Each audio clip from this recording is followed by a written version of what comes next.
My name is Tony Dunst. I live in Las Vegas, Nevada. I play poker and do commentary for a living, and I've been playing for about 14 years. My name's Seth Davies. I'm from Bend, Oregon, and I'm a pro poker player. I've been playing pro full-time for about 5 years. My name is Thomas Taylor. I'm from Medicine Hat, Alberta. I'm a professional poker player, and I've been playing for about 10 years now. My name is Joel Miller. I'm from Fitzroy Harbour, Ontario. I own a small landscaping business. I've been playing poker for probably 15 years now. So my name is Guillaume Nollet.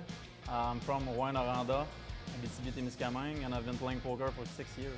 My name is Ruben Percival, known as Ruby. I'm from Montreal, and I play poker. It's been about 2 years now that I took poker more seriously. I don't think anyone has a huge stack except for one guy has quite a lot. The rest of us are kind of right in the middle of the pack there, so it's anyone's game. I mean, there's a really big stack, 2 to my left, so that's gonna kind of force me to tighten up a little bit, but I mean, I'm just gonna take things as they come. I think about an average stack. I have 1.7 million. I'm just trying to take it the same as I've done the last 3 or 4 days. Just trying to take it one hand at a time, not get ahead of myself, and just adapt as I see fit. If I happen to double up fairly early and get some more chips relative to the other stacks, I'll obviously become more aggressive and pick some better spots to get it in and make some raises. Ça va se passer. It's gonna happen. I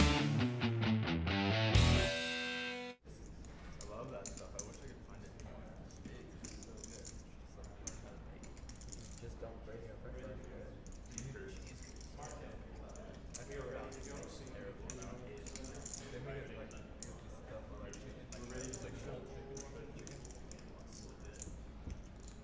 good luck. Welcome everybody, this is Ari Engel and I'm here to present the final table of Party Poker World Poker Tour Spring Canadian Spring Championship here at Playground Poker in beautiful Montreal. We have the chip leader starting out with 110 blinds, 4.4 million, Ruby Percival, Seth Davies second in chips with almost 2.2 million. Thomas Taylor with 1.7 million. The guy that's normally doing the commentary here in the WPT streams, Tony Dunst, going for his second World Poker Tour Championship.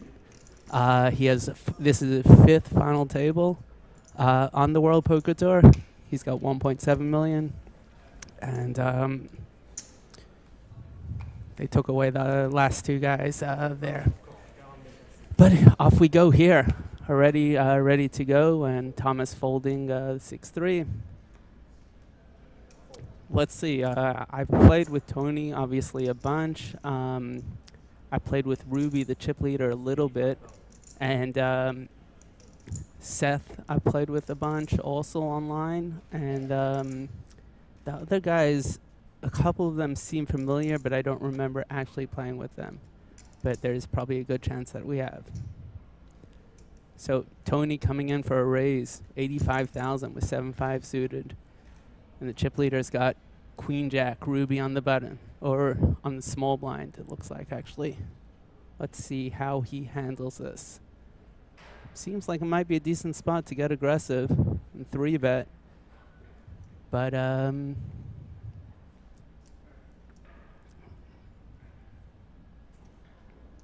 playing around with the chips. Doesn't look like he's going to be folding.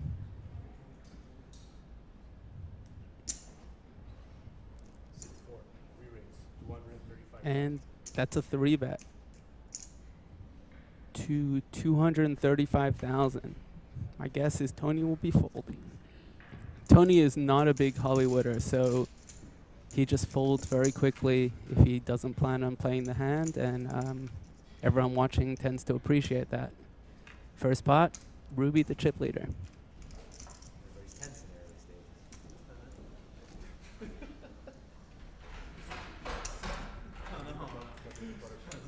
stages. And loving life, laughing it up. Chip leader gets the first pot. Any nerves? It's got to be good.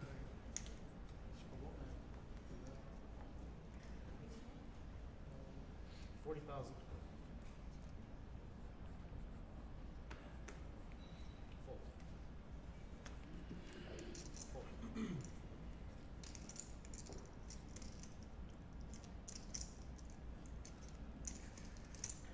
Joel's got Queen Jack here.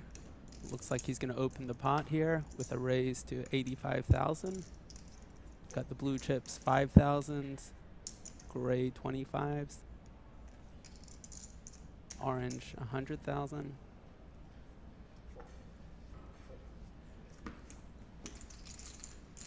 And he takes that down.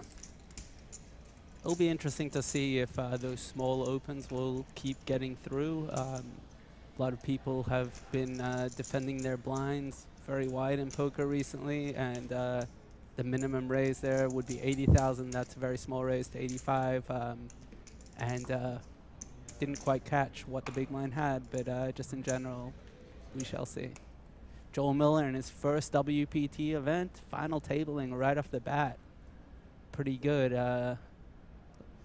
Just so you realize that probably is not going to happen in your second and third and fourth, but who knows? I've played a lot of them and never made it yet, so can go both ways. And King Queen, Tony, I think he was first stacked under the gun, comes in with a raise to 85,000. Ruben with 7-6 suited doesn't play it.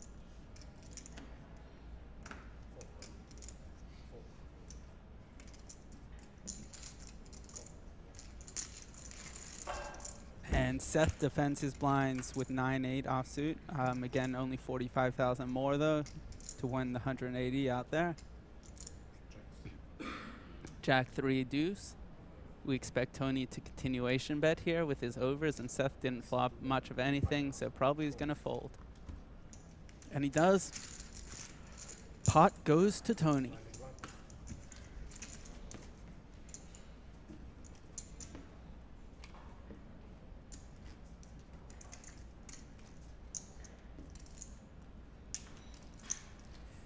Tony Dunst, longtime professional, played with him both online and live a lot, most recently in Australia at the Aussie Millions, where I was fortunate enough to beat him heads up. That was his best live cash, 700,000, 1 million Australian dollars.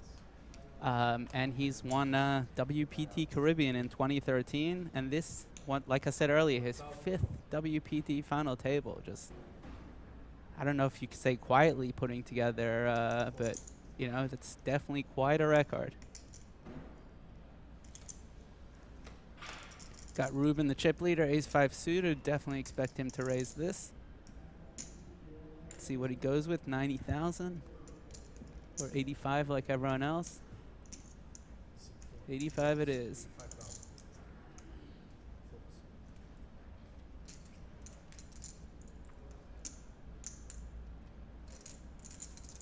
Tony Dunst defending his big blind with ace-5 suited also. So this is beautiful. This is really where the poker comes into play, because we're going to expect both of them to miss most of the time, although that didn't happen here. Tony flopping a flush draw, and Ruben with the backdoor flush draw. But in general, kind of a little scary of a board for Ruben here. Let's see if he, no, he doesn't continuation bet. So that could be good for his chances of winning the pot. But if Tony bets here, we're going to expect Ruben to fold, which is probably what's going to happen. To bet 125,000. Tony bets 125 into the 220 pot, a little more than half pot. Ruben definitely curious, thinks maybe I can beat King 10 and different flush draws. Maybe Tony's just taking a stab because I checked through the flop. As we know, kind of what happened, but Tony does have a flush draw here. Now, if Ruben calls and Tony bricks, that would be interesting, but Ruben's going to fold. It'd be pretty hard for him to call there. Wouldn't make a lot of sense. So Tony wins that one.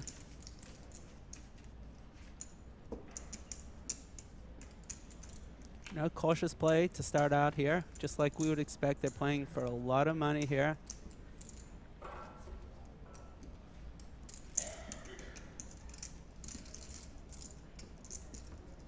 And as you can see, even the shortest stack has 26 blinds, so still plenty of play. And the gap between second and sixth is very close, between 50 and 26 blinds. So people have an incentive to kind of wait it out. We have pay jumps in play.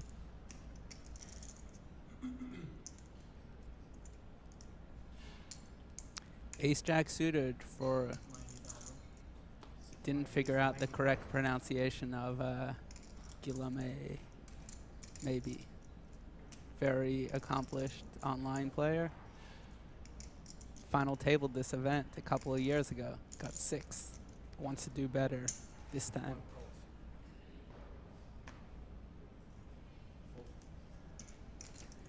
And Seth has 6s here and makes the call. So far standard, and King Deuce is not going to defend the big line by Joel.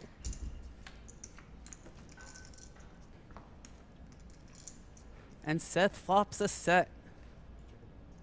Now, with the King 7-6, you got the one high card, and you got the backdoor flush draw for Ace-Jack suited and backdoor straight draw. Definitely expect the continuation bet.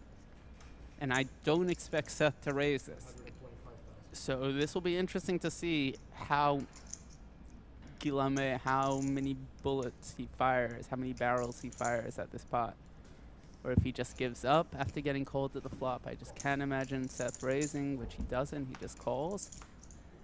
Ooh, and an ace comes on the turn. What a devastating card here. Guillaume has to think that he's got the best hand, and you could just feel his pain here because he's gonna lose. And if he checks, he's gonna probably check call 2 bets, which looks like it's gonna happen. He does check. And Seth here, the pot is 520. What do you bet if you're in Seth's pot, Seth's hand? Now, we know Guillaume has the ace, but Seth is thinking he's got jacks or 10s or queens and checks through. Wow, and as it turns out, definitely loses value in this particular case. But you can't blame him. It does look like Guillaume was gonna give up a lot here. Now this is interesting because if I'm in Guillaume's spot, I definitely think he's got the best hand, so he value bets here. And maybe, now Seth is clearly going to raise here, so the question is, will Seth get paid off? Now the bet of 120 into 520, a very small bet, so this is going to increase the whole leveling war here. Because Guillaume bets so small, he's going to think when Seth raises that maybe Seth is only raising because he smells weakness in my bet. So this bet is actually going to could be costly to him. Now let's see if Guillaume is going to have the discipline to get away from this hand against Seth, who himself is not known to be a tight player. And as an accomplished online player, these are 2 online guys that I'm sure have experience with each other. Oh, and that's an all-in bet for 1.8. That's a big bet, and I think that might just have been too big. Might get Guillaume to be able to lay it down, but at the same time, this is just such a hard spot because you know that you put out a small bet, you know it looks weak, and you have one of the best possible hands that you can have with Ace-Jack here. I think the smaller raise might have looked suspiciously strong also. Here, there's a good chance that Seth is saying, hey, I might take this line as a bluff, and he's balancing that out with his set here. It's just a really hard spot. At the same time, Guillaume definitely only has a bluff catcher. There's no value hands that Seth can have here. There's no hands that Seth would do this that he would want to get called with where ace-jack is good. So Guillaume has to think, how often is Seth just bluffing it all off here? Because that's the only thing that he can beat is a bluff. As it turns out, again, I think Seth got kind of unlucky to be up against the kind of hands that he is up against. And I think he's going to get a lot less value than he would have had he bet the turn. But if he gets the call here, that's all for naught. And as you can see, this is just a huge raise.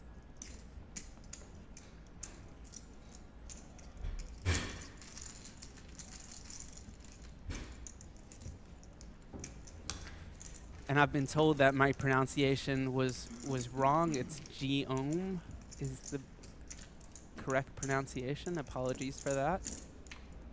Nice pot to Seth there. Now going over the payouts here, they're paying first place is $226,000, second 148K, third 95, 70, 53, and 42K. So we're playing for big money here. We have an $11,000 payout jump for the next spot, and then each spot gets progressively bigger as we move on up. Now Seth, ace-4 suited here in the cutoff. Very easy open, looks like 90,000. Joel in the small blind with ace-10, or I'm sorry, jack-10. Let's see what he does here. It's not such a good hand out of position. Not shocking to see him fold. 10-6 suited though. In the big blind, he only needs to put in 50,000 to win 180,000. Most players nowadays, I feel, are making this call. And Ruby's asking how much it is. I thought he might be saying something like all in, which obviously wouldn't make any sense. Would be way too big. But he's going to defend his big blind with 10-6 suited. Pretty standard call here. 10-6 against ace-4. And what a flop it is for ace-4. Just the thing is that Ruben just has, you know, no equity here, no pair, no draw. And most likely is just going to check fold if Seth bets. But there's a good chance Seth might check this through here. But he doesn't. He bet, and that should be the end of the hand. 75,000 bet.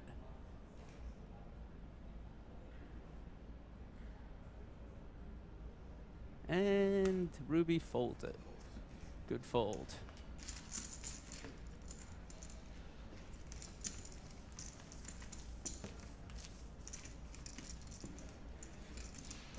And I will be trying to pay some attention to the Twitch chat here. Obviously trying to commentate on this and keep our eyes on the questions here. But if you do have questions, feel free to send them in. Just don't be upset if I happen to miss them. Once again, this is Ari Engel here at final table of the World Poker Tour, $3,500 Party Poker Canadian Spring Championship at Playground Poker in Montreal. Seth folds ace-6 here.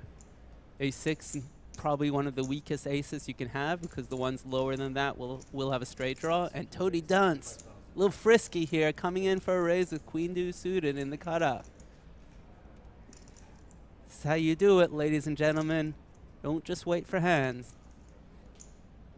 And Ruby with 9-8 in small blind looks like he's Hollywooding. Gonna fold.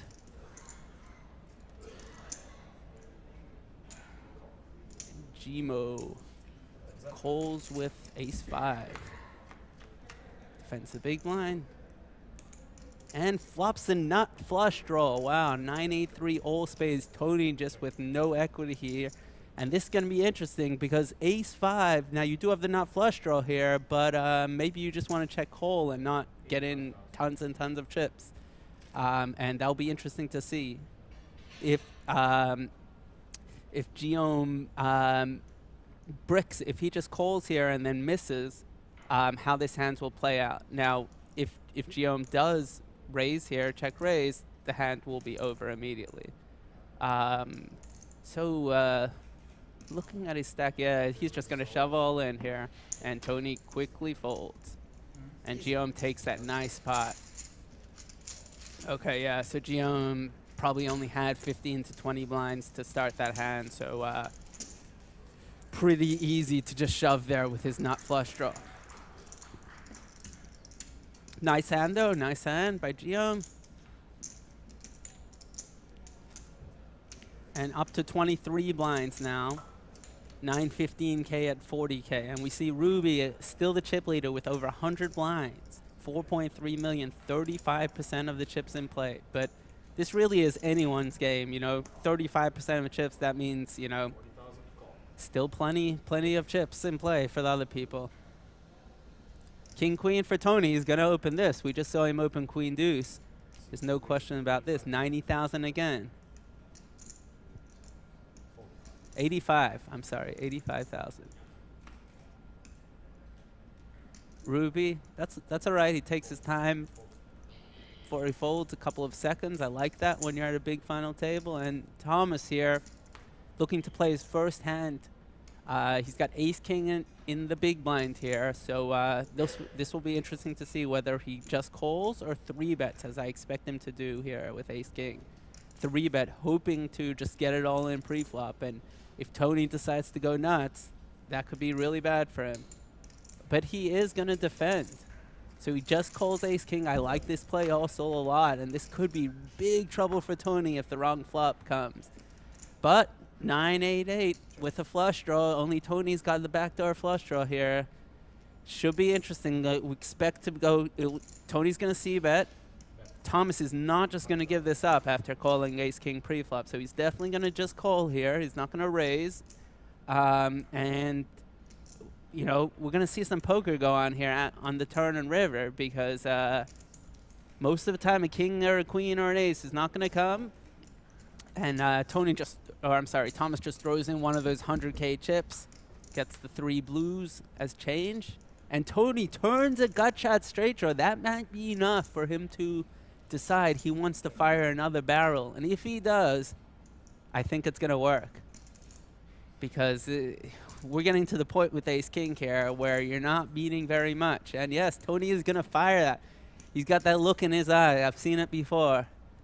And he is going to fire. And this is some good, strong poker by Tony. There's 390K in the pot. He bets 200 and something. 240 was it? 260.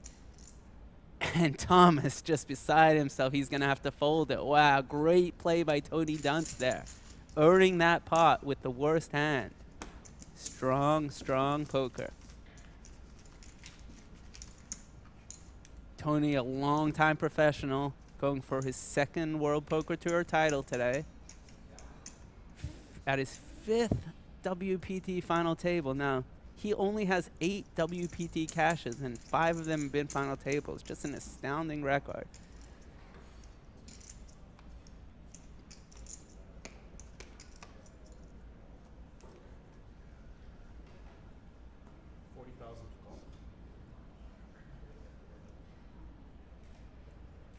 Tony coming in for a raise with a legitimate hand, 7s.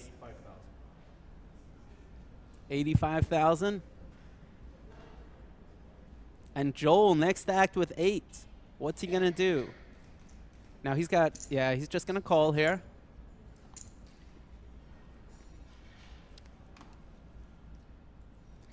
Calling is definitely the more normal play here. Oh, Ace Queen suited for Guillaume.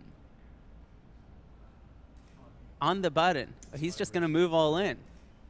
He's just going to move all in for 22 blinds. I don't blame him at all. And this is tough spot here. Now, I expect Tony to fold, and I expect Joel to call. But this could be interesting the way things play out. Tony is in a rough spot here now because he opened under the gun and he got called from under the gun +1. He has to worry about the under the gun +1, and he has to worry about the button shove from Guillaume, and he's just going to fold it. Now Joel's just getting better odds. He does have a real hand with 8s here, Now we know if he could see the cards, he'd want to make this call. But he's in, he's in a tough spot here because Guillaume is not going to be very likely to be light here with under the gun open and the under gun +1 call and only 21 blinds. Is going to fold the 8s. I don't blame him. I don't blame him at a final table. You're not looking to call off your chips because each thought that you move up is a bunch of real money. But, whew, ace queen suited getting the 2 pairs to fold. That is a really strong. That's a really strong play for his equity, getting those 2 folds. At the same time, I don't fault the other 2 players. I basically like the way they all played it.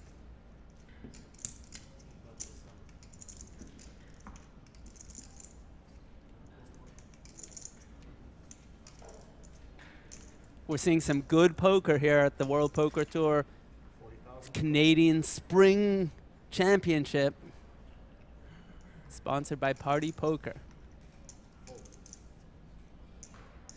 I'm excited for a good, long day of high-quality poker, and if this first half hour is any indication, we should be up for a real exciting day.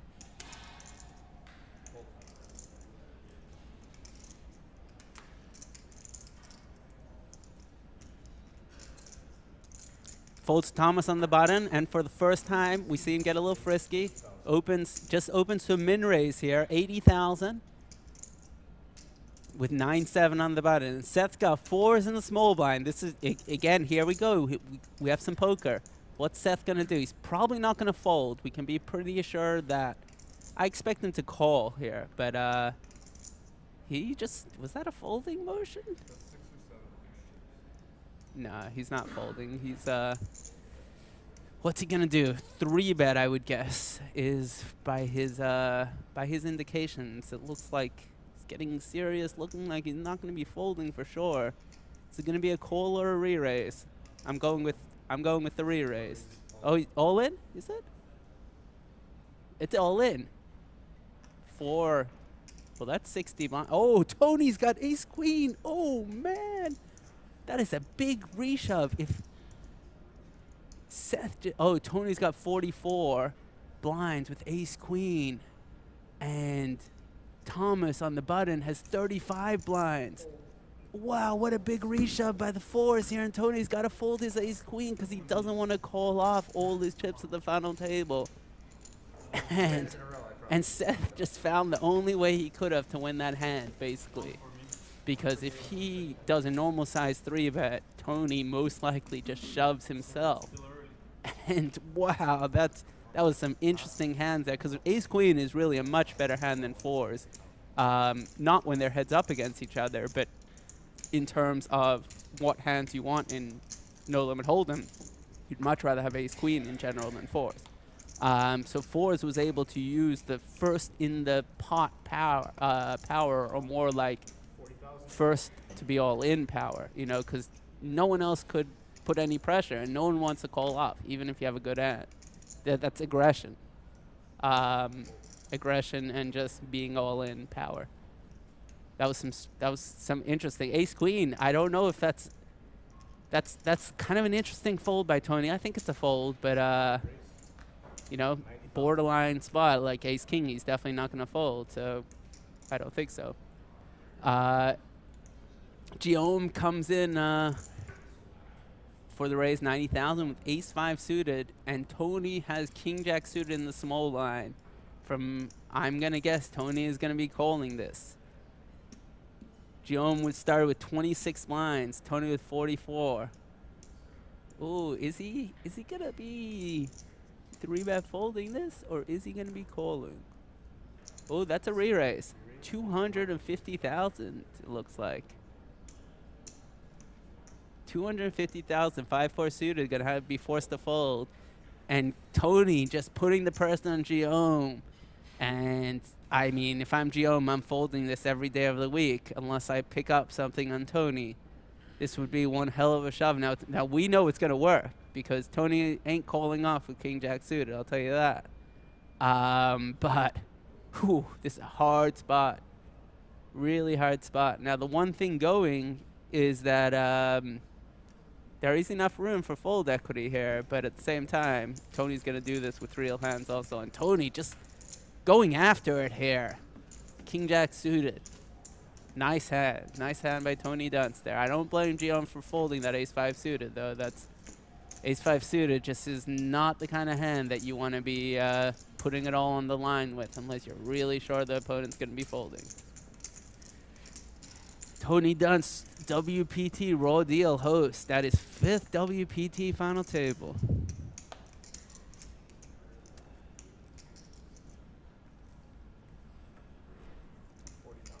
Now we got Guillaume. The fold. Thomas, good friend of Mike Leah. Got Seth Davies here, long-time online player. Tony Dunst goes for the fold. Seth opening with 7-5 suited.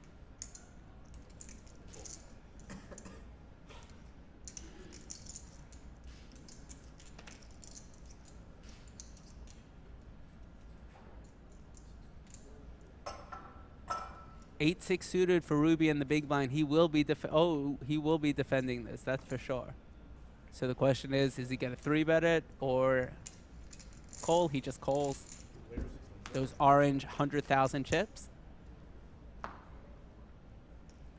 Okay, we got basically, well, Seth did flop a pair and is way ahead, and he does have the lead. So we're going to expect the C-bet from Seth to win it, but he does have bottom pair. I've seen a lot of times people check back with these kind of hands. And Ruby has a lot of back doors. Oh, what a turn. Seth hitting trip 5s. He's going to be loving his hand. And Ruby going, you know, basically getting one of those backdoor draws coming into play now. Now he has a flush draw and he has 16% chance of winning. Now, the deadly card here for Ruby is a 7 of clubs, which would give him a flush and Seth a full house. Now, Ruby leads out here. I expect Seth to just call this, kind of setting the trap here. But with 2 flush draws, I wouldn't be super shocked if he does raise. Seth knows that when he checked back the flop, and if he were to raise this, it would be kind of weird. But he just goes for the call. And the river, ooh, bricks the flush draw and double pairs the board for Ruby. So if Ruby bets, Seth will just be calling this with his low full house. And if Ruby checks, Seth will probably still value bet. Question is Ruby going to fire at the bluff? Ruby, now's not the time for heart. Whatever you put in, you're going to be losing. Now, he didn't make a huge bet in his defense, 180 maybe or something. And whatever it was, he's going to lose.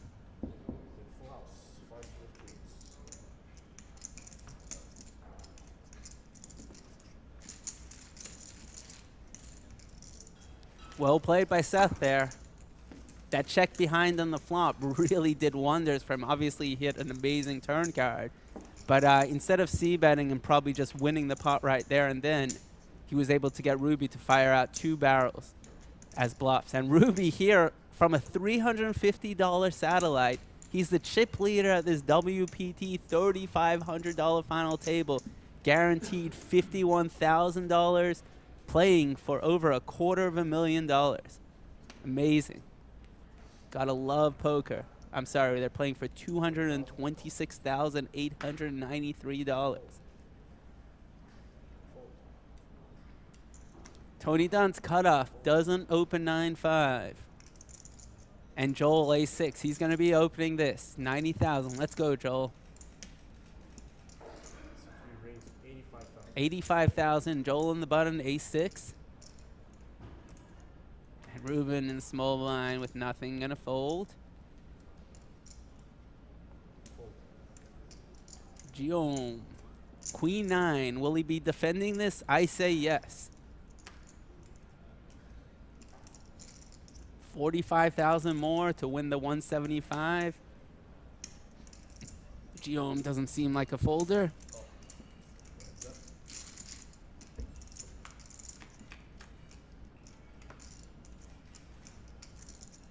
Guillaume, great flop for his hand. Flops top pair and a gut shot straight draw, and really bad flop for Joel. He's still going to fire out that C-bet. Just fire it out. You're not going to like the results of this, though. 105,000. And Guillaume is just going to call this. Most likely. Now, Guillaume actually got started playing in the Army.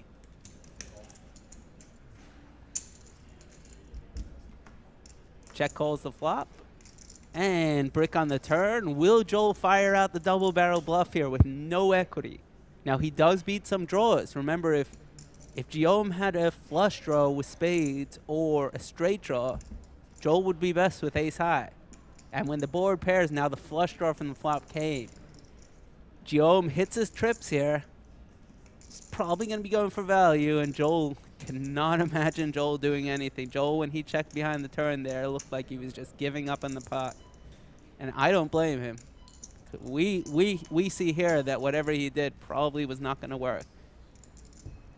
And Guillaume fires out a bet of 180,000 or so. Doesn't, whatever it is, it's going to work and get the fold.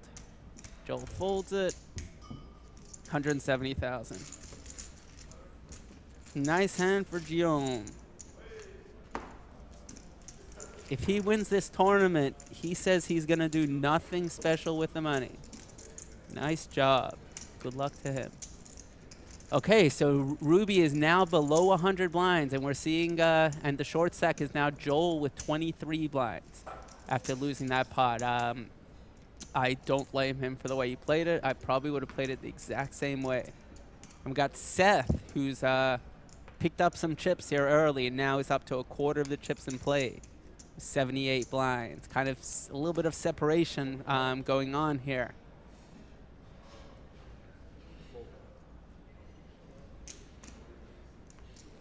Tony folds Jack 7 suited. Wow, my favorite hand. How does he do that? But Joel's got Queen 10 suited, which is even a better hand, so.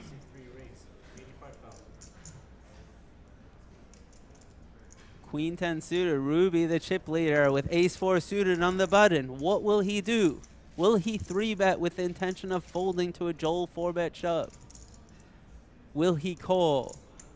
Will he do something else? Joel only started this hand with 23 blinds here, so it's a little bit awkward here for Ruby. Ace 4 suited, chip leader, but you have all the chips, Ruby. Now is not the time to be knitting up. If I'm in your spot, I ain't folding ace 4 suited, I'll tell you that much. And neither is he. Here comes the 3-bet. Show that heart. Gotta love it. 230,000 chips. 235. And what are you gonna do here, Joel, with Queen 10 suited? They're coming after you. You gotta fold though. There's not. Thomas, nah, can't play the ace 4 suited. Pretty sick if you had though done the cold 4-bet. And Joel, we're gonna expect to fold here. Power of poker, but if Joel does 4-bet, it's all yours. All you gotta do is hit that all-in button. I just don't know if you got the heart or if it's the right play, actually, but I don't see you doing this, Joel. There it is. Power of position, power of chips, power of aggression. Nice play, Ruby. Now, Ruby says that he's only been playing poker seriously for 2 years. And here he is at the final table of WPT, going for a championship cup trophy. His brother taught him how to play starting in a $25 sit and go. That is pretty high. I started out playing in 10-cent tournaments. 25. You got some gamble, but hey, we can tell that with that ace 4 suited. Sigh of relief getting that through. Nice play.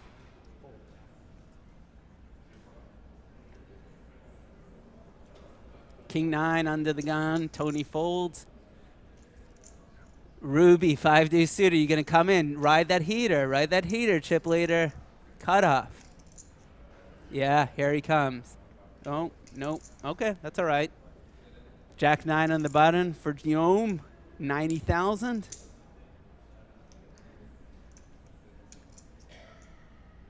Don't expect an online-based player to be folding a hand as good as Jack 9 on the button, or really any player when it folds to them.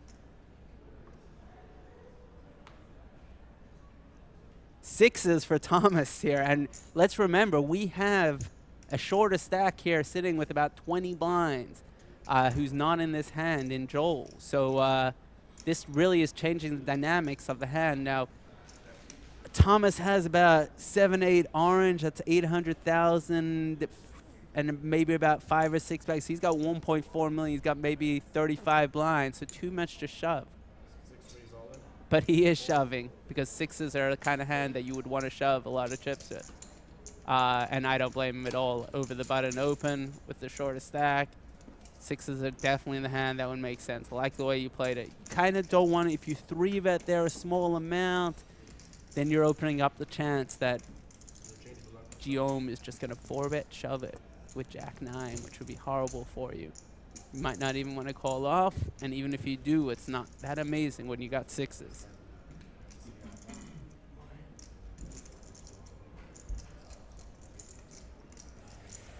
This is Ari Engel coming to you from the WPT Montreal final table. Sponsored by Party Poker. This is the Canadian Spring Championship, and we're at Playground Poker in Montreal.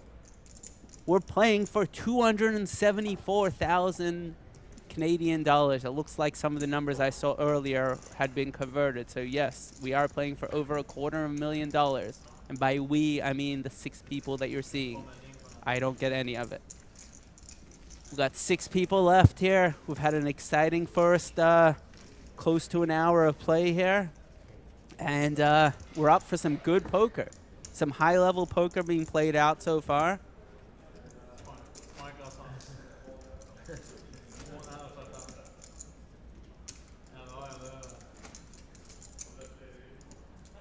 Now, I was speaking to Tony right before they started play.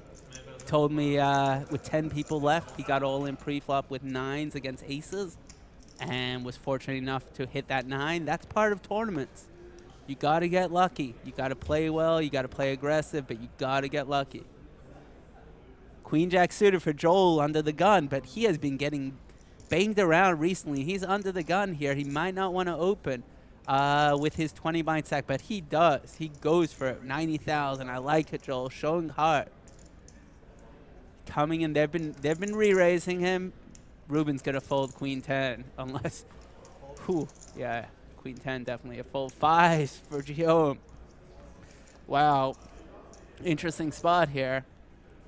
Now I'm gonna guess he's gonna fold this because Joel only has a short stack and opening under the gun. You don't expect Joel to be super wide doing this, but hey, Guillaume looks pretty interested, and we know that if he does 3-bet here, Joel is going to fold again. But there goes the fold. Thomas quickly folds, Seth folds, and what will Tony do in the big line with King Jack? He's going to defend it, and let's see how this plays out, because Joel has the lead, meaning he has the aggression going, but he has a dominated hand. Only 28% chance of winning if the cards actually play out, and Tony flops a pair. But it's a second pair. Joel has a gut shot. It's going to go check, bet, call on the flop here. 100,000 C bet from Joel. Tony is going to call this. There it is. Let's see how this hand plays out. We saw Joel fire once and not continue firing earlier. This time he does have some equity, though. He has a gut shot. And the turn is a 9.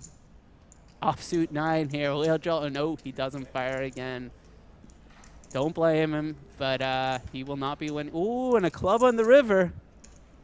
But probably still going to go check, check. Tony's going to start off by checking this, and it's up to Joel. No, he's not going to bluff. King Jack going to take it down. Nice hand. That's all right. Joel, you play that fine. Now's not the time to be giving up hope or anything like that. Sometimes you're just going to lose hands, and it's no big deal. You just got to get back on the bandwagon. You're playing them fine. You haven't made any mistakes. All is good, even though it doesn't seem that way maybe right now.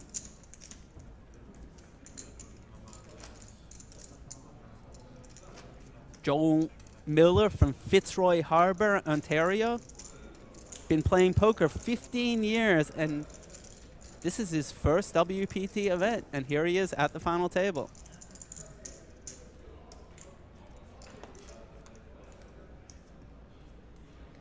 Got started playing with friends in high school. Ruby chip leader with air balls under the gun. Gonna fold it. You know, I wouldn't mind being at a final or watching a final table where the chip leader was opening Jack 3 under the gun, but Ruby isn't that kind of chip leader, and you know what? I don't blame him. Ace 4 for Guillaume. Let's see. Here he is.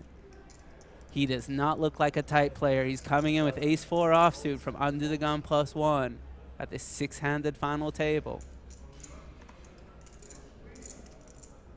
And Tony with Jack 10 suited in the small blind isn't going to be folding this. Now, how is he going to play it? We saw Tony 3-bet a similar spot. Oh, and Tony just moves all in. And he's going to put the pressure because Joel with his 20 blind stack and Guillaume's going to have to fold also.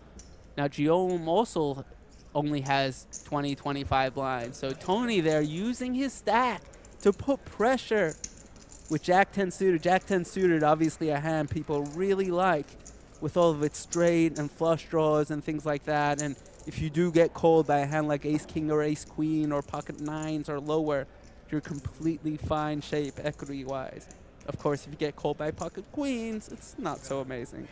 But Tony really picking his spots here and been getting semi out of line, but working out well. And I don't mind Guillaume there opening Ace 4 also. Pretty good spot, but Jack 10 suited with the reshove by Tony.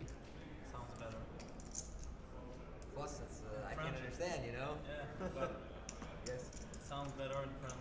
It's more, let's say, pain in the ass. I think we got 2 French speakers here. We got Guillaume, and we got the chip leader. As our 2 Ruby, as our 2 French speakers, at least semi-local. And folds to Joel in the small blind here. And he just moves all in, it looks like. Moves all in for 575. Oh, he was down to about 15 blinds here, 14.5 blinds. And chip leader Ruby folds it. And we don't get to see Joel's hand. Oh, man. That would have been interesting to see if he was shoving light or with what kind of hand he was shoving there. Joel up to 16 blinds and Guillaume 26 blinds. We got Ruby back up to 100 blinds here. But, you know, it really is anyone's ball game. I can't tell you the amount of time. Actually, I was playing a Party Poker New Jersey tournament when I was in Jersey a couple of weeks ago.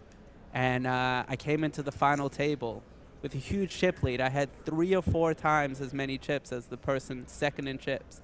And with 9 left, final table, everything's going great. Couple of hands, don't go so great. Next thing I know, I busted 8th. You know, that's just the way poker, that's the way things work. And everyone has those kind of stories if you play long enough. So, you know, Ruby's the chip leader now, but I'm telling you, it's far from over. And Joel just coming in again. Now, he's only got 16, 17 blinds here, and he's opening the button. There's a good chance that one of these 2 players is could mess with him and put him for a test for his tournament life. But he knows that too. And there's also a good chance Joel just takes it down pre-flop, and we don't get to see the hand. Joel winning a couple of hands in a row here.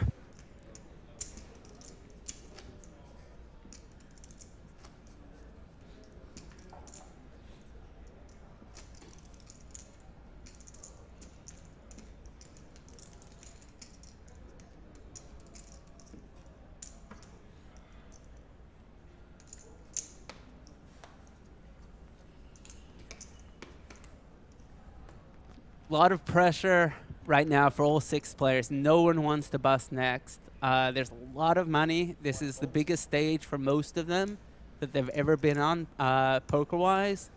And it's just a lot of pressure. You don't want to mess up, and you know that your decisions today are worth a lot of money.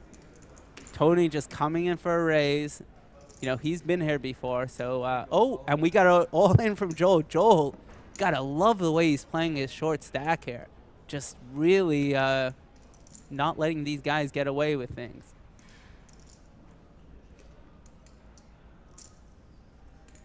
Joel just reshoves. And Ruby asking for a count here on the button. Now Ruby, he ain't calling without a really big hand here because he's got to worry about not only Joel's hand, but he's also got to worry about Tony's hand and both the blinds. So, you know, if Ruby has ace jack, he's almost for sure 95% not calling. You know, he's got to have a real legitimate hand here to call, re-raise, do anything. Now he looks pretty serious, but no, he's folding. Guillaume folds. Thomas in the big blind fold. Oh, and Tony snap calls. And what do we have here? Normally it's a race. Is it a race here or not? Nines for Tony? They got the nines for Joel, yeah, I was going to say. And ace-queen suited for Tony. We got a fair fight here. I like Joel's side, though. 52.4% to double up. Tony, ace-queen suited. Joel for his tournament life nines. Who's going to win it? Who do you like? Innocent flop. One heart, though. Could Tony hit the king of hearts for the ultimate sweat card?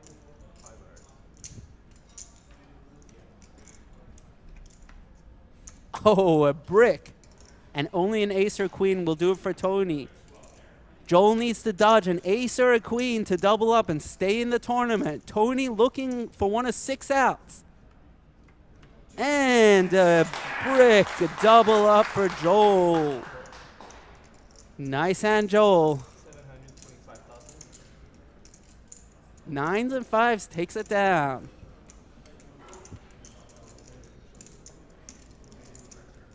Just one of those flips. Both players played it well. Nothing you can do.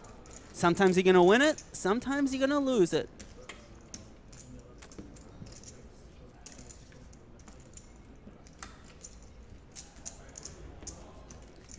And we have a ball game now. So Joel doubles up all the way into 4th spot with 39 blinds now. We got Guillaume as the short stack with 25 blinds. We got Thomas Taylor, 35 blinds, and we got the chip leader Ruby with 99.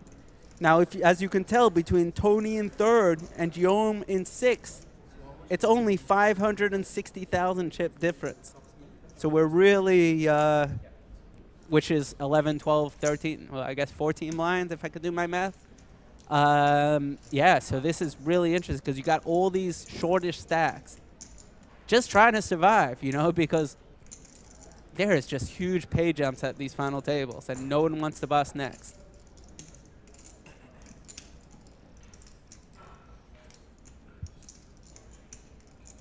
We got the payouts for this. We're playing for first is $226,000. $226,000. I think it was 270 or so Canadian. We got second 148. Third is 95, 4th is 70K, 5th is 53, and 6th 42,000. These payouts have been converted to US dollars. What an exciting final table this has been. Tony Dunst just losing a big flip to Joel Miller. 9s of Joel beating ace queen suited of Tony. We got a ball game here now, boys and girls. My name is Ari Engel, and you're here watching the Canadian Spring Championship World Poker Tour Montreal from Playground Poker Casino. Got Ruby, chip leader, coming in for a raise, puts in one of those orange 100K chips and says 85 or 90,000 if history has any precedent.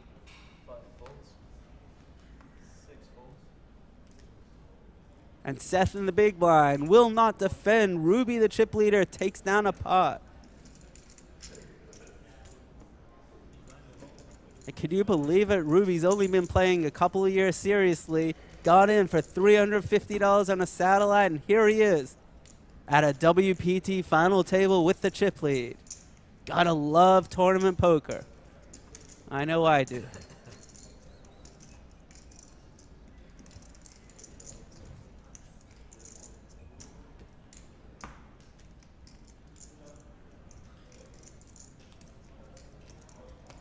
Ruby the chip leader, first act under the gun.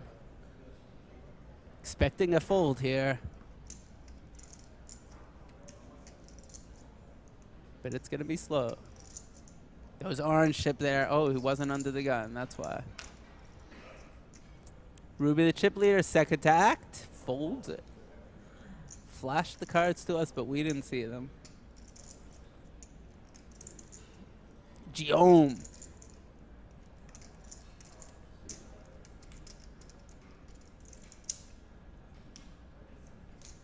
Coming in for a raise, 90,000.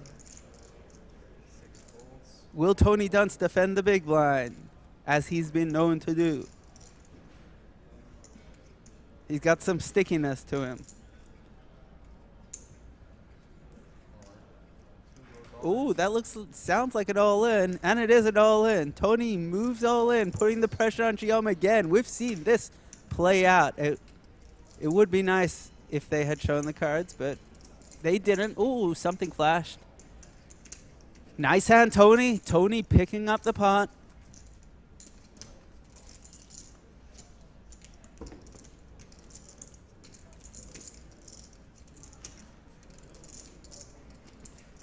Tony Dunst once again picking up another pot pre-flop, putting the pressure on Guillaume.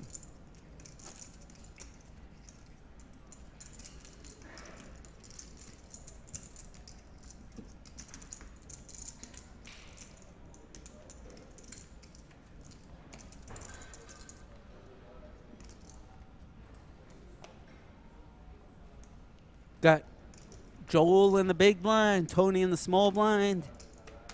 Chip leader first to act, Ruby. Ace queen, he will be coming in for a raise, 90,000. 85, where are we at? 4 raises to 90,000. 90,000.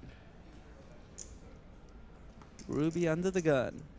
Ooh, Guillaume, king queen next to act. And he has one rack. Where are the rest of his chips? That looks like 5, 6, 7, 8. 500, one is gray, one blue is 100. Is that only 800,000? Or does he have more chips? Because if he only has 20 lines, this might not work out good for him. I could see him re-raising all in.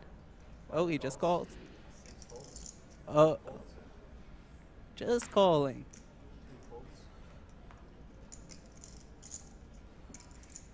I like the just call here. King Queen does rate to be ahead, even of the under the gun open by Ruby.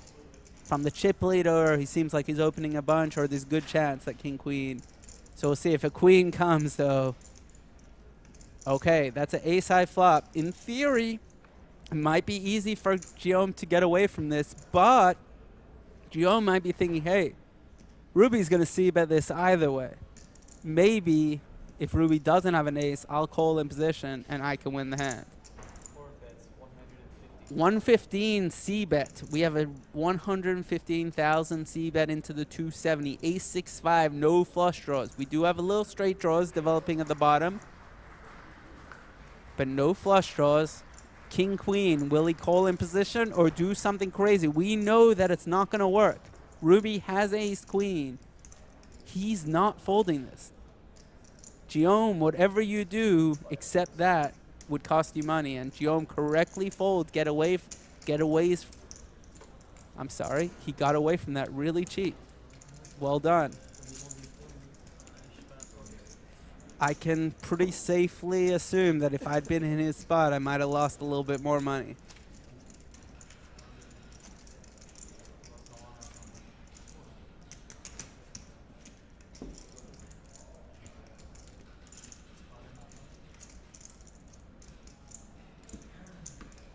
And the rich get richer. The chip leader, Ruby, wins another pot, and he's above 100 blinds again. Just picking up those pots. hands. Guillaume first to act. Fold. Thomas,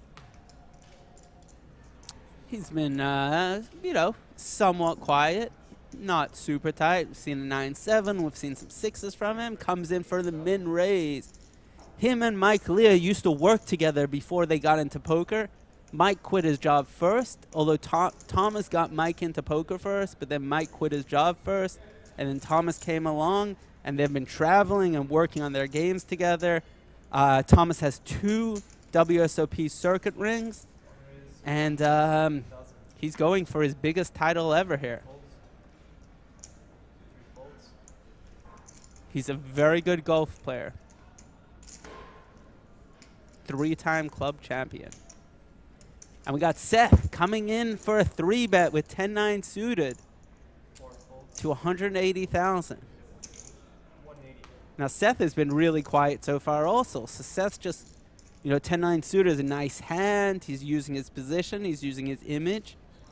Thomas has not been particularly loose though.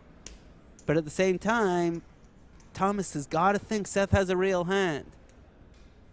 Now, they probably have some history, so that can change things.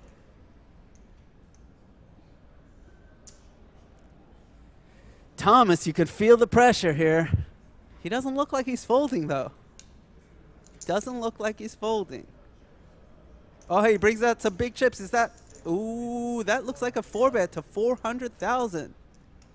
And Seth... Oh, that's not a huge 4-bet, but it's not so small. 220,000 more.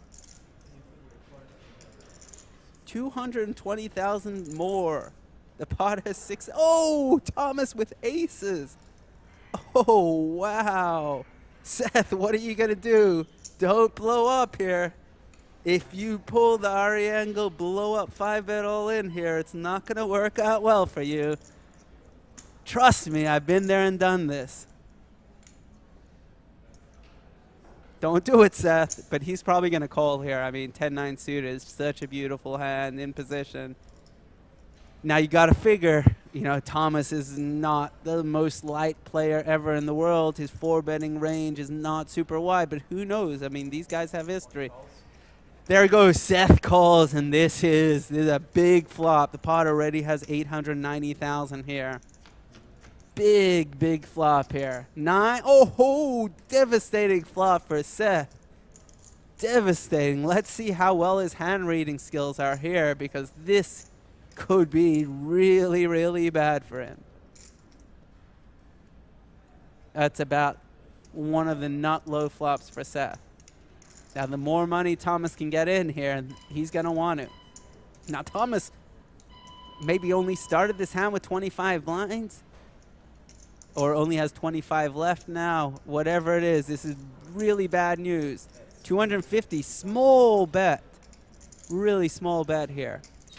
But that's not going to save Seth. Seth's calling this. Seth is not folding. Seth might shove, but he's not folding. And he's probably shoving. Really unlucky, Seth. Not really unlucky, but, I mean, yeah, it's unlucky. This was not a good flop for you.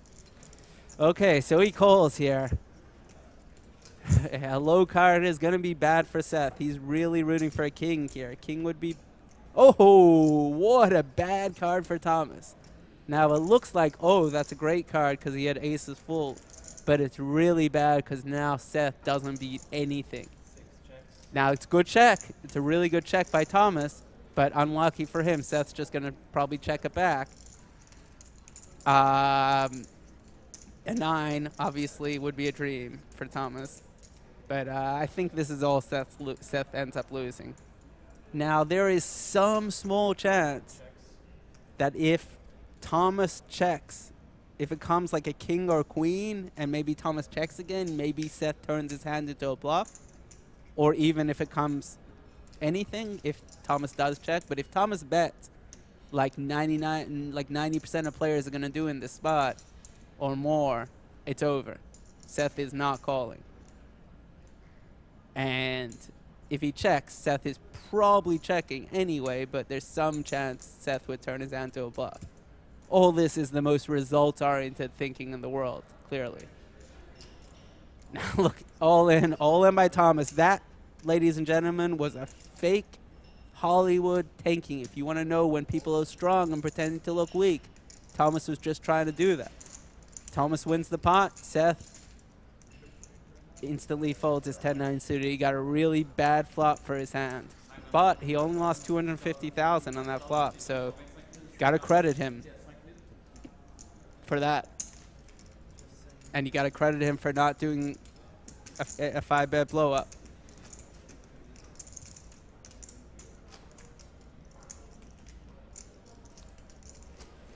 It's Thomas Taylor at his first WPT final table, and he's 4-betting aces and winning a nice flop. My name is Ari Engel, and you're at the World Poker Tour Montreal Canadian Spring Championship final table stream. We are watching Ruby Percival with the chip lead here. Got Tony Dunst going for his second World Poker Tour title. We got Thomas with Queen 10 under the gun. Just won the last spot, feeling all confident. Let's go for another one. Oh, he just limps. We have not seen this one. Oh, no, it was not a limp. 100,000 raised by Thomas. Now, that's a big raise for him because he's normally been opening to 80,000, the minimum. Here he comes for 100,000. What does that mean? It means he's going to win the pot pre-flop. King Deuce does not defend, and Thomas takes it down.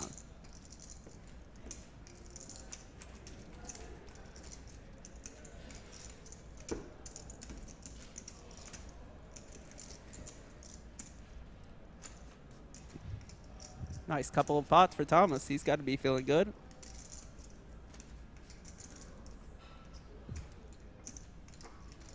Saw his buddy Mike Lea on the rail. Very excited for his friend making this final table.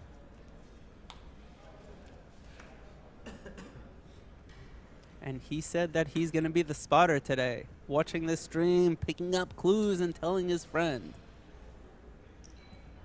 Seth comes in for a raise with 9-7 suited under the gun.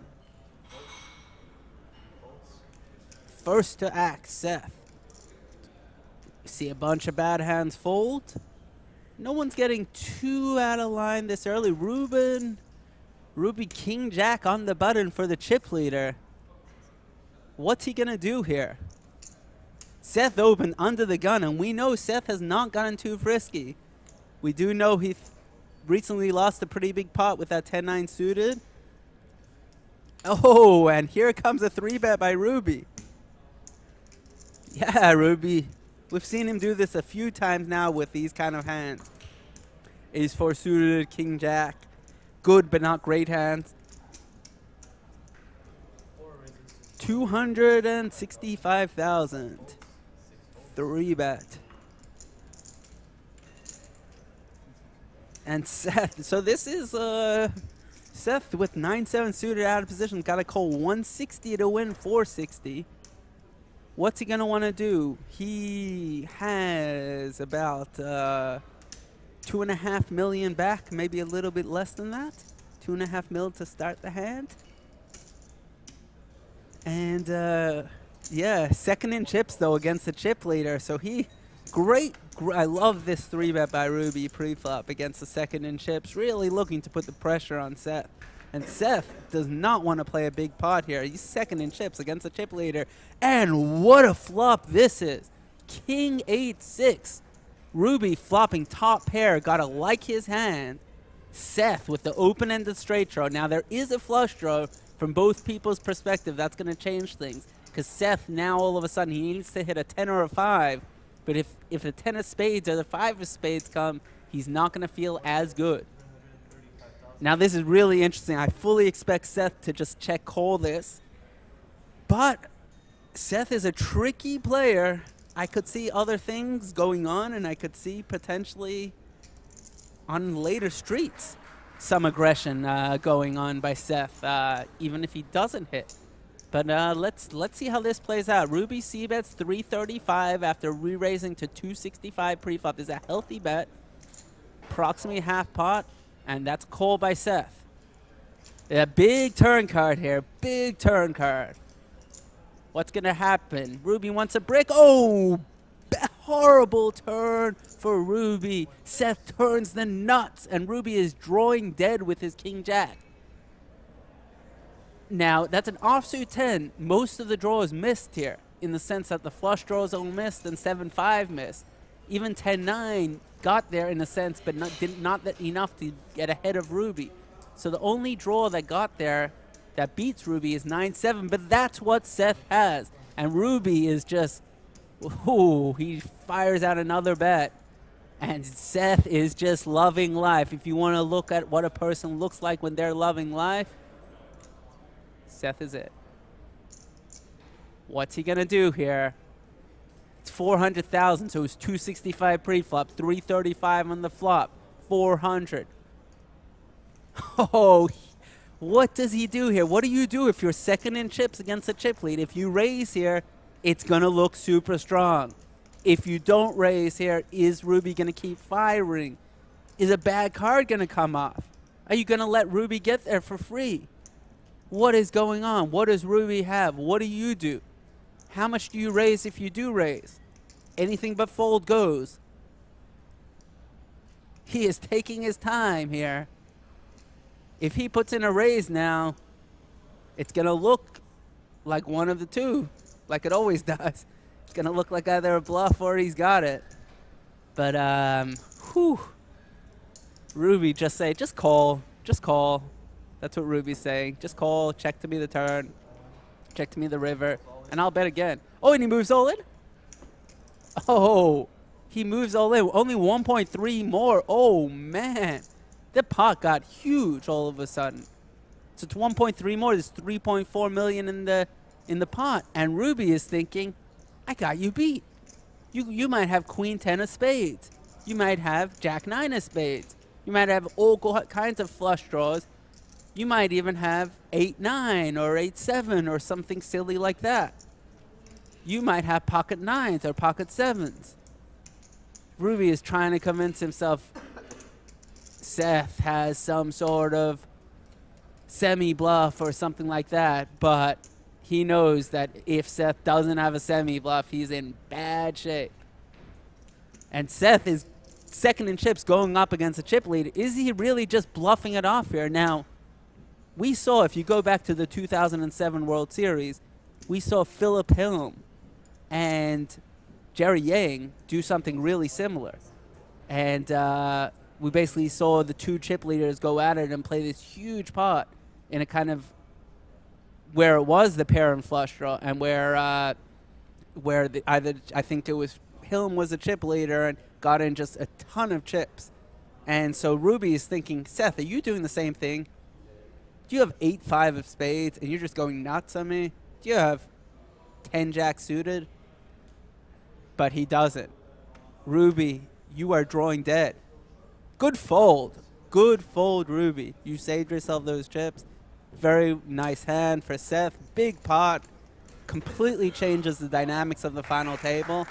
Seth has all the momentum now. He's got all the chips. He's probably vying now for the chip lead. He's feeling great. Now, he is wishing he would have gone cold in the river there. You know, he's laughing and all that. But he is now the new chip lead with 87 blinds, almost 3.5 million. Seth Davies at his first WPT final table, but an accomplished online player who has a lot of confidence in his game and a lot of skills. Big, big pot.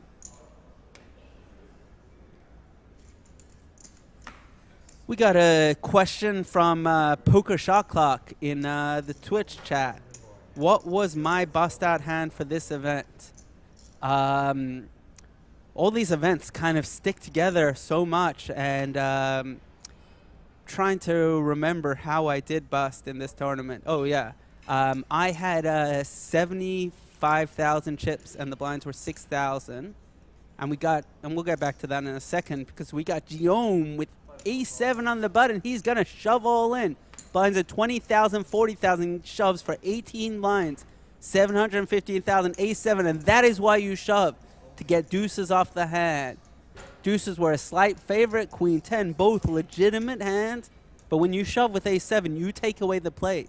Both those hands probably would have reshoved on a7 if a7 just opened, or at least queen 10 probably would have called. What you get here by shoving a7 is you take away. You see queen 10 has 44% chance of winning.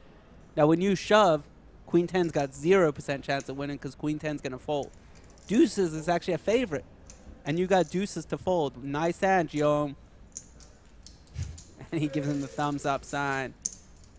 Anyways, I had about 12 or 13 blinds, and we got Guillaume up to 20 blinds here. Still the short stack, but staying alive, staying, you know, with 20 blinds, he has enough chips that he can re-raise all in on one of the big stacks opening and force a fold. So he's just staying alive there, staying with enough chips to keep his fold equity high.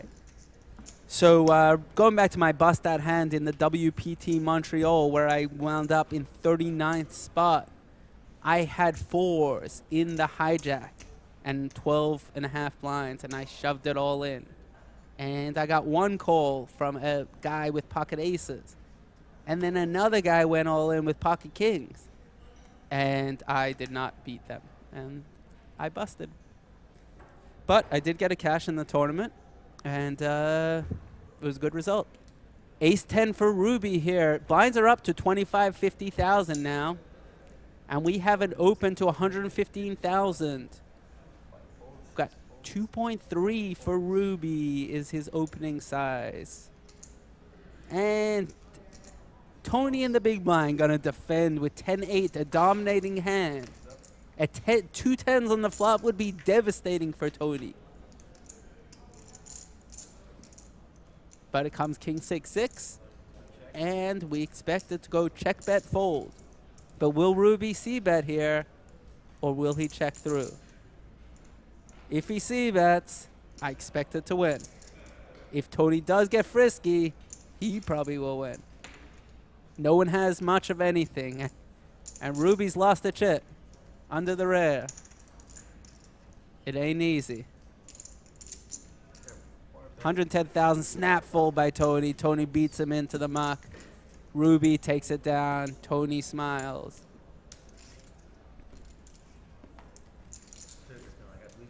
Ruby well, he's no longer the Ruby the chip leader, but he's still got plenty of chips, and it's very important for Ruby to take his mind off the big hand that he lost. That's all the past. That might as well have happened last year. Ruby, you're at a huge final table. You're at the Canadian Spring Championship WPT Montreal final table. Now is not the time to focus on anything other than making good decisions. But it's easier said than done. Never fun losing a big hand, particularly at a big final table. Mental toughness, very strong. Queen deuce under the gun. If you had played that, we would be in for, there would be some heavy tilt going on. A lot of deuces in the hand. Seth does not open queen 4 on the button with his chip lead, so that is interesting to note. Tony limps in with queen 9, and Joel king 4 suited. With 1.4 million or something, he just checks through. Completely bricks for everyone. Backdoors for both. King high is in the lead, but he got some backdoors. He got a backdoor flush, backdoor straight, and the best hand, king 4, goes into the muck. Queen 9 takes it down. Nice play, Tony Dunst. Bluffing Joel Miller off the hand.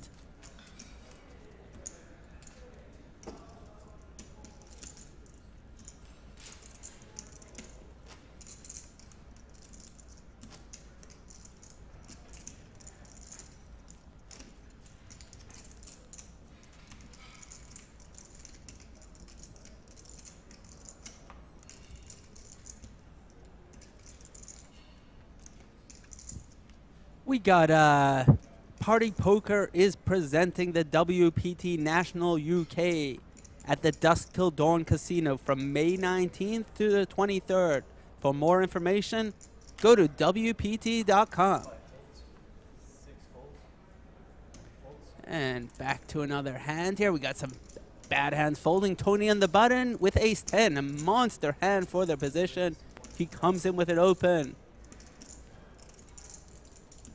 Joel gonna fold the small blind 4-3, and Ruby with king 9 suited is gonna play this hand. How is he gonna play it? My guess is call. Now Ruby, we gotta forget about this last hand. I know, big hand here though. Focus, you're playing against a great. Tony Dunst smells the blood. He's coming for it. Queen, queen, 7. Tony, hold on to the best hand with both players missing. Bet one more flop where aggression is likely to win it. Tony checks back with what he thinks is the best hand. Oh, bad card for Tony. He lets Ruby get there. Ruby hits a king. Now Ruby's gotta like his hand, but he's still a little nervous. He checks it. And Tony probably gonna check again. Is he gonna bet this time though? Oh, here comes the bet. Tony checks with the worst hand, checks with the best hand, bets with the worst hand, but I don't blame him. And he bets 130,000 to 385. This is what a guy looks like when he's pretending to think, because Ruby was definitely calling and doing nothing else. And Tony needs a jack or an ace here. Jack will be a straight. Ace for 2 pair. It's an offsuit 8 here, and Ruby has the best hand if we go to showdown. Ruby gonna start off with a check, and Tony, what's he gonna do? If he bets anything reasonable, Ruby is gonna call. Oh, he just checks and gives up, and Ruby wins it with his king. Unlucky Tony. If you would have bet the flop, you might have won it, but that's being results oriented. Definitely don't hate the way either of them play it.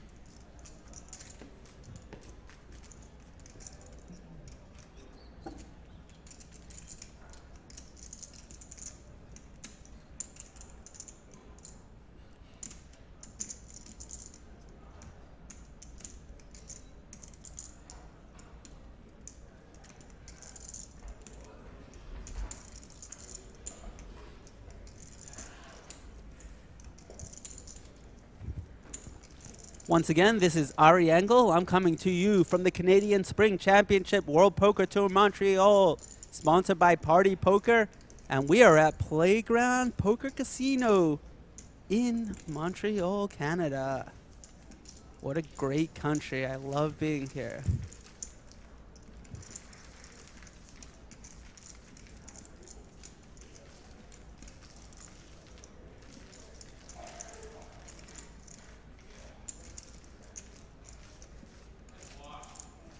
Let me tell you, if you guys haven't been to Playground Poker, come here. This is, I travel everywhere. I play tournaments, all around the world, so many different casinos. This is up here, one of the best places to play poker.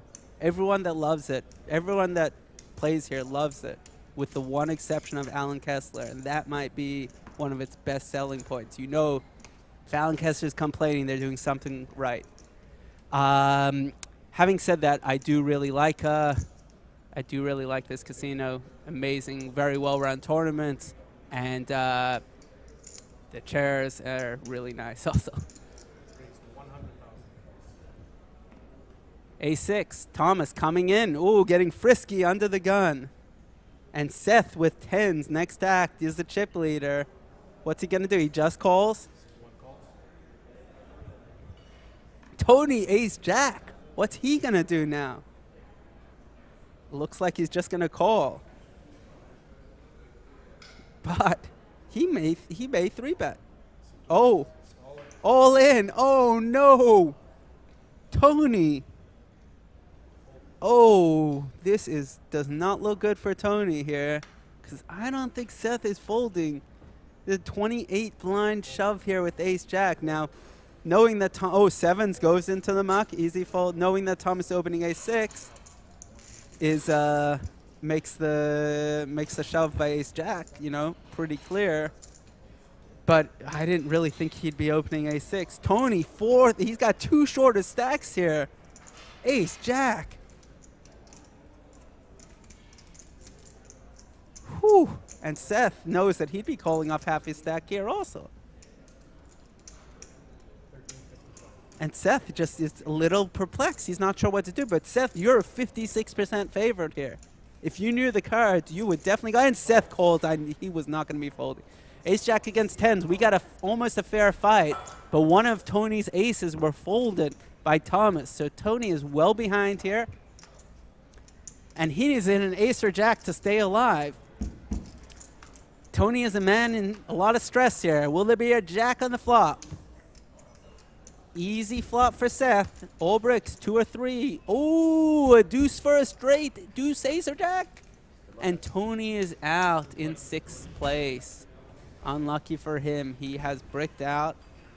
And Seth wins a huge pot. And Seth now is the big chip leader here. Disappointing for Tony. We know he's disappointed in this. But another deep run for him. What an amazing 5th final table, 8 WSOP cashes. Good game to Tony Dunst.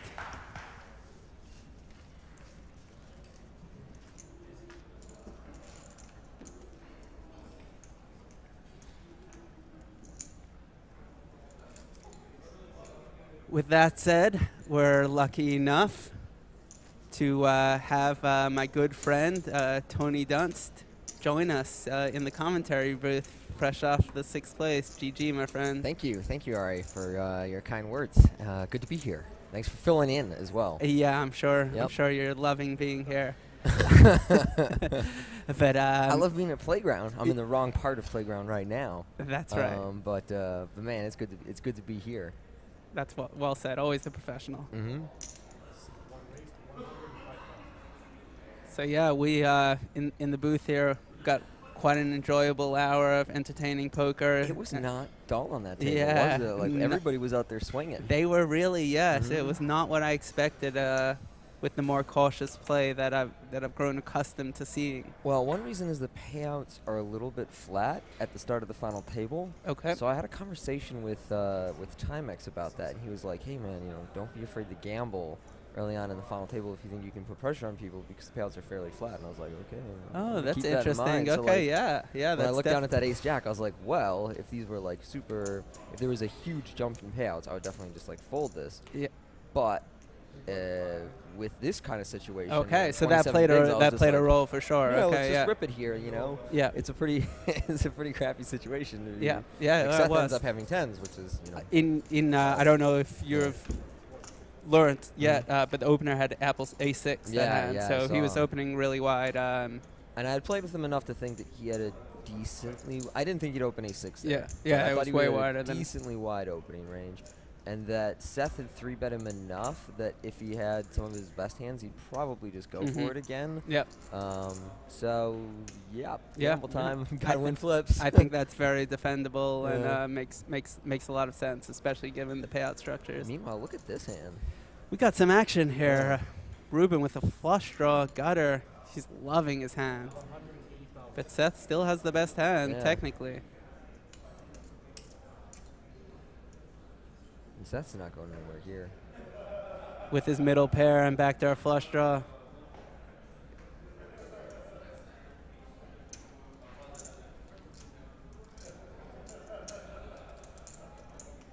Seth is very stoic professional, Yeah. not giving away a lot.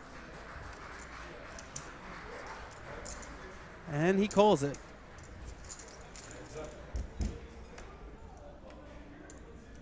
Brick on the turn. This is Yeah. going to be interesting. Is Ruby going to fire again here? If he does, I feel like he'll probably win. I don't think Seth is going to just call down. Right. Yeah. So it's kind of interesting. Because Yeah. Seth opened and check called to Ruby was a little scared off by that. I think these are some of the spots where Ruben should add an element of aggression to his game because that's a turn spot where, and I didn't exactly see the pre-flop action, but I still feel like your range looks so much stronger than Seth's, and he has a lot of hands that can check call 1 or 2. But if you just barrel down in these spots, Mhm. it's so nightmarish for Seth with Yep. most of his hands. And Yep. it's like, now what? Now it's not going to make a lot of sense Yeah. if you do fire here. It does get into that leveling war Yeah. because, at the same time, Seth is going to think it doesn't make sense for Ruby to be bluffing, but Right. I don't expect Ruby to bet. Yeah, check, and Jack 10 wins it. Seth played it really well there, got the pot control that he wanted. Seth had opened and then checked the flop. Yeah. Check call, checked every street.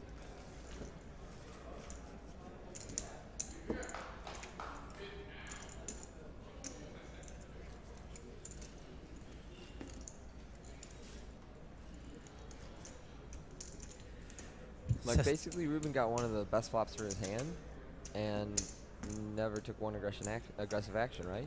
In the flop, he bet. Oh, he bet the flop. Yeah, Oh, he yeah, definitely Seth called. checked Seth call. check called. Yeah. What am I talking about? Seth didn't bet the flop.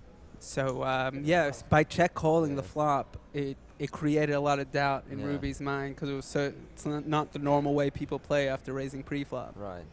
And it was just tricky enough. I noticed that was something that you did a little bit in Australia. A lot of it was a lot of deceptive checks where like you were misrepresenting your hand by checking.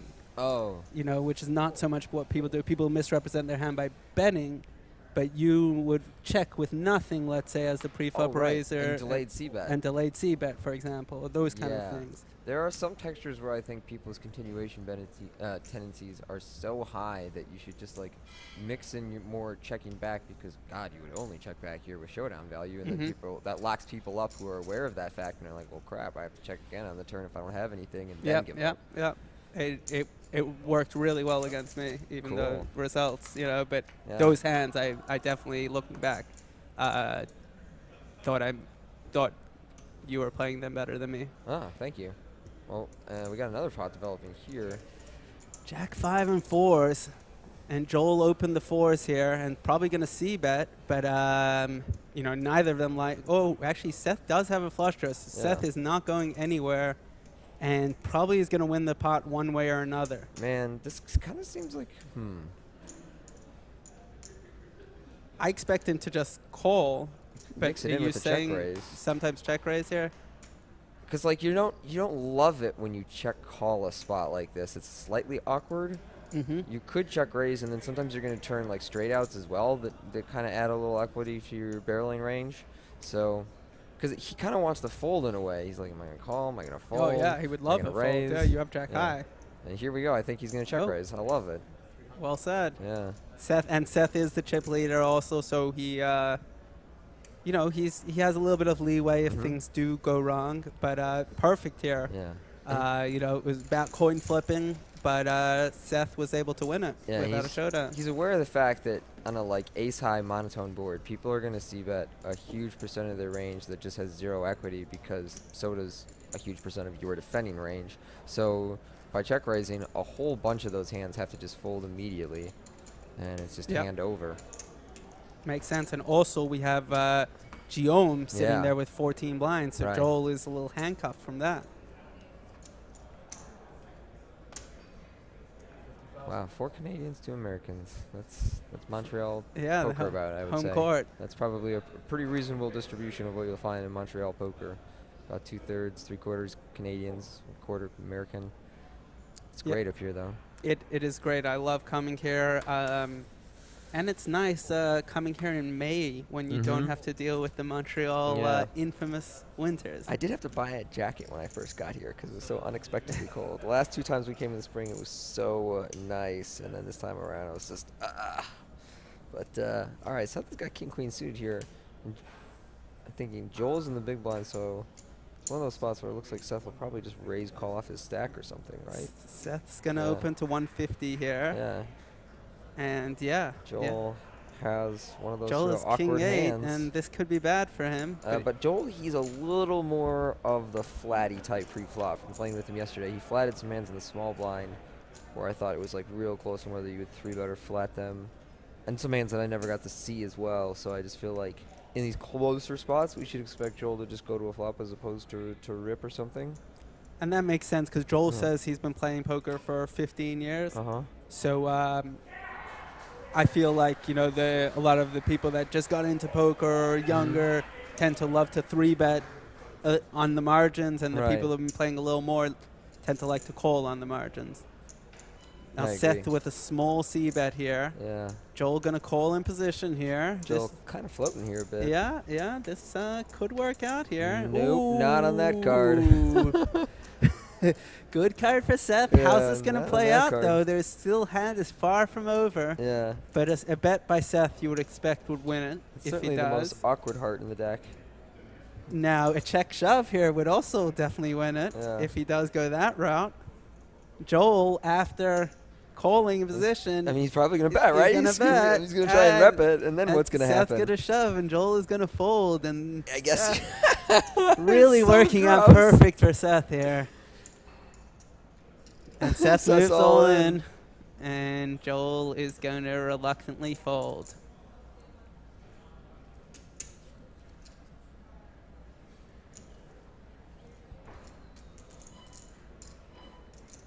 Oh, he's gonna call he 'cause hasn't he moved just- all in He yet. just thinks he has the best hand.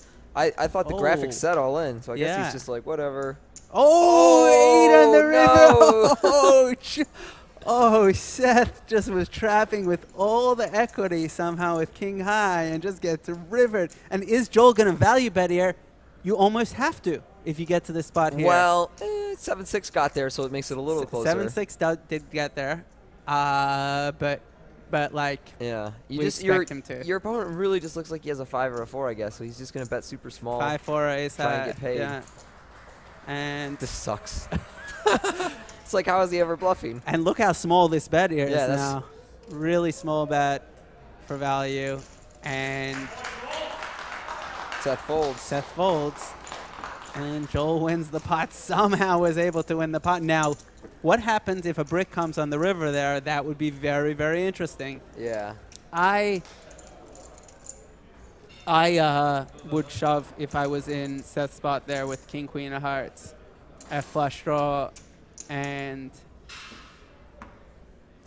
that's it. But I would still definitely shove there. It's just a sweet spot to represent that you have it, and Yeah. a spot where And there's your so much opponent's in going to it. float a medium amount of the time on the flop. So, yeah, get him. Yeah. And I like aggression, Yeah, so aggression is fun. yeah. King Jack suited for Thomas. Here comes the open to 100,000. We know who's the min raiser, except the one time when he didn't. Possibly blinds maybe had gone up that time though already.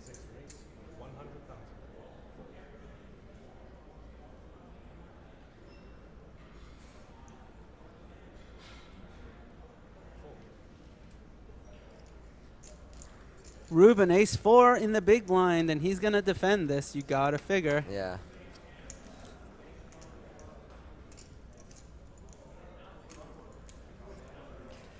Easy defend by Ruben. Takes Yep. his time. You make the call.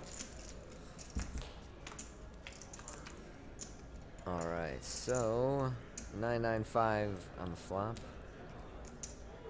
Okay, so we expect Thomas to c-bet this, and is Ruben going to check call with his ace-4? I don't know with somebody like Ruben. I think this is very close. He might peel once here, though. Also, Thomas opened from early, so Yeah. he can have, but Thomas does check. Ooh, that is the Ooh, most action interesting card in the deck.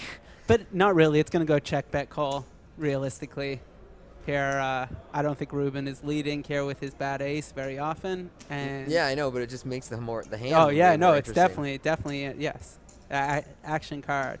But you know, Thomas could check again here because yeah, there he goes, the check. Oh, what a bad card for Thomas. Now is Ruben Now gonna he's check just gonna- again, but he's probably gonna bet, and probably makes sense to bet. Yeah. Yeah, I think betting's probably better than checking and check raising here. You're just never getting paid off on your check raise. Yeah, and also Like Thomas has like yeah. what he has. Yeah, and he's gonna call with king high and a And bunch not of random bet. ass pairs Yeah. and stuff.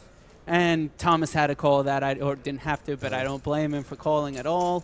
And Not pairs, high cards. yeah.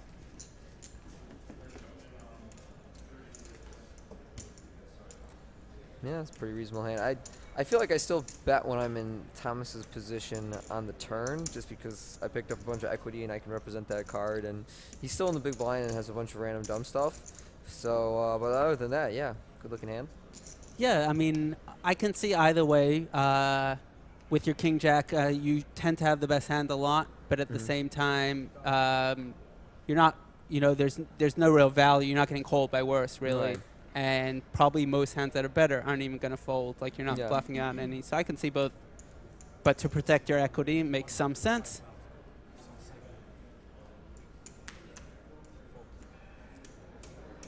And ace jack suited for Seth comes in for a raise, 105, just min raise with one chip.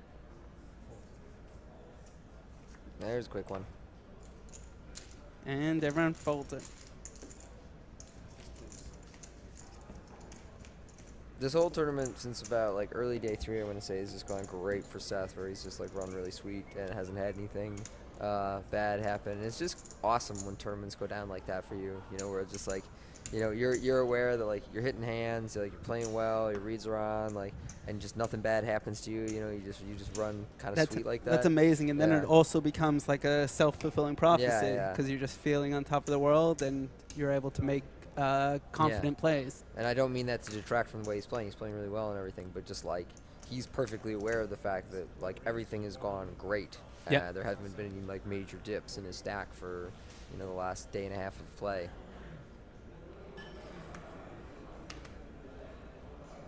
Jack 10 suited, Seth opens, and Yep. King 6 Ruby is going to fold. Guillaume 10-7 suited. You going to get frisky? Nope. No, he isn't. And Thomas. Peel time. Thomas definitely going to at least call here Yeah. from the big blind. Probably at most also.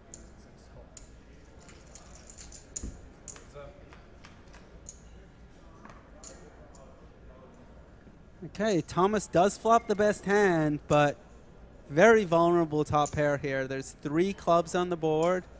There's different straight draws. There's a lot to be scared about. Still, just seems like an easy check call. Oh, but Seth getting tricky and checking it back. And a good turn card for Seth. He turns a double gutter. A 9 will give him a straight, and a king will give him a straight. Now they're still both worried about a 4th club coming. I would almost certainly bet twice if I'm Seth now. I'm just like, all right, my opponent probably doesn't have anything that good. If he checked already, yes, Yeah. and just check calls. Yes. Seth does seem like that kind of player also. Yeah. So he's going to start out with a turn bet here, which we are pretty sure Thomas is going to call. I also feel like this might be a good spot to bet pretty big on the turn and river. Like, your opponent will have one pair and sometimes one pair with a club that'll peel. But if you just, like, make him try and call big bets twice, with almost everything in his range, it's not very fun outside of, like, sometimes he'll have random 2 pairs. But I don't know, I feel like even a lot of 2 pair combinations are just going to lead out on the turn. Some people will check 2 pair. Yep, yep. Here comes the big river card here.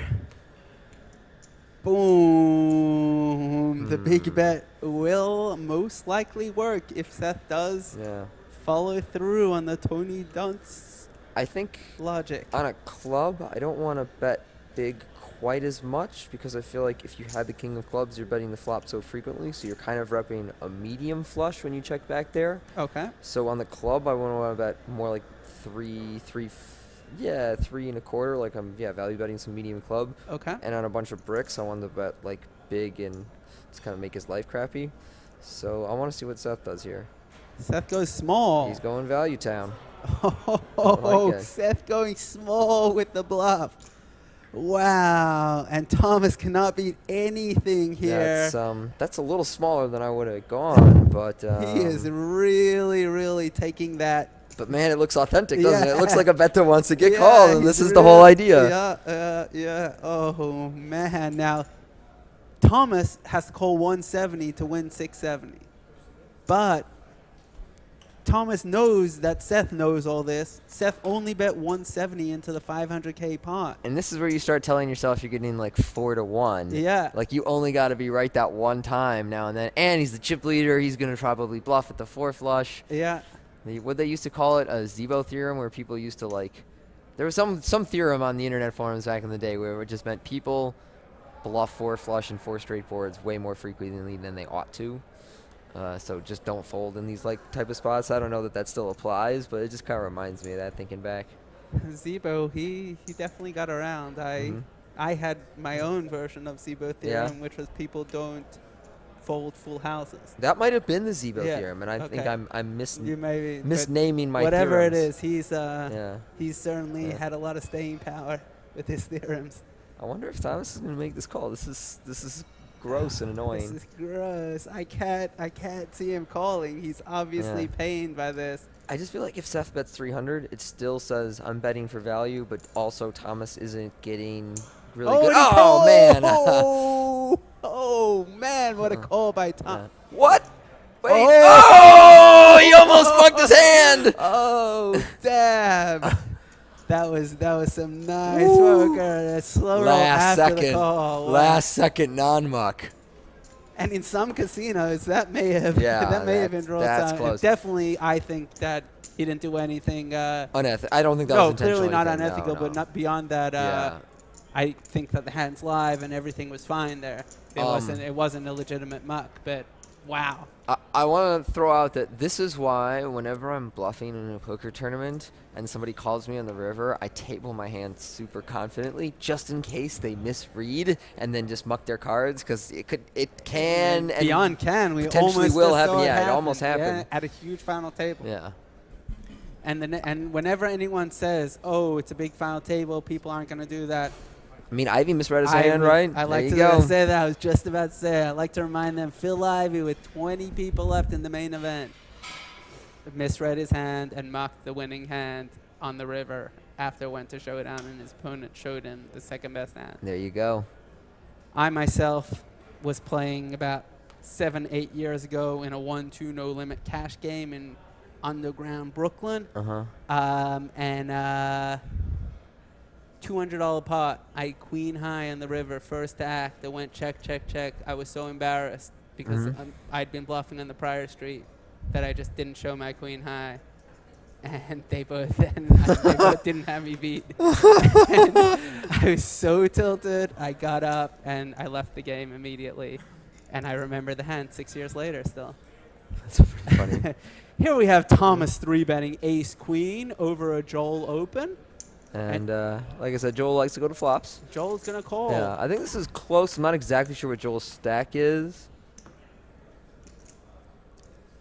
8-3 deuce rainbow flop. This tends to favor the aggressive 3-better pre-flop. So Yeah. Joel didn't flop anything. Well, he flopped the backdoor straight draws Yeah, here. it's not quite enough, though. If he had Probably a backdoor not. flush draw, I'd continue and float along. But I feel like Thomas should underbet here, maybe like 250, something kind of small. His opponent isn't that deep, so he doesn't need to bet that much in order to sort of leverage his whole stack. And 250. 250. Ooh, nice bet. Just the optimal amount. I like that I just got off the table and I came in here and I'm trying to figure out, like what I expect these guys to do, and then it's coming out pretty zeroed in. Like I've played with these guys for the last few days and I felt very focused during the tournament. I know everybody who goes deep in a tournament thinks like, I was so zoned in, man. I was playing my A game, blah, blah, blah.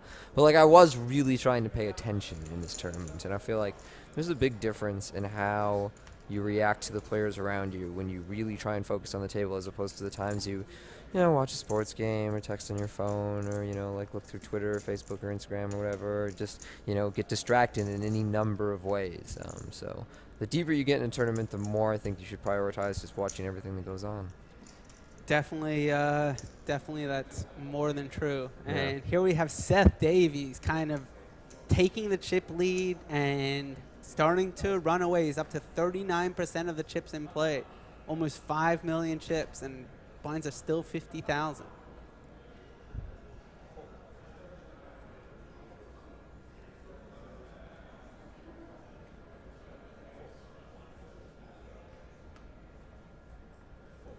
Thomas not going to open queen 5 on the button. Nope. And Seth probably going to shove town here. No. Seth just limps What in. how much does he have over there? Got 800,000, about 900. I feel like in Seth's shoes, I might just rip here. on Yeah, these 18 stacks, blinds, ace 5 suited. Seems like it definitely Yeah. could have been.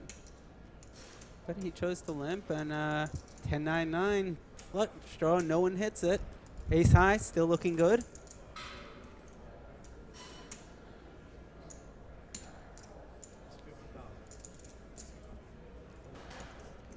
Ace high bets the flop and takes it down. Yep. My name is Ari Engel. I'm here with Tony Dunst at the Canadian Spring Championship World Poker Tour Montreal. And we're watching the final table of the $3,500 WPT Championship. Tony just finished in 6th place and is kind enough to spend a little bit of time talking with us now. Yeah, I mean, it's interesting to come in and watch the guys that you were competing against so recently, and then get access to the whole cards and kind of find out about the hand that you played against them, and see if to confirm whether your theories on their tendencies are right. So and it's not like anything tragic happened today. You're gonna lose coin flips, you're gonna lose big pots in tournaments. Sometimes the way you got is gonna be more upsetting than others. But Just hold on one a second, Tony. We Guillaume got is an all-in here Yeah. from Guillaume for 590,000, 12 blinds in the cutoff. And Nope. oh, actually, it looks like it was under the gun, Yeah. hijack, and that takes it down. That looks good. But I think the way that I lost today was very sort of benign and ordinary. Yeah. Lost 2 coin flips. If you didn't make yeah. any mistakes Yeah. or any horrible beat, it's hard to feel too emotional one way or another. Obviously, Right. we try not to feel emotional altogether, but Yeah. it's a little easier in that kind of situation. It's also just nice to go deep in tournaments and run good in general. I got deep in this tournament because I drilled somebody on the river. I got 9s in versus aces late yesterday when we were down to 10 people for Nice. 26 blinds or something. And I was out of my seat and walking away and just drilled the Oh, 9 you on the pulled river that for trick. all And the you're- all and the you- chips. And you're just going to tell everyone in the stream about it. Yeah, I just drilled that one for all the chips. And that poor guy, I can't remember his name. I think he finished in 10th place, maybe 9th. Later on, he doubles up and then gets his own 9s in versus 6s and gets drilled again on the river. And we're all just, oh, that's so painful. So, if I had gone down like that guy, maybe I wouldn't have felt like coming in the booth. But today I was just like, well, yeah, can't win them all. Can't win your flips. Yeah, What are you going to do? Seth, chip leader, takes down another Yeah. pot. Just quietly racking up big chip stack. It's so fun to have one of those stacks in a tournament. Yes, it is. Just shuffling with 100,000 chips. That's when you really know you've made it.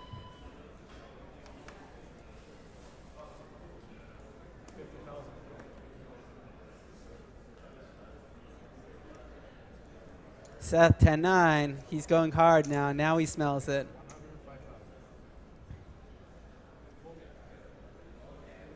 I like this open. I think that, while... What is Ruben thinking about? Oh, okay. I was like, Yeah, he's nah, got he jack takes five. a couple of seconds Yeah. before folding. I like it. Yeah, well, but while Guy is on this stack, I think that Seth should just go after them. I'm curious whether Guy is going to go for this. Oh, he does it. Ooh, he Nice senses read. it. Good eye, Wow. sir. Yeah. Very. You can tell that he's a professional, Yeah. and he's got the short stack game pretty good there. Nice reshove there. 12 and a half blinds. That's not standard there. No, Queen that is 10. not standard. That's when you're zeroed in as well and Yeah. paying attention to the dynamics going on at the table. So you recognize that Seth liked the very dynamic that I was saying, which made me like his open with 10-9, and he was like, okay, well, he's probably opening a whole bunch of stuff right now. Yeah. I'll just be the one to rip it over him. Strong play Yeah. by Guillaume. Because he can't expect too many folds there just based on the math. Yeah. He really Yeah. to want to reshove there. You really, like you said, have to Expect have your, to be zoned in. your opponent to be opening real wide. Plenty of people will get those chips and be like, okay, don't spew them off, and not really change too much about their ranges. Somebody like Seth is going to adjust a little more. Here we go. He's probably going to rip it again. Yeah, looks like a shove for sure with 14 blinds on the button. Ace-7 suited. Can't imagine. And yeah, just messing around with his timing. He had nothing to think about there, but he was. Thomas seems very interested. Yeah, there it is. Oh, unlucky for Guillaume. Thomas wakes up with 9s, and there is 0 chance he's folding this. And there's 0 chance he's doing anything but moving all in. He may call, which would be pretty effectively the same thing, but he's moving all in. He's got 1.7, 1.8, 2 million chips. Yeah, his curiosity was very authentic. It was like, yo, how much is that? Yep. All in. Seth, do you have anything? What? Oh, no! Are we going to see a double knockout here and just all the chips go the double to Seth? KO. Oh, man. We're looking for an ace or a 9. Seth like held on to his cards. I was like, what? That's so unlucky for Thomas. Unlucky for, Guillaume So also unlucky. standard shove. I mean, Guillaume at least has a chance to win. Thomas is just screwed here. Okay. Okay, we're looking for a 5 or 6 of hearts here.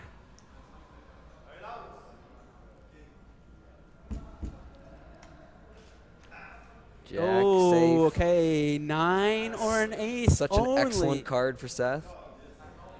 Yeah, this is. Bang. Oh, Double KO. wow. So sick. I told you, like when you're just running that way, you know, it's man. just like what are you gonna do? What are you gonna say? Two guys go all in and you have pocket kings? Oh man, and nothing anyone could have done there differently. Yeah. Guillaume, clear shove there with A7 suited and 16 blinds. Now he's wishing he just would have min raised now in hindsight, but there's that very standard to just shove there, and then 9s has to shove well ahead of Guillaume's range, and so we have Guillaume busting out in 5th for $64,000, and Thomas, due to having more chips to start the hand, he'll go out in 4th for $85,000. Great performance by those two guys. I know they're probably disappointed right now, but what a phenomenal showing going deep in WPT Montreal.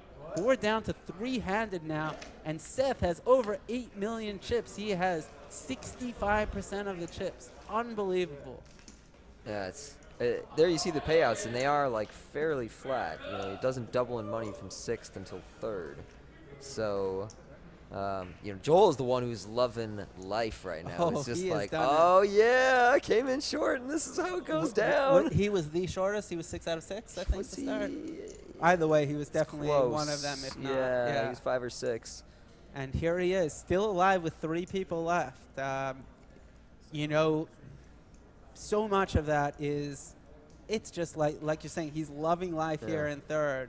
And just surviving in tournaments, surviving is just so important. It's worth a bunch of money, that's for sure. And definitely worth a lot in this case. 10-8 suited for Ruby. He's going to come in for a raise. And let's see, because Ruby is a clear 2nd in chips here. Seth is probably going to be putting pressure on him in general. If you're Seth, you should just crap all over, like not backing down with that queen 9. Like I'm gonna come get you. Yeah, but you can there's fold, a but long like 3-handed. Maybe give him 1 and yeah. But I hear you. I would definitely be messing around with Ruby. I think Ruben in particular, just because having played with him a little bit, he's just not the guy who wants to just like fight back for tons and tons of money. Like if somebody's really short and he can move up like 50 or 60K. See there, you see he won his entry on a 350 satellite. And we played a couple of hands in the tournament that made me think he was going to be a little more risk averse than other people would. So he seems like a great guy if you're Seth to just be super cutthroat until Joel's stack has been decided. Yeah, makes sense to me. Seth, as we can tell, Seth coming in for a raise with 4 deuce suited, and we did see Joel fold king 8 suited in the small blind. Now it's hard to play in the small blind, but king 8 suited is going to be ahead of Seth's opening range on the button, and we have Ruby defending the big blind.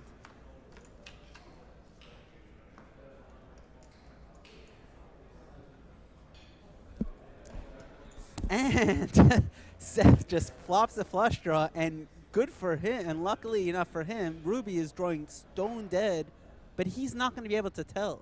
He's flopped a gut shot here to the high end of the straight, and he actually is going to like this flop. So I don't see any chance of Ruby folding, and actually I think there's some chance of a check raise here, but I expect Ruby to I think call. he might just fold. Oh, wow. Let's see. See if Ruby's going to fold. I don't see it happening. But Tony knows his players. Yeah. Wow. Nice read, Tony. Yeah, like I was saying, I think that's one of those spots where he's like, okay, this hand doesn't play that well. I'm in a clear second place. Yep. This hand could get murky and end up getting to be a big pot. I don't know whether I'm supposed to call down exactly or not. I don't really want to do anything weird while Joel is still so short. I'm just going to fold. And I think that's kind of reasonable, too. Super reasonable, and in that particular Yeah. spot, it was amazing for him that he had that thought process. Because a lot of other players would have lost quite a bit of money. Nines for Joel on the button with his short stack. Is he going to shove or just open? He is an opener. He is an opener. Yeah. And he's probably not got about really the 18 all-in guy. blinds, 900K to start or so. Ruby going to fold the 7-5. And Seth, King Jack. Seth's oh, probably gonna are you guys light ready him to up. flip? Light him up. Good luck, sir. Yeah. I'm all in. He might just call, though. I Seth. think there's You like gotta a say- 10% chance he calls and a 90% chance he shoves. And yeah, there and we he go. beats him into the pot Yeah, at the yeah. call. Joel with the nines. We have a classic coin flip. I kind of hope Seth wins because then like I'll just hang out for the rest of the final table with 'Cause you. it'll Like be I'll another just 5 hang. Yeah, minutes. because then it'll just the whole thing will be done soon. Oh, man. Nothing against you. Whatever. Let's see what happens. Oh, what a wow! flop! What a Oh, flop! Oh action man! flop. Well, there you see he's got 9 outs. Ace King 9 is what he's looking for. I guess 9 is the action Yeah. card. A club also complicates things. Oh, Oh man! And now the takes queen away. could counterfeit him. Oh.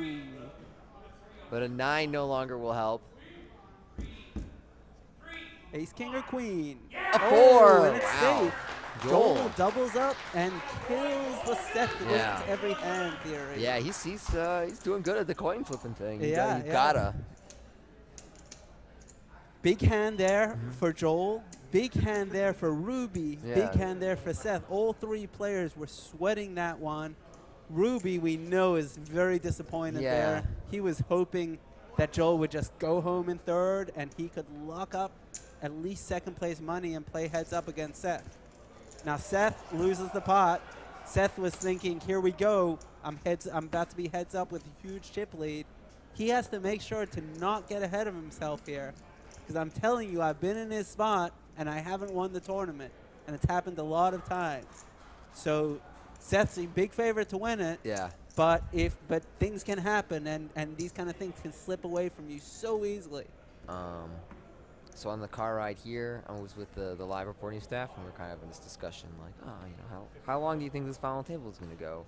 Is it going to be a late one, et cetera, et cetera? I was like, no chance this is a late one. These guys aren't bitches. And that's what this final table has been so far. Like, people are not just, like, taking the, like, passive, like, sort of weak route. They're just, like, going for it. And I really appreciate that in a final table because I do generally think that aggressive play is a superior form of play.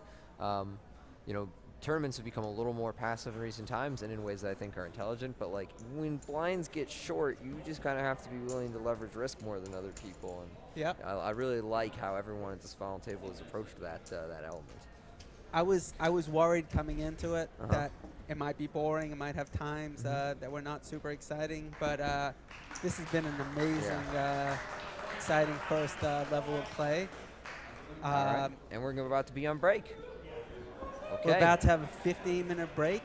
You're going to see highlights from earlier play, and we'll be back in 15 minutes.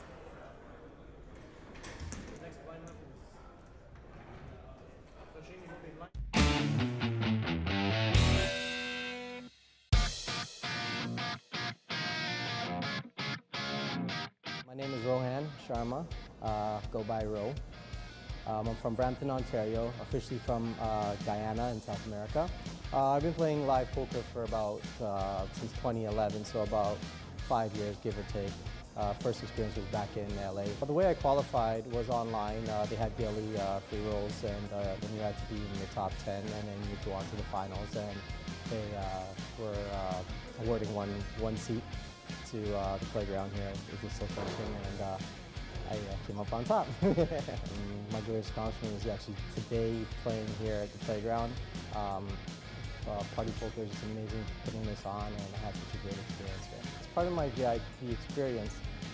Once I got here, I went to register, and when I turned around, Sam's like, I've got a surprise for you. And when I turned around, Mike Sexton was standing right there, and I'm like, what? It was just great.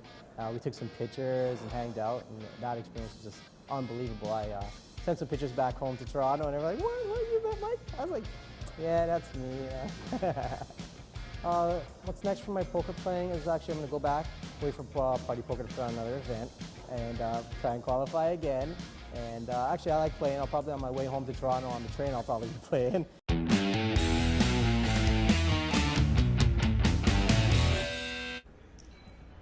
Seth comes in for a raise with 9-7 suited under the gun. First to act, Seth.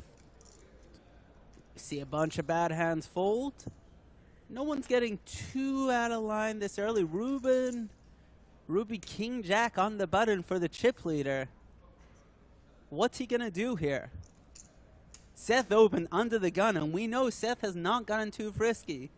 We do know he recently lost a pretty big pot with that 10-9 suited. Oh, and here comes a 3-bet by Ruby. Yeah, Ruby. We've seen him do this a few times now with these kind of hands. Ace-4 suited, King Jack. Good but not great hands. 265,000. 3-bet. And Seth, so this is Seth with 9-7 suited out of position. Got to call 160 to win 460. What's he gonna want to do? He has about 2.5 million bet hand. It's gonna change things because Seth now all of a sudden he needs to hit 10 or a 5. But if the 10 of spades or the 5 of spades come, he's not gonna feel as good. Now this is really interesting. I fully expect Seth to just check call this, but Seth is a tricky player. I could see other things going on, and I could see potentially on later streets some aggression going on by Seth, even if he doesn't hit. But let's see how this plays out. Ruby C-bets 335 after re-raising to 265 pre-flop. Is a healthy bet, approximately half pot, and that call by Seth. What's gonna happen? Ruby wants a break. Oh, horrible turn for Ruby. Seth turns the nuts, and Ruby is drawing dead with his King Jack. Now, that's an offsuit 10. Most of the draws missed here, in the sense that the flush draws all missed and 7-5 missed. Even 10-9 got there in a sense, but not enough to get ahead of Ruby.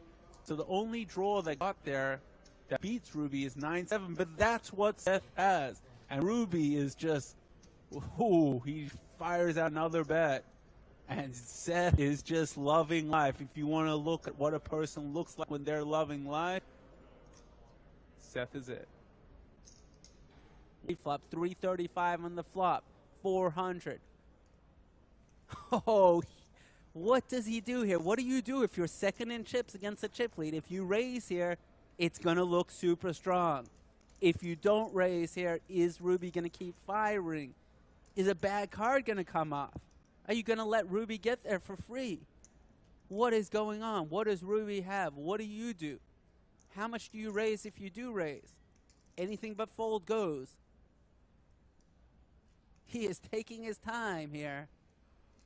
If he puts in a raise now, it's going to look like one of the two, like it always does. It's going to look like either a bluff or he's got it. But, whew. Ruby, just call. Just call. That's what Ruby's saying. Just call, check to me the turn, check to me the river, and I'll bet again. Oh, and he moves all in? Oh, he moves all in. Only 1.3 more. Oh, man. The pot got huge all of a sudden. So it's 1.3 more. There's 3.4 million in the pot, and Ruby is thinking, I got you beat. You might have Queen 10 of spades. You might have Jack 9 of spades. You might have all kinds of flush draws. You might even have 8-9 or 8-7 or something silly like that. You might have pocket 9s or pocket 7s. Ruby is trying to convince himself Seth has some sort of semi-bluff or something like that, but he knows that if Seth doesn't have a semi-bluff, he's in bad shape. And Seth is second in chips going up against the chip lead. Is he really just bluffing it off here? Now, we saw, if you go back to the 2007 World Series, we saw Philip Hilm and Jerry Yang do something really similar. And we basically saw the two chip leaders go at it and play this huge pot in a kind of where it was the pair and flush draw, and where either I think it was Hilm was a chip leader and got in just a ton of chips. And so Ruby is thinking, Seth, are you doing the same thing? Do you have 8-5 of spades and you're just going nuts on me? Do you have 10 jack suited? But he doesn't. Ruby, you are drawing dead. Good fold. Good fold, Ruby. You saved yourself those chips. Very nice hand for Seth. Big pot. Completely changes the dynamics of the final table. Seth has all the momentum now. He's got all the chips. He's probably vying now for the chip lead. He's feeling great. Now he is wishing he would have gone cold in the river there. You know, he's laughing and all that. But he is now the new chip lead with 87 blinds, almost 3.5 million. Seth Davies at his first WPT this year loves it, with the one exception of Alan Kessler, and that might be one of its best selling points. You know, if Alan Kessler's complaining, they're doing something right. Having said that, I do really like this casino. Amazing, very well-run tournaments, and the chairs are really nice also. A6, Thomas coming in. Ooh, getting frisky under the gun. And Seth with 10s. Next act is the chip leader. What's he going to do? He just calls? Tony, ace jack. What's he going to do now? Looks like he's just going to call. But he may 3-bet. Oh, all in. Oh, no. Tony. Oh, this does not look good for Tony here, because I don't think Seth is folding. The 28 blind shove here with ace jack. Now, knowing that sevens goes into the muck, easy fold. Knowing that Thomas opening a6 is makes the shove by ace jack, you know, pretty clear. But I didn't really think he'd be opening a6. Tony fourth. He's got two shorter stacks here. Ace jack. Whew. And Seth knows that he'd be calling off half his stack here also. And Seth just is a little perplexed. He's not sure what to do. But Seth, you're a 56% favorite here. If you knew the cards, you would definitely go. And Seth called. He was not going to be folding. Ace-jack against 10s. We got almost a fair fight. But one of Tony's aces were folded by Thomas. So Tony is well behind here. And he is in an ace or jack to stay alive. Tony is a man in a lot of stress here. Will there be a jack on the flop? Easy flop for Seth. All bricks, 2 or 3. Oh, a deuce for a straight. Deuce, ace, or jack. And Tony is out in 6th place. Unlucky for him. He has bricked out. And Seth wins a huge pot. And Seth now is the big chip leader here. Disappointing end for Tony. We know he's disappointed in this. But another deep run for him. What an amazing 5th final table, 8 WSOP cashes. Good game to Tony Dunst.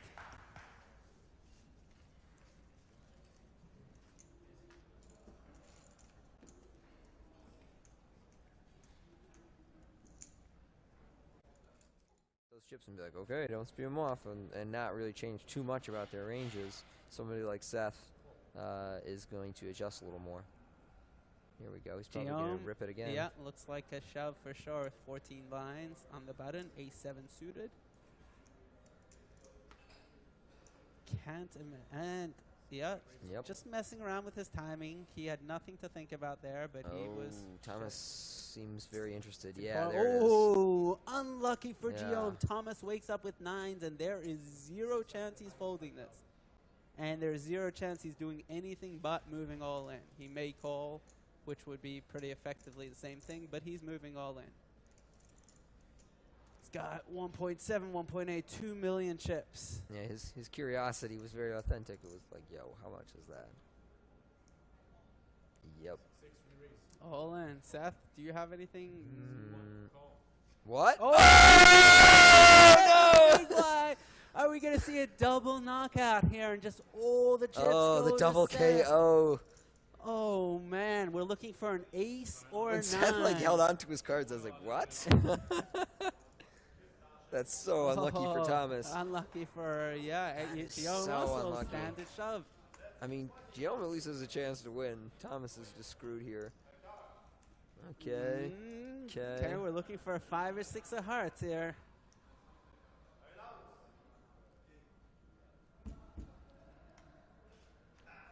Jack, oh, safe. okay. 9 or an ace. Such an excellent card for Seth. Yeah, this is. Bang. Oh, double KO. Wow. So sick. I told you, like when you're just running that way, you know, it's just like, what are you gonna do? What are you gonna say? Two guys go all in, and you have pocket kings.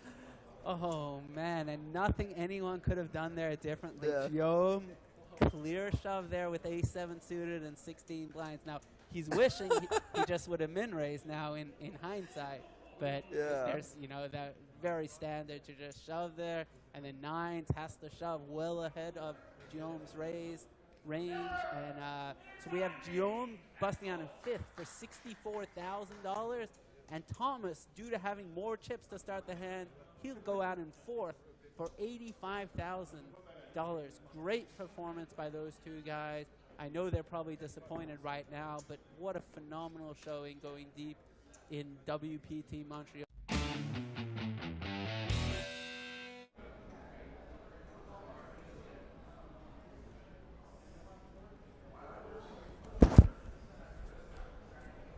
All right, we are back, coming to you from Playground Poker Club, Kanawaki, outside of Montreal, where we are playing 30,000, 60,000 with a 10K ante, and are currently 3-handed. Seth Davies way out in front. We got Seth Davies with 118 blinds, Ruben Percival 56, and Joel Miller 34 blinds at 3060K. I'm Ari Engel, got Tony Dunst here, and we're at the Canadian Spring Championship presented by Party Poker and the World Poker Tour Montreal at Playground Poker. It's been a great festival of events here. This main event exceeded 400 entries over 3 days of entry. Day 1A, Day 1B, Day 1C. I got through on 1 bullet. I was very happy about that. I'm not sure about yourself. 1 bullet for myself too. 1 bullet for you. We both cashed. A great result. Amazing result. And we were talking during the break, and you're going to be heading off to WPT Amsterdam next on Sunday. That's right. I'm very excited for that. That starts Tuesday. That should be an awesome tournament. I'm still in the tank about it. Okay. Not sure if I'm ready to travel to Europe and back before the World Series again, but just gonna throw out that there are direct flights from Montreal. Yes, yeah. I've done a little bit of searching. Okay. I'm a little bit into the points and miles games and things like flying business class are things that interest me. I see. And so finding that kind of good flight is a little tougher sometimes, or sometimes easier. But I'll have to make a decision very soon. Just keep delaying like a good poker professional. I just delay all my important decisions. Well, I will say that apparently the airline that flies direct from here to Amsterdam is very nice. So it won't. Maybe there won't be something business class available. But I feel like what do you want, Delta? KLM. KLM. Okay. I feel like when you're on a good airline, one that actually seems to care about the comfort of his customers. Like even when you're in economy, you're typically pretty comfortable, but I don't know. You might be very particular about your flying habits. Yeah, no, I'm not the most particular ever. Okay. I'm just enjoy it, and I'm able to do it, so why not? I am very good at falling asleep on planes. It's I'm a professional Yeah, too. yeah, I Amazing, the bet. best sleeper ever. you're throwing down now. You're Maybe throwing down not. on a point of pride. I will. I'll sleep you any day, sir. I took it up a notch. All right, Joel here with Jack 10 suited in the small blind. Okay, and he had 22 blinds. Yeah. And so he open raises to 110, is it? Yeah. Interesting. Or 20, I guess. 150. Oh, those were the 25. One orange, 100,000, and two 25K chips. I think that Ruben doesn't play the all-in game pre-flop too much, and so I kind of like this from Joel. Like this hand plays so well post-flop, and As long as you're not going to get Yeah. reshoved off it a lot, then you're good. I feel like against Ruben, this is a fine play. And Ruben, I think, right this moment is playing a little bit more risk-averse because he doesn't want to double up Joel or play a big pot against him. And he ends up getting a pretty cool flop for his hand. Ruben gets kind of an interesting flop for his hand with the king of clubs here on queen jack deuce. So Ruben's got some backdoor flush draws, straight draws, an overcard, but is that enough to call? Yeah, it looks like he will be calling in position here. With his king high, Joel C betting his jack 10 of diamonds. Now, I expect Joel to check a lot of turns. Almost every turn here. Yeah. That's a cool one. Including this one, He's I going to would check say. that one, but that's a cool turn. Yeah, very, very, very good card for Joel. He was slightly concerned about a queen. Now that there's two queens, he's not nearly as concerned. He's going to think that his jack is good most of the time. And he now has a flush draw also. Will Ruben fire out a bluff? Well, yeah, when you call with king high and not really much else, and then your opponent checks to you, I say that you will fire out a bet, which he does, 100 or 240,000. This isn't going to work, but I like the way that Ruben is playing his hand. Agreed. Yeah. He definitely, it was nice line so far by Ruben or by Ruby, and Joel's just gonna check call, and we're off to a river now. A club on the river. That would be, maybe a 9 of clubs or an 8 of clubs. A jack comes, and that's harmless jack from Joel's perspective. Actually improves his hand and allows him to chop if Ruby did have a better jack. Ruby is probably not going to bluff this here. I expect him to check behind here. He beats some draws now. I agree. Yeah, that's a good check. And he does not beat jacks full, and Joel picks up the nice putt. Ruby is not happy about that. He really wanted to keep Joel down in chips, and he's really hoping that Joel will just bust so that he can go heads up and be free to play poker again, because he feels contained right now by Joel, because Joel staying alive means that Ruby has to worry about Joel, and Ruby wants to get second and not third, obviously, and Joel just won't die, though. And you can argue that Joel staying alive here is actually helping Seth, because theoretically Seth should be able to pick up a whole bunch of chips during this time. Yeah, I agree. I'm sure he wasn't thrilled that he lost that hand, that flip against him earlier, but he also had to be like, well, now I just bleed them both simultaneously. Yeah. It might be more of a reason for King Jack to be just a call in that spot because of that, but I think it's much of a muchness. Joel coming in for a raise here with deuces, 30-60, opens to 125K, and Ruby has Jack 9 suited. This, my friends, is not a folding hand. What's he gonna do? I say he's gonna 3-bet. He hasn't been doing much of this, but you know what? We got some chips now. I just don't know what he's gonna do here. He might flat, he might 3-bet. I'm not really sure. Here comes the 3-betting.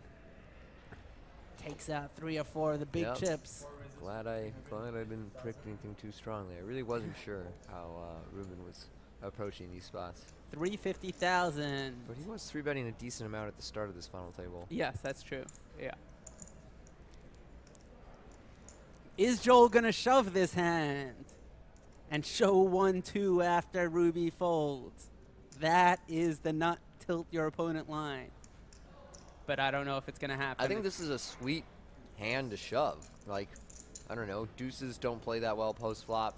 Your opponent is going to have to 3-bet you semi-wide out of the small blind, and you're just forcing him to do a spot where maybe he has to flip for entire stacks and for a whole bunch of money, and people hate doing that. That's exactly the kind of spot encountered on the bubble against Ruben. Yeah, yeah. What do you think about just shoving there? I love it. Yeah. Hey, anytime you can shove with a deuce, Yeah. I'm all for it. I'm also staring at a guy who has Jack-9 suited, but still in those Yeah. type of spots, like deuces just are so awkward post, but actually are not so bad all in pre, and your opponent's life is hell, so I go all in. I like when I think, is my opponent's life hell if I do this? And if the answer is yes, then I try and do it. and you see the problem here with deuces. Yeah. Unless you flop a deuce, it's so hard for you to continue post flop. Here on the ace queen 10 flop, it looks like it's a horrible flop for you, and it is a horrible flop for you. But you still had 49% equity. You just have no way of continuing there. And there's going to be plenty of other flops where you're in even better shape, and you're going to have to fold. And I mean, if your opponent is 3-betting, we see with all kinds of king jacks and ace 4 suited and things like that, you're able to shove your deuces pre-flop and not allow them to get any chance of sucking out on you, any chance of hitting when it should be a 50-50. Of course, when your opponent has eights, you have no chance and you're out of the tournament. So, like you said, it's easier to advocate aggressive options when we see our opponent has Jack-9 suited. And all commentary forums like this you, the audience, should be taking with a grain of salt and realizing that, people are results oriented, and looking at the results or looking at the cards in front of us is definitely going to impact us somewhat. Here we have a limp on the button by Ruby, I think it was. Maybe, okay, I'm not going to guess. We have a limp on the button. We go 3 ways.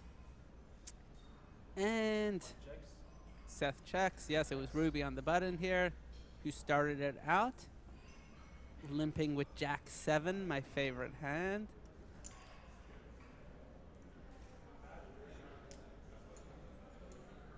And Ruby is going to c-bet with the best hand and probably just take it down.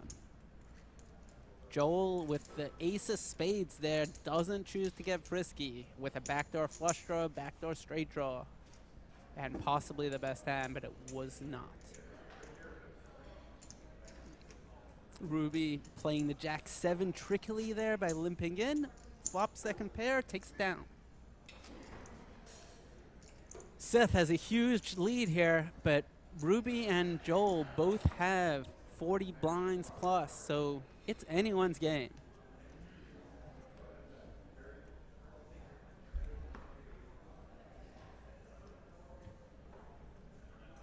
Seth ace-10 on the button. Surely he's going to open it up. 125 seems to be the number. But Joel's got some. Oh, there. Oh. That's what he's got. oh, nice read. How did you know he had something? I don't know. Just the amount of interest when he looked down. Like, Oh I mean, man, we got a professional in here. Wow, that was strong play by Tony. I'm telling you, he didn't see. We don't have anything. Oh, and Ruby has kings. Whoa! What a We life. have another cooler in the what a house. life. So this isn't going to cost Seth a cent more. Oh, again, yeah, Seth running really He's good just here. like, sweet, I can fold for 1 bet. Oh, wow. So I got to forget about my excitement about Tony just reading Joel like crazy. This is a sick cooler. Ruby, 4-betting. All in. He shoves all in. Joel snap calls. Oh, man. Brutal. Kings against queen. That is brutal. Brutal cooler. Nothing Joel could do. 3-handed, 40 blinds each. Or Joel actually only had 36 blinds. Big hand here, Ruby, 80-20 favorite, 82-18. To double up, knock out Joel, and get heads up. What an amazing spot. Let's remember, Ruby has only been playing poker seriously for a couple of years. He got into this tournament on a $350 satellite, and he's about to go heads up for a WPT title if his kings can beat queens in this pot for 4.5 million chips. He's going to smash some fruit in the interim. Eating the healthy fruit. I like it.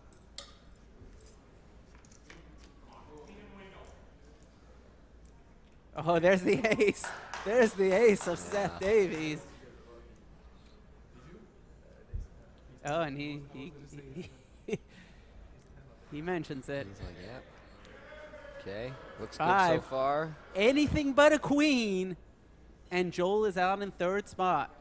Joel needs a queen and queen only to stay in this tournament. What will it be?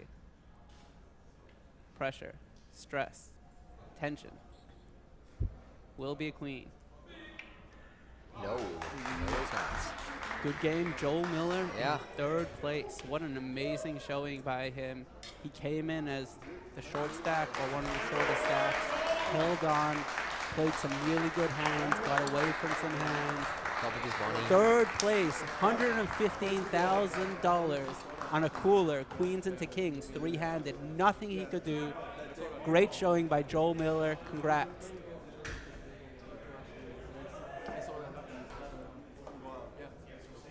We're gonna go on a 5-minute break now. Well, I'm gonna show a Playground Poker Casino video while we get ready for the heads up between Seth Davies and Ruby Percival. Congratulations, guys. We're just going to match you up.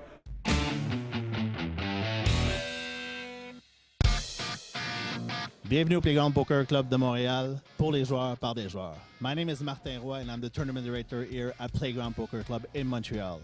Here's in the back, we have a customer service. When you enter the club, for any request, massage, or everything, you can go over there. We have a cash game here for all the floors and everything, all the information you need about the games. Right over here will be the right place. And now we'll go see in the tournament hall. And here's is the setup for tomorrow final table. And we have 54 tables, so we can accommodate a lot of players. Like tonight, we're gonna have at least 200 players, and tomorrow too. And this series was very, very busy at Play on Poker. Now we're gonna go to the tournament desk. And here's our big tournament desk, and with my floors, they were making an awesome job for all this event. They worked very hard to give the best service possible. If you want a sport, any requests, we always have it. We always accommodate the player the best we can. Here's an example of what we're doing here. We have every dealer has his chair, and we have 3 colors of light. We have green, orange, and red. The green button is for seat open, so nobody's yelling, nobody's screaming. So just open the light, and all the floor is going to pick up the cards and make easier to balance the table. We have the service light for massage, or drinks, or food. Remember, all the food is complimentary when you play cash games, so everything is free. And you have the red light for floor. So any problem, you just press the red light, no screaming, and the floor manager will go directly to your table to answer the question. And don't forget, we have a lot of action over here, and we have 2 high stake room for big player from big action. So if you like big action, we are the right place. Now let's see the trophy for the winner of tomorrow, WPT championship, and we have the nice belt over here for the champion. Thank you for taking the tour with me to Montreal, best poker place, Playground Poker Club in Montreal. Now I have to leave you. I have some work to do.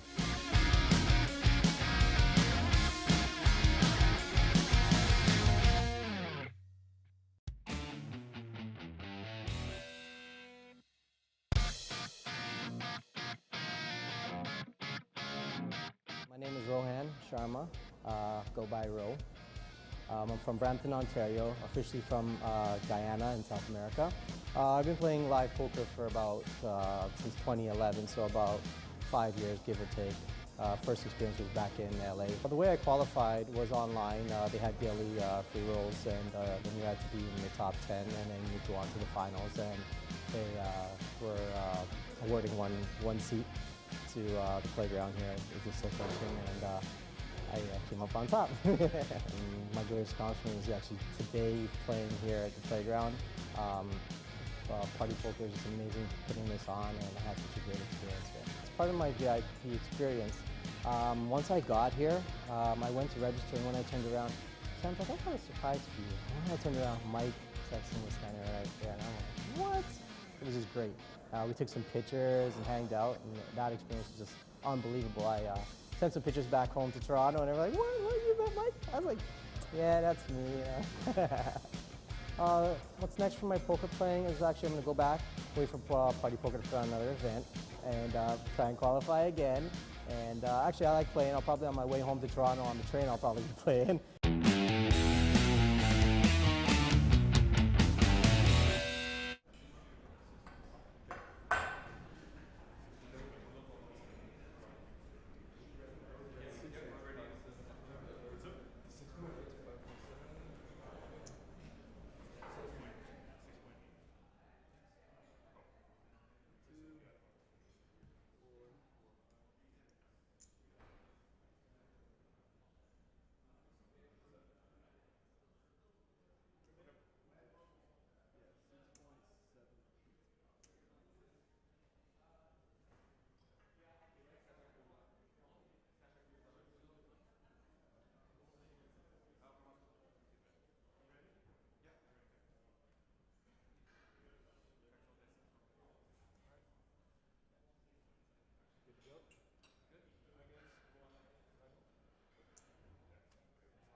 Welcome back to the final table of the Canadian Spring Championship, WPT Montreal, presented by Party Poker. This is heads up between Ruby Percival and Seth Davies. Seth has a slight lead going into this heads up match. I am very curious to see how both of these guys approach heads up. You know, the game changes dramatically when you get heads up. You and I, of course, have a very interesting history when it comes to heads up poker. What? Did we play before? God. I didn't want to bring I it wanna up. say once. If you're going to, Yeah. I guess we should let the stream know that we played heads up in Australia this That's right. one time for a small little match, and I happened to get A friendly lucky match. a little bit and maybe won it. I happen to have called the whole thing off on fourth pair, facing a 3-bet and a triple barrel. Nice hero call, sir. Oh. Anyways, Seth starts us off. With the 3-bet. 3-bet ace-8 suited, but the more interesting part was 9-4 opened up the pot here. Yeah. Actually, I think 9-4 might be one of the few hands that I fold heads up. Yeah. On the button, just give it up there. As far as 3-betting ace-8 suited, Interesting. That didn't seem to be your strategy against me very much, but yeah. you know, who knows the way you gotta structure a strategy based on your player more than just having one set strategy. I just wonder whether that was a linear 3-bet or not from Seth, by which I mean, was it a 3-bet for value because he just wants more money in the pot with ace-8 suited against Ruben? Or was he just like, okay, ace-8 suited is a sweet hand, it doesn't play that well out of position, I'll just like kind of turn it into a bluff here, and if Ruben comes over the top, I'll just fold because I think he's not a very clicky guy. Yeah. I'm not sure which it is, though. I would guess it has more to do with the fact that Seth probably doesn't expect Ruben to 4-bet very much. Yeah. And so therefore you could just comfortably 3-bet everything All your good hands. and just not worry about Yeah. betting 4-bet. Okay.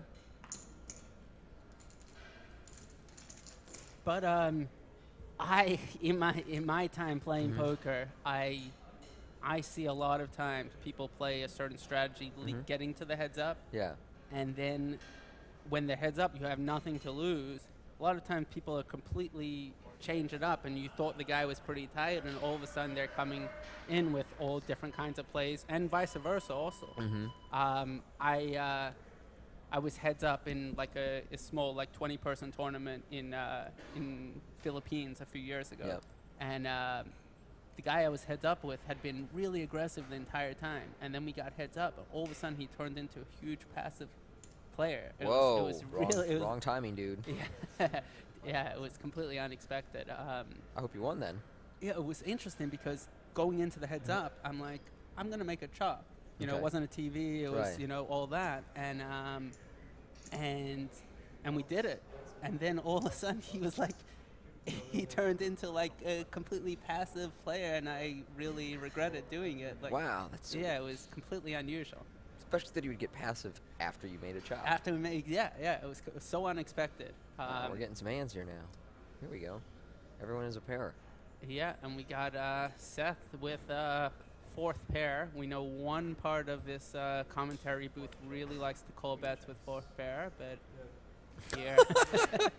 You know, one thing that was weird about our heads-up match was we were getting the hands on the table so immediately. Like here, they took our phones away, so on break you could go over and get kind of like a little update of what people had, but it wasn't nearly as interactive as like getting all of the hands, watching the stream, messaging with people. Yep. Like it adds a very strange element to poker, and it makes it a little more difficult to try and, I guess you'd say, it's weird. Like, I don't know if it really gives an advantage to anyone besides just the people who are watching the stream. I think the more against the willing ones who you are aren't. to do your Yeah. homework and work Yeah. harder and things like that, it helps you out to that Yeah. extent.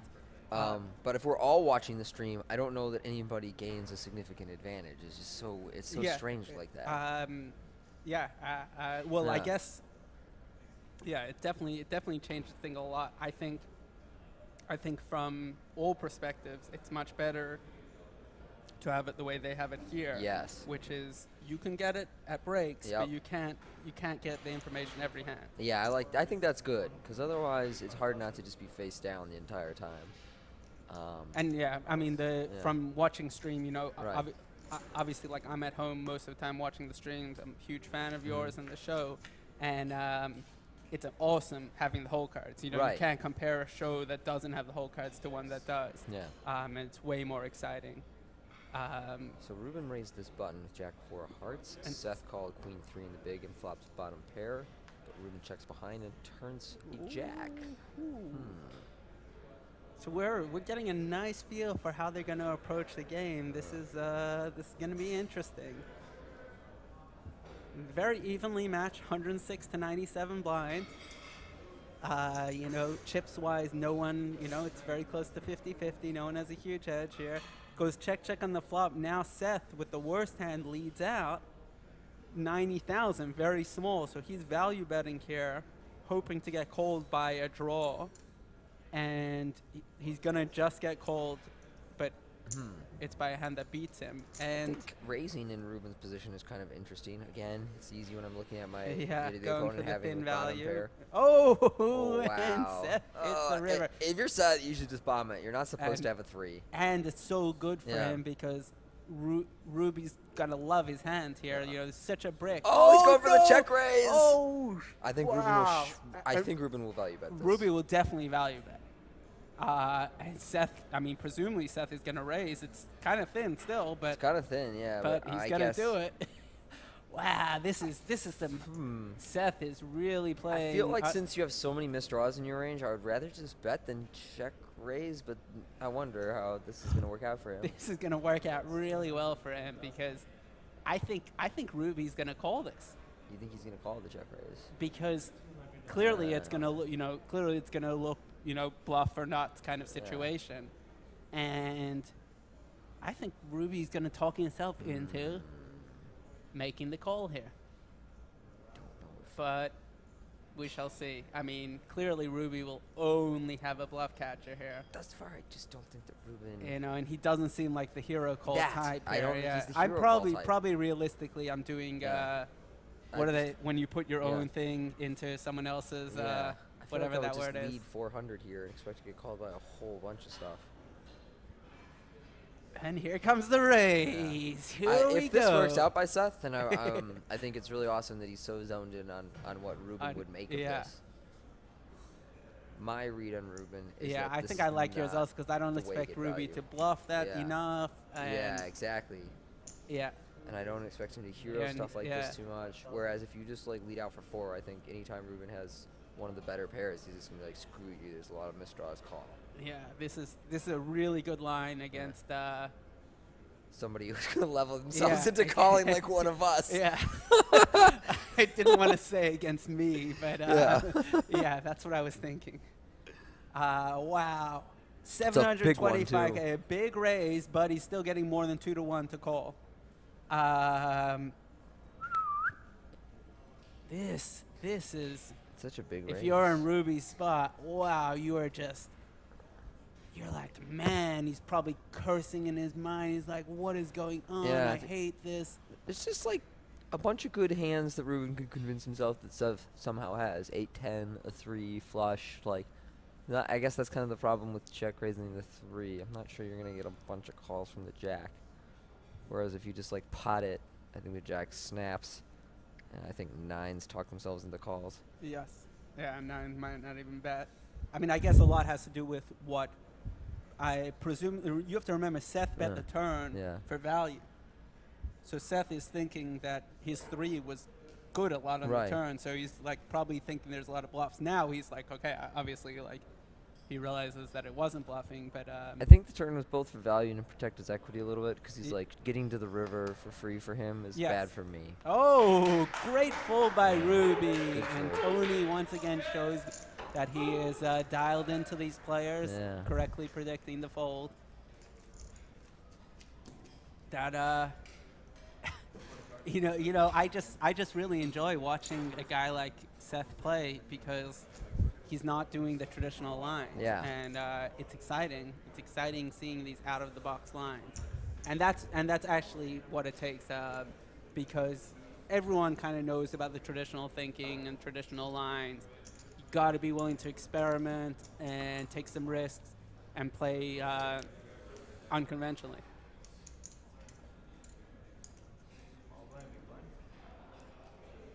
Good fold by Ruben, though. Like, sometimes you play people heads up, and you're facing a whole bunch of aggression, and you have a hand with decent showdown value, and you're like, oh, it takes forever to get a hand like this. Like, screw you. You could be bluffing. I call. Yeah, yeah. You know, you can talk yourself into those kind of things.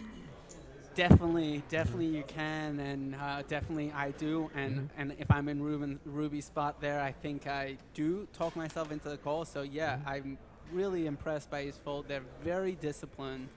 You're playing. You're not. You know, for all of you people at home who think, oh, what do you mean? He had a jack. It's an easy fold.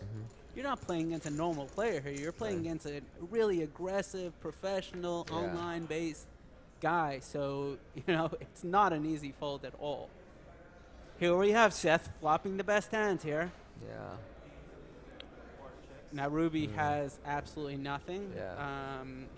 And even with his nothing, he's got 15% equity. So interesting. Should be a quick one, though.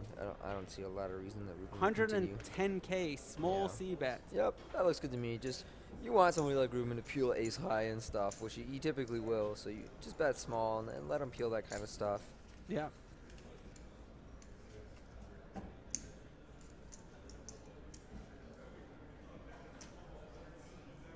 He's not going to turn up with too many deuces, so there's not a huge range of hands that you're value betting against, but also your 5 is fairly vulnerable.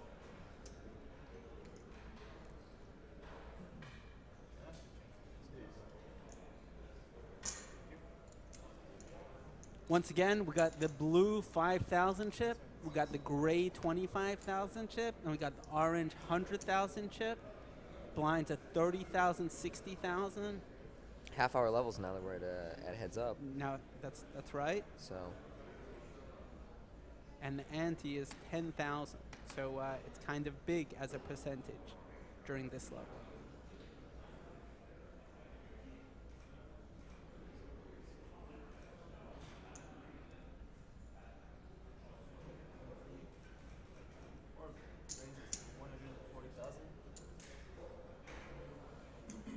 $140. Ruben opens 4-3 offsuit. Heads up, good enough hand to open. If it's got any connectivity, any suitedness, any kind of anything you're looking for, heads up. So 4-3 is good enough. Queen 9, good enough. Who will it hit? It hits Ruben, but it hits Seth a whole bunch harder. Yeah. Ruben with bottom pair, Seth with middle pair, and the second best flush draw. I think Ruben will check. And Ruben has shown that these medium to weak strength hands, he likes to check rather than bet, and it looks like it's going to work out for him well. Seth hits the nuts on the turn, but Ruby has nothing, not even a bluff catcher, really. Seth checks, hoping to induce a bluff out of Ruby. Ruby does not seem like, not. Is he gonna bet or no? You're right that Ruben isn't the bluffiest guy in the world, but maybe since you have the stone nuts, like that should be the one part of your range that you check as a slow play. I don't really know. Like Ruben is also a guy where if he doesn't have a club, he's just gonna snap fold the turn. Yeah. And here we see that this has actually really worked out for Seth. Now earlier when Seth had the nuts against Ruby, it was a king 8-6-10 board. Yeah. Seth did check raise and got the fold from Ruby, and like they that both, he's- I'm sure, know about this. Yeah, I like that he's calling here though. So this time he's just gonna call. This Now is so we know unlucky. Ruby's hand, and we know that no matter what, Yeah. Ruby's not losing another cent in this hand. But it is very true. Oh, and maybe he found a way to lose another cent. Oh man. Did not consider this. Oh no. I Seth think it'll checks. probably check For Ru- down now. Ruby, is he going to? Is he going to? No, he's not. No, he's Nope. not. And Seth Queen shows clubs. the nuts. And Ruby cannot beat the nuts, so he mucks.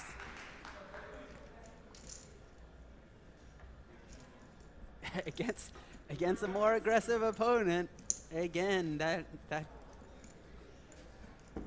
Ruby might have, or Seth might have gotten Ruby to bet. Yeah, but, considering the board flushed up, maybe Seth should just lead there, and so there's some small chance that Ruben could convince himself that Seth is trying to knock him off of a chop pot. Yeah. Talk himself into a call, because Ruben is not the guy who's going to bluff a board like that too frequently. It's like, okay, sweet, now I have some showdown value too. I'll just take the showdown. But if, God forbid, Yeah. Ruby does have a flush, yeah. have a club, he's probably still going to bet. And maybe not Right. the lowest level, you know.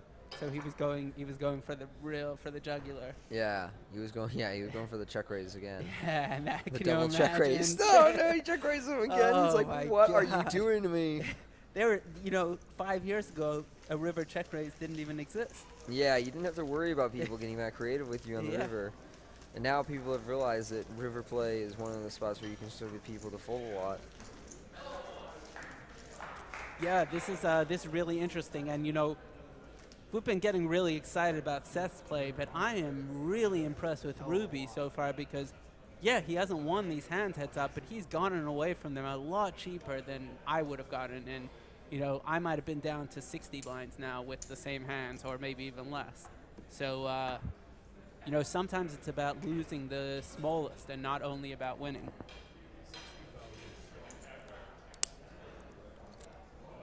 All right, everybody's got a hand here. Seth with Jack 9.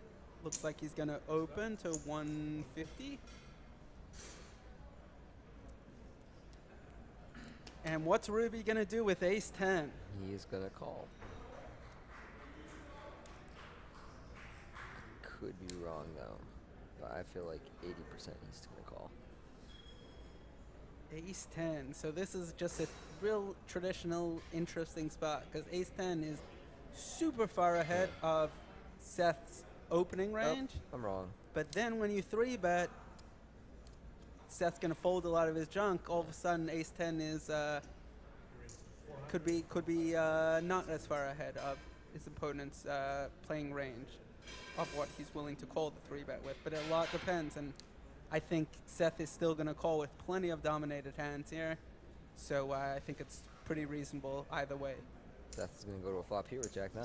Seth is going to call with Jack 9, so clearly he's going to call with Jack 10 Yeah. and Queen 10 and things like that. I shouldn't say clearly, probably. Okay. Should be a short one. I think Ruben will bet and Seth will fold, right? Yeah, that's what you think. Yeah. King, King 8, no Whoa. flush draw. Hmm. So in general, the pre-flop raiser or re-raiser in this case would be Yeah. ahead. Ruby getting unorthodox and not c-betting that flop. I mean, I guess maybe he was going for the delayed c-bet, but I think that's one of those boards where your opponent doesn't have very much very often, and you What- end the pot by betting a lot. Yeah. Well, I guess the question is how Yeah. often do you expect Seth Yeah. to bluff there? Right. And maybe he was expecting it to happen quite a bit and was just trying to check call and let Seth bluff. But Mhm. yeah, I checked back that similar spot earlier on against Ruben on Queen 7. Yes, you did. But I had the 10 of hearts. I thought, like, when we have ace 10 with the ace of hearts, we should probably bet just because there are so many turns that are good for our hand and we keep barreling. But the 10 of hearts, I'm, like, a little bit protected. Maybe sometimes on this board he bets once and then gives up. Whereas I feel like if you have ace 10 offsuit, no heart, you should probably just bet and try and end the hand. I don't know. Yeah, that's an interesting distinction to Yeah. make. So much based on whether you have the heart or not. But I think there's a lot of merit to the general idea of not just blindly c-betting and trying to think more about what kind of hands your opponents will have. And when you bet with ace 10 there, most of the hands that are worse than you fold, and the hands that are better than you don't fold. So what are you trying to accomplish from that? Now, you can accomplish some protection, but you might be able to get more value in the long run. There's a bunch of turns that pick up equity for us. Kings, jacks, hearts. Yep. And a lot of those, if he bets, we have a pretty easy call, and you'll have a bunch of junk that's just taking one shot, and then on the river kind of has to give up, and it's like, sweet, ace high is good. Yep. And particularly somebody like Ruben, who I don't think is going to barrel off twice, that just airballs because my range looks capped.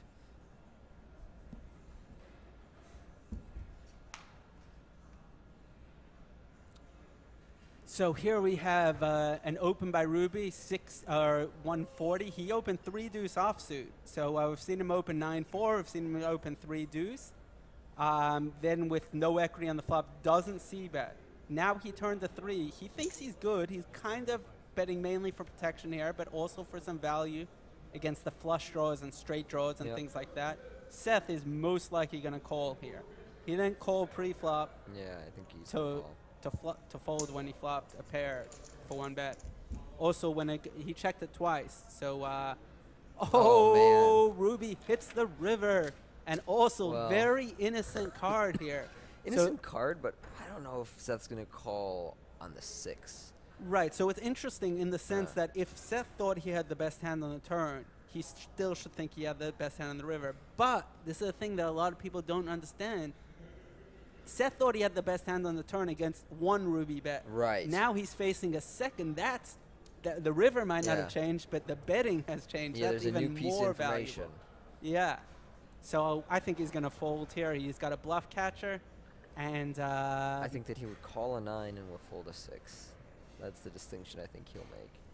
And do you think that's a reasonable distinction to make? Or I guess you need to have like a break-even point you need somewhere. to have a break-off point somewhere, and I think the 9's probably it. So you don't like soul reading, and just when you read their soul? Oh, I like soul reading, and it didn't work out for him calling here. Here we have bottom 2 pair, win it. Ruby coming runner after opening 3 deuce.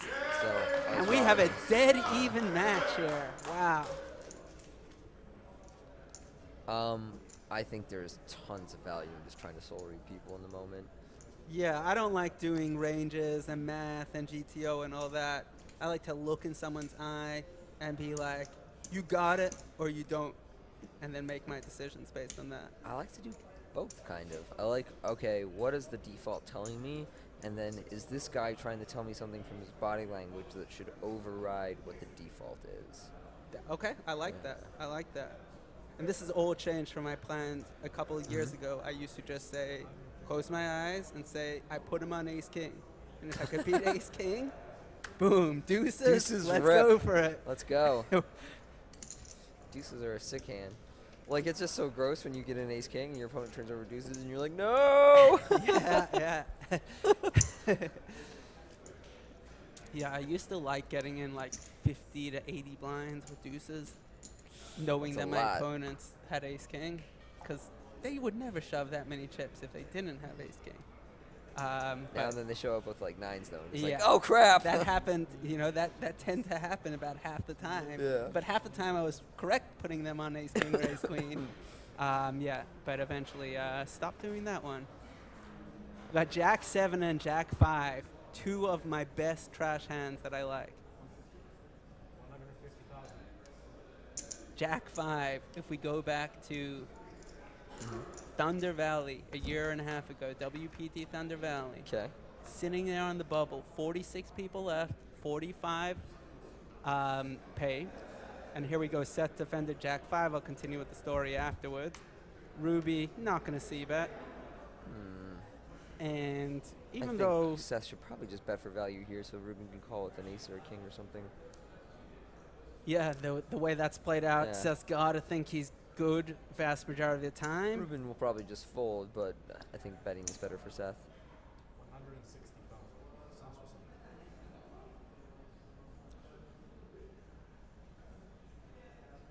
something. And Ruby looks like he's going to be folding after a little tank.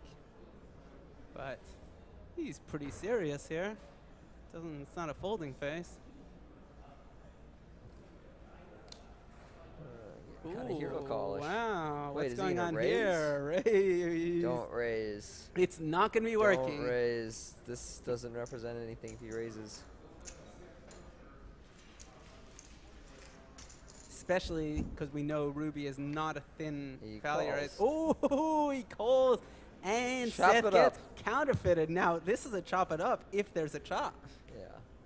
There's Again, Ruben rivered that like showdown value that we saw in the earlier hand, where it makes me think he'll probably just go check if Seth checks. I mean, if Seth checks, If Seth checks. you gotta bet this. I mean, Seth is very creative, so he's actually the one kind of guy that it's not as much, but in general, I mean, yeah, I guess Seth's tricky enough that you don't actually have to, but normal Yeah. people, it's like almost a free roll here, where you, and right again, Tony. Damn, you're really reading these people well. Well, I was a little wrong about Seth calling with that 6. I thought he would fold 6, call a 9. Oh, yeah, yeah. So anyway, going back to this Thunder Valley tournament a year and a half ago, there was this guy, Ravi Mather. He had just final tabled. Oh, I remember Ravi. He had just final tabled the Bay 101 a month before that, or a couple of weeks before, or a couple of days before, actually. And I was one of the big stacks on the bubble, trying to run people over, all that, you know, brash young kid, doing my thing. And Ravi opens up. I have Jack 5 suited on the button. I 3-bet, and he comes in for a 4-bet. And we're one away from money. So naturally, with Jack 5 suited, I decided to put him through our test for all his chips. Yep. And he had ace king, and Right. he called, and he won the hand, and then he won the tournament. Went on to win the tournament. That's right. But Jack 5 suited, you can lose 80 blinds on the bubble of a WPT. Wow. I have done that before. I just want people to know it's possible. That's a sick hand, though. Yeah, yeah, it You was went for it. You thought that he was just not a guy who was going to call off his tournament with a hand like ace king, and then it turned out he was. You thought I he wasn't also gonna call thought off he with was ace just queen or messing something, around a just little. messing Like, around? I'd been very loose recently. Oh, okay. So I was thinking there was some chance that he was 4-betting, with above average hand, but one that would ultimately end up folding. So, Seth raised 4-2 of hearts. Ruben defended Jack 3. And on Queen 8-8, both players checked.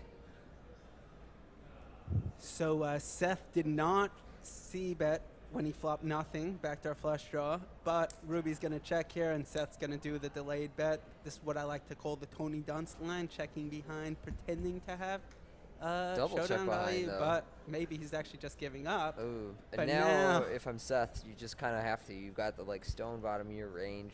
If your opponent doesn't have anything here, which it certainly looks like he doesn't, you just win a whole bunch. But at the same time, we know Ruby is the guy that's not thinly valued, but he's gonna Right. check. He's gonna check call with all But his. your hand is so But bad. you have just nothing. bet it. If you're ever gonna bluff, you might as well bluff with the worst possible hand. that you Yeah. have. Exactly.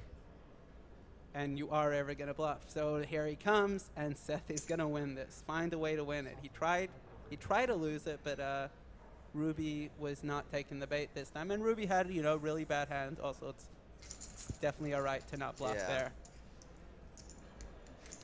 And we're still right around even. You're here. I'm Ari Engel. I'm here with Tony Dunst at the Party Poker WPT Canadian Spring Championship at Playground Poker Club in Montreal, Quebec. 108 blinds to 100 blinds. We got Seth Davies versus Ruby Percival.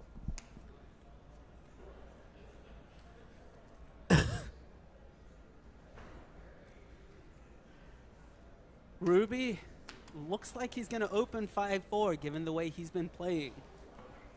And he opened 9-4, right? He opened 9-4. He opened 3 deuce. 5-4. decisively better than either of them. If he's opening those type of hands and you're Seth and you find out about that, you should probably be 3-betting a whole bunch of hands for value. Yeah. King 10 just calls here. Yeah. Well, the only thing is that Ruby has been very passive post-flop. So, to some extent, you don't mind playing the small ball, not taking any risks. And just trying to win a whole bunch of these pots. Yeah, exactly.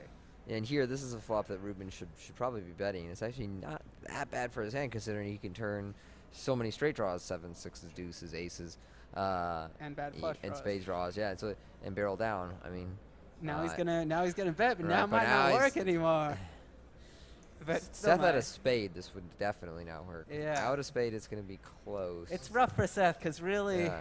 what are you gonna do here? Your hand's not good enough to really check call. You could check raise. And That's it's- just it. Your hand's yeah. not really good enough to check call, but you could check But raise. he's gonna anyway. He's just like, well, I got king high. I think king high might be good. I'm just going to call once. I can improve on the river. Just sucks when you Yeah, break. and- Oh, and, you know- Ruby gets there with the 5-high flush draw. Is he gonna value bet lightly? The answer is probably not. Is Seth gonna do something? You gotta figure not. Nah, 10 is just a little too much showdown value. And a 5. Is he gonna bet the 5? He's not gonna.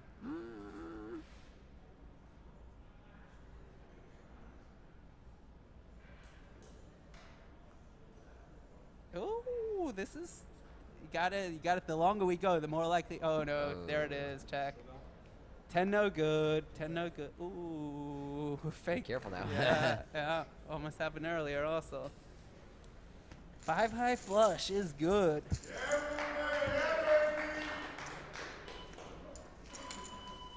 So what I would say to Ruby is to potentially increase the aggression a little bit if you're able to find spots and be a little more aggressive. Yeah. But I really like what he's doing in having a lot of discipline and not making these big mistakes. And a lot of times people are up against someone who puts you in tough spots, who gets aggressive, and then people do make the big mistake. So this is the good fight we got going here. Good heads-up battle.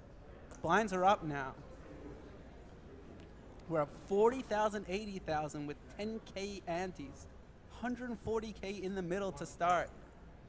And that looks like an open for 200K. Seth is taking the approach of raising 2.5 times the blind. Ruby, I think, was going a little smaller. Ace-3 suited. Ruby has 4 deuce offsuit. What's he going to do? Is he going to actually play it? Yes, he is. He's going to defend the blind. That's all right.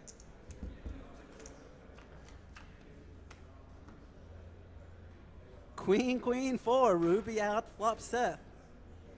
Now, this will be interesting to see whether Seth c-bets this flop or not. Seth rates to have the best hand with ace high and a backdoor flush draw, and he chooses to check back. And what a turn it is. Ruby turns a full house, and the only way he can lose is if a queen comes, he would chop it. Seth turns a flush draw. His ace high is likely to be the best hand. He might bet for protection, but he doesn't. A club on the river would have been interesting, but it doesn't come. Ruby, if Ruby goes for the check, if Ruby goes for a check raise, does Seth bet his ace, number 1? And if he does bet, we presume that he folds, but will he bet? Now, if Ruby bets here, which is probably what's going to happen, is Seth going to call? These are all interesting questions we're going to see very shortly. Ruby bets. Seth's got a bluff catcher. Yeah. Now when check, check, check, check, you're putting your opponent now on a 9 here. 9, queen, or 4 is what beats you. Seth will probably call. 275 into 695, or that's the odds. Now the thing is that, you know, this is like you, Tony. You were folding all of these heads up to me. It was unbelievable. Every spot like this, I would value bet and you would fold, and it would just like kept going on like this. And here we see the same thing. Seth makes Yeah, a you got really away there. good disciplined fold, and like you see this with these good players. They're really thinking about like, what hand do my opponent have? Do I actually beat the hand? Right. And really trying to put people on ranges and hands and things like that, and never saying, you know, screw it, whatever, and never saying I have to do something. Right. There's no haves to, and all options are open, and creativity and things like that. It's very interesting. Great fold. The computer does not know everything. The computer does not know everything. Yeah. Exactly. Yeah. Yeah. Okay, so 200. So they're both doing the 200 now open. I like it. Yeah. That will generate action where people are 2.5xing. 10-5 we'll play some Ruby big open, pots. then Queen 4. We got garbage Oh, against yeah. garbage violence here. And we got a garbage flop. So who wants No to one be hits. who wants to be king of the garbage men? Historically, this flop has gone check check. Will Ruby c-bet here? He Man, has the it's- backdoor straight. Yeah, draw. you should bet that one. Come on, man. Come on. And a diamond on the turn is really crappy for you. If you had a diamond, then maybe you could do the delayed c-bet game. But with that one, King. Okay, this here time goes. now it's time to bet, and this I will bet. win. Seth beats all the bluffs. Will he call? Will he play it? No. No. Power of the delayed c-bet. Yeah, there it is. I mean, it's so hard. It's it's hard to deal with. tricky to counteract. Then you got to start like You anticipating delayed just gotta c-bets check that you raise. later check raise. Yeah. You got to check raise way more, and then it's really hard for the delayed c-better. But It's hard to sense exactly when that inflection point is, though. That people Yeah, are like, yeah, people yeah. are delayed c-betting more, and when they're just like checking back with medium showdown value and then betting for value on the turn. Oh, real hands. Ooh. This is going to be a raise 3-bet call by Seth, and that's pretty fun because these guys have hands where if the board, you know, hits them, Yeah. and it hits each other's hands. So Jack 8 suited here. Does he have to call the raise still? I mean, I guess unless it's huge. Yeah, he's He gonna, probably he's gonna will. take Jack 8 suited Jack 8 position. suited flops really he called well and all that. Jack 9 off, so he's gonna call Jack 8 suited. He did call the 3 Yeah. with Jack 9 off. That's true. Yes. You know, have we seen a light 3-bet by Ruby yet? No. Have we seen by either of them in the He heads up? 3-bet Jack 9 suited out of the small, right? Yeah, but not in the heads up. Yeah, not in the heads up. From either, I don't think. No. No. There have not been the kinds of 9 deuces and things like that. I going kept in. waiting for a hand that I was going to 3-bet out of the big blind with in this turn, and I was like, okay, I've got these like ranges in mind. I know I'm going to 3-bet Yeah. with it, and it just like never Didn't happened. happen. You know, it's just like it's so rare that you 3-bet out of the big blind until you reach heads up or something. Yeah. Which has changed Yeah, also a yeah. ton. Used to be there a lot more 3-betting out of the Oh, big yeah. blind. And now I had this, this kind of range in mind, and it just never Okay, happened. Here we got go. a flop here. Over 1.2 million in the pot, and who's it? And that's not quite the action Okay. flop we were hoping for. No, but we might see some poker here. Because let's say Ruby bets. I don't think Seth is going to fold every time. He does have a floating hand here. Like a bunch of turns improve his hand. And we know Ruby, actually we don't know he loves to c-bet because he doesn't, but we expect him to c-bet here. Yeah. 525 after making it 605 pre-flop. I'm cool with the sizing. I like it. Yep. Seth And is Seth going to just lays fold. it down. Yeah. I mean, the pots are getting bigger, and Right. Ruby, all of a sudden, 92 to 64. He's just taken this lead, and it's quite a sizable lead it is. Nice 3-2 chip lead for. I mean, chips Ruby change very personal. fast heads up. Yes, they really do. Yeah, the momentum and Uh-huh. swings and everything, and you got to try and be as unemotional as you can, and it's not easy. No, at it's not all. easy, actually. And here we're talking guaranteed payout of 180K. Mhm. First is something like 260, 270K. I mean, this is a huge heads-up match here we're There we talking go. about. Okay, this is what I love. Yeah. Pure poke at its finest. They both have King 2 suited. We're hoping they both miss, and we're hoping some good, solid poker goes on, and may the most aggressive person win. We already had this happen one time when you had ace-5 suited against someone else's ace-5 suited, but you had I had the flush draw. Yeah. That's what Ruben chucked back there. That makes sense. Yeah. Oh, everybody gets a deuce. deuce. Was there? There is one heart. Everybody gets a deuce. So and Ruby gets a has flush a draw. heart. Check, check. Yep, that's definitely the kind of texture he likes to check. Oh no. And that's kind of an Ace. action killer on the turn. Yep, yep. Now we got more of a chance of someone folding out though. Yeah. And check, check. Might it's just gonna check go. this again. Oh, yes, Ruby. That's what I'm Gonna talking go about. for it here. This might turn out real well for him, actually. And Seth beats absolutely nothing. Well, And yeah. he has a king blocker, so some of the potential gut shots and things like that, although he probably wouldn't bet king jack or king 10, but Seth still just- we got the call. Deuce, and it's looking like it's going to be a chop pot here.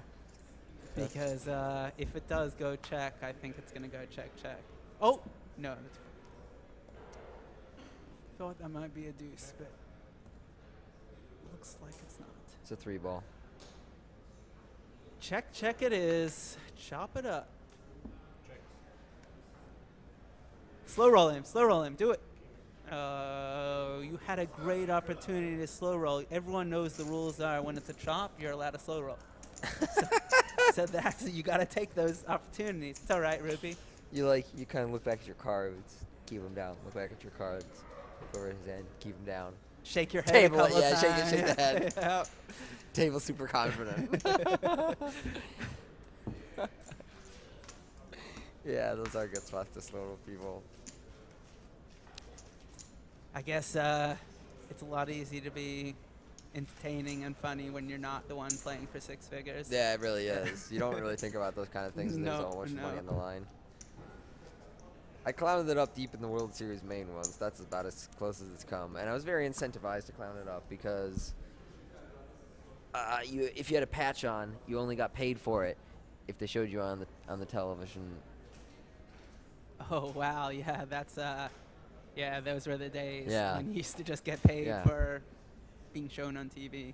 You get that wearing a patch back then was worth like $20K midway through the main. Oh, yeah, I you know? believe And it. So if they didn't show you though, you didn't get the money.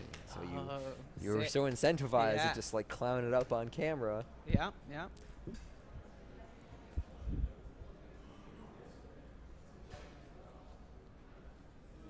You know, it's not so easy to play good poker and be entertaining. Not the at same all. time. No, not at all. That Helmuth's got to be appreciated. You know, plays the #1 poker player in the world and is able to be entertaining. I mean, it's just unbelievable. Well, You better, if you start talking badly about my original poker hero. Yeah, that's what I thought. I guess when you have 13 is he plays number on- here we go. Here we go. Is he #1 on GPI? Well said. Okay. Point taken. There we go. Steve O'Dwyer is the #1 poker player in the world, and I'm gonna go hang out with him at WPT Amsterdam coming up next week. People, be there. Nice, nice. If that's not an advertisement Yeah. for WPT Amsterdam. Me and Steve, you'll get to see the #1 tournament player in the world. He will be there. He will grace us with his presence. He will probably win the tournament. That's a pretty good prediction Yep. right there. I will not take action on anyone else. And he won't berate anybody. And he might even drink tea. He might drink tea. That was the next thing I was gonna say. There will be tea. Good guy, Steve Yeah, he's a O'Dwyer. good Great guy. player. I think there's about 0 people in poker who don't know he's a great player, though. Yeah. But the thing is, not everyone knows that Phil Hellmuth is a great player, so that's why I'm here to share. You're here to promote that fact. Yeah, because it's just been kept quiet throughout the years, and you know he's done so Such a well, humble, and modest just man no one as knows well. about it. You know, he just quietly goes about day in and day out, consummate professional. Excuse me. Seth flops the world. Yeah. Ruby opens with King 4. Oh, and he's gonna c-bet King 4. Interesting c-bet. This is the one he chooses to c-bet, which arguably Yeah, would this be time one he of could, the last ones yeah, I would choose to c-bet. yeah. This time he can check back, and a bunch of turns will give him straight draws. Also, he can't even get value Yeah. from a straight draw because Yeah. he's blocking a 4. Right. Kind of. You know, it's a little less likely his opponent has a straight draw. And Oh, this here- one is going to result in a check raise. Check raise. And I think that's going to be the end of it. But the thing is, you could just like Seth is now either has a nuts or he doesn't have very much. So he's trying to give those vibes. I'm bluffing. Just gonna throw it out Ruby, there. But Ruby is not unorthodox / spewy enough to continue here, is my prediction. So I think we're gonna get a fold. Unluckily enough for Seth, if he had a more spewy opponent, he might get some craziness from him. Heads up, anything can happen though. You know it just hates because you're in Ruby's shoes and you're like, really? You have a 7? Or you have 6-3. Yeah, or exactly. Yeah. 9-6 or something. And you're like, you got 6-3. I got the 4, so Yeah. I know that's not coming. Ruby is not he's not one of those people who tanks unnecessarily, but in almost every situation he takes one beat. Like he's not a guy who snap does anything. Which is, I think, brilliant. Yeah. I think you have to do that when you make a big final table. You gotta take the extra beat and just make sure that you're not gonna change your mind, because otherwise you have to think about it for the next 6 months. Right. If you do miss something one really thing, important. or forever, you know. So I definitely like to think about it a couple extra seconds. It's officially happy hour on the World Poker Tour online live stream. Ooh, yeah. Nice. Hi.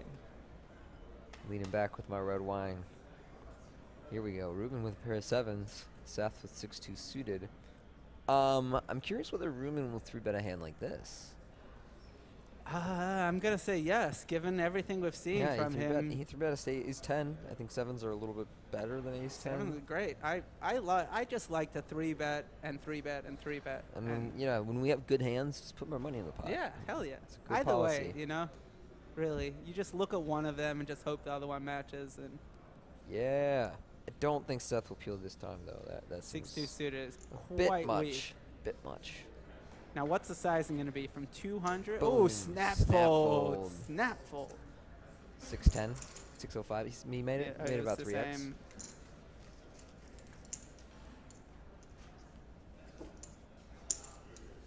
Yeah, Okay, 86 to 70 blinds. There we go. And it's 30-minute levels when you're heads up, so you only get so long before you're playing kind of an all-in game pre-flop. And right now, these guys get to play post-flop poker, Yeah, we which is fun. still got a while to go for that. Heads up is so sick though. Like Seth was just sprinting away with this tournament, and for a lot of it for the last 2 days. And you get heads up, you've got the guy out chipped substantially, and you just lose a couple of pots, and that's it. You're the short stack, so to say. Yeah. Not really short stacked, but 9-3 against 9-2 suited. Ruby gonna open with 9-3. He just opens. yeah. So if you're Seth, this is a spot where maybe you could mix in a 3-bet with one of your crappier hands that could, in some 9-2 ways. suited. Please don't tell me that's a crappy hand now. Yeah. I gotta rearrange my rankings. Yeah. And and here come holy Tony. What is with you? Yeah. Damn. Another accurate prediction. I think that Seth is also sensing that Ruby is opening all his garbage. And it's not like 9 deuce suited flops that well. And did you out see of that position. flair with which he mucked the 9 deuce suited at the 3? He's just loving Got life. him. 3. I'm like you said, feeling like he's in the zone. Yeah. 3 betting 9 deuce suited, just not feeling really good about his game. Yeah, he's both of them are playing pretty tough heads up so far. This is a good match. Good match. All the players at the final table besides the 6th best player, he played, I don't know. Disputed off. Yeah, but there were 5 really good players. Here we go. Seth, 8-3. Is he gonna play? Nope, he gives a walk. Okay. Seth playing a little more traditional when it comes to opening ranges. I think that's a better idea than just playing all of the junk hands. Yeah, for a while it seemed like, and I still feel like a lot of the really good players were advocating, hey, play every button. But I think this is actually an important consideration that people make. When you hear a really good player talk, you have to understand that they're often talking from their understanding of poker. So they're saying play every button if you play post-flop as well as I do. Yes. For most people, though, I don't think it makes sense to play every button. I don't think it makes sense to defend every big blind and things like that. I think people sometimes take that approach a little too far because you're not Doug Polk. You're not whoever it is that says there, Right. that says to do all these things, you're probably not going to make the same kind of decisions. And it's not easy playing, Queen 4. It's not going to be easy for you to play it. Out of position, Yeah. facing someone who will barrel multiple times. Yeah. Not easy. 7-5 suited, Seth with a premium, and Ruben Queen 9. Both of them have real good hands for heads up. Definitely playable. 7-5 suited. Everyone loves that hand. I learned to love it. I watching- opened 7-5 suited the first hand of this final table. Yes, you did. Yes, I yeah, did. you just came out. And came out firing. somebody 3-bet me, I want to say, and I had to give up. Yeah, you know who I learned to like 7-5 suited from? Who? Gavin Smith, watching WPTs right when they started. Oh, yes. Yeah, that's how I learned. Gavin Smith, Player of the Year. Was he? I believe so. I believe he was, like 2005 or something like that. Okay, so bottom pair with the backdoor flush draw for Seth. This is the kind of texture I think he'll check back, and he does. I like that. I like that check from him. The turn, it might be a 9. I can't really see that exactly. It's a 10. 10. So that's kind of a cool card. Open-ended straight draw for Ruby. What will he do? Now a jack would give him the super nuts. Or actually, not the nuts. You but know, the second straight. The thing about if you were going to bet twice in Ruben's shoes, I feel like a decent amount of Seth's range calls you down. I don't mind taking that route, the check again route, and if Seth bets, maybe you check raise bet, or maybe you just check call once and then check fold, but I don't really like betting that turn, so I like the Ruben checked, and instead he just drills the nuts on the river. Oh, Goes for the tricky, triple check. yes. Oh! Okay, it didn't work out. Nah, It didn't work out, but I like it. I really like that check. Really? Because at that point, shouldn't your opponent never have like a 9, never have something that good? Like occasionally, if your opponent checks back that board twice, he probably has just a little bit of showdown value, right? And that run out probably won't make him bet. Well, forgetting about analyzing this hand too much in depth, I like the trickiness part of it. You like the deception element yeah, to his game. Deception. Yeah, exactly. That I can get behind. Yeah. That particular hand has its own dynamics, and maybe betting would have been better. But but it's really cool that both, like we've been talking about Seth playing out of the box, but obviously like to get heads up in this really tough tournament, all that. Ruby's also playing really well, and again he won this seat from a $350 What satellite. a spot to be in! That's so fun. Amazing, and he's not playing scared. He's No. playing good poker. It's nice. It's fun to watch this. So Seth has ace-7 suited here. We saw him 3-bet ace-8 suited earlier. He's definitely calling, right? Wait. It looks like he's counting out raising chips. There's the raise. Well, because we saw him 3-bet ace-8 suited, so yeah. we would assume that he'd go for it with this one. Yeah, I 0 for 9 with my predictions of what they're gonna do so far. Luckily, I don't need to be right. Yep, quick fold there from Ruben. Not a lot he can do.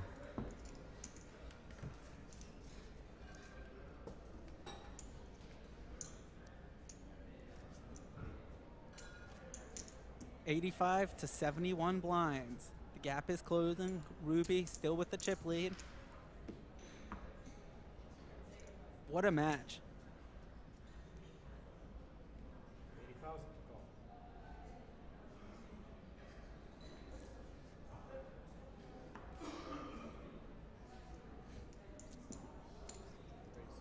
And Seth opens King Deuce on the button, and Ruby with 10 Deuce suited. In honor of Doyle Brunson, he's going to play this and call. Yes, he does. And let's see it flop. 2 deuces come, and it could be a big cooler. There's a 10 right in the window. Ruby takes the lead. Seth does have the backdoor flush draw with a diamond, so we're going to expect it to go check here. But he might see about this. Check. Nope, he decides to check.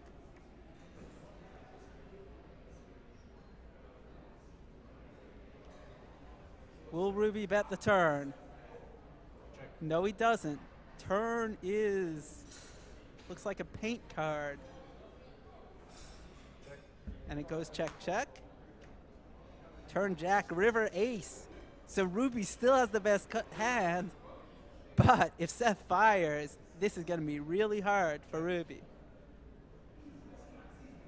Is he? Oh, no, goes check. Seth's just going to try and show down his king high. And Ruby shows his 10 deuce and takes it down. And the crowd goes wild.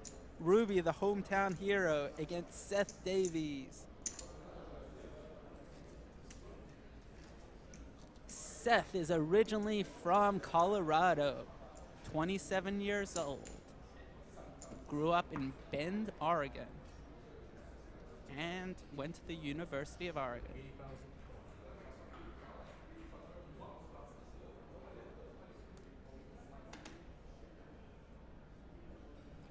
He says if he wins this tournament, he's going to buy stocks in Enron.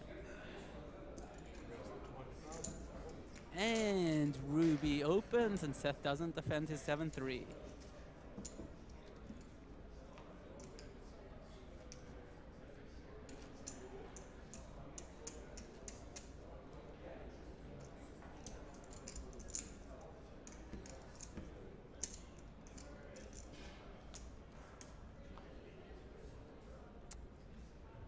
And blinds 40, 80,000. Seth has 5-3. And he gives a walk with 5-3. That was not what we expected, but Ruby had ace-8, so that would not have worked out so well for Seth's 5-3. In case you're new here, I'm Ari Engel, and we're here at the Party Poker World Poker Tour Canadian Spring Championship. WPT Montreal at Playground Poker.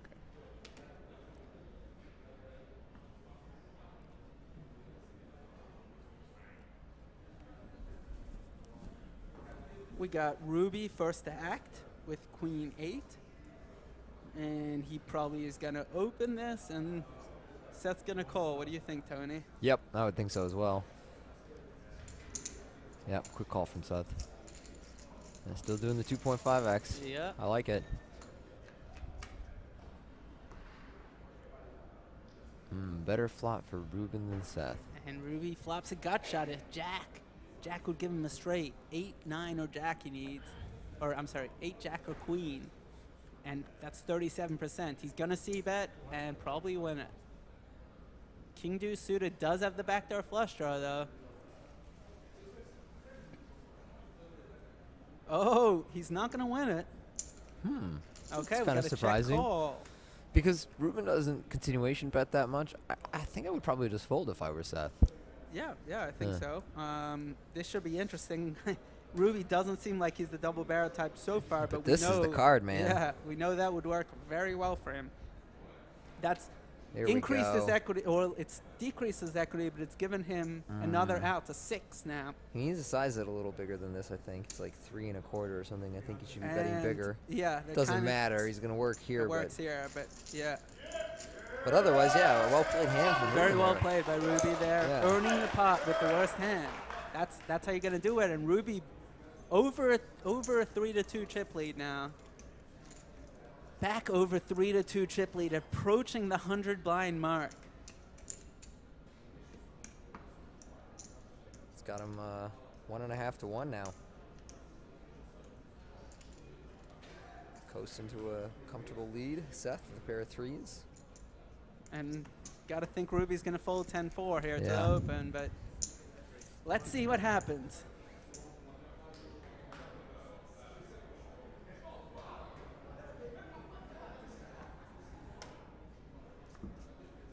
And quick fold.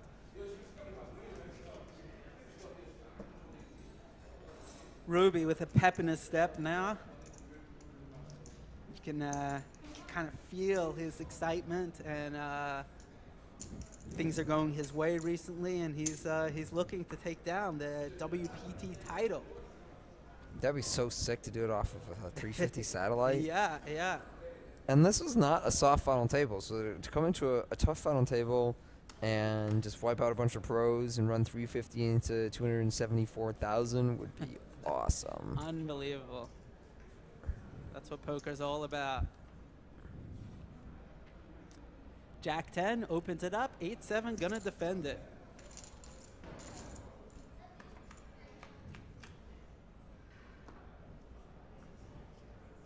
This is only Ruby's second ever WPT that he's playing. Now Seth has flopped a gut shot, so I'm going to guess he's not going to fold to a C-bet here. The question is he going to call it or is he going to raise it? Also, Ruby has started to, like we said, has a little pep in his step now.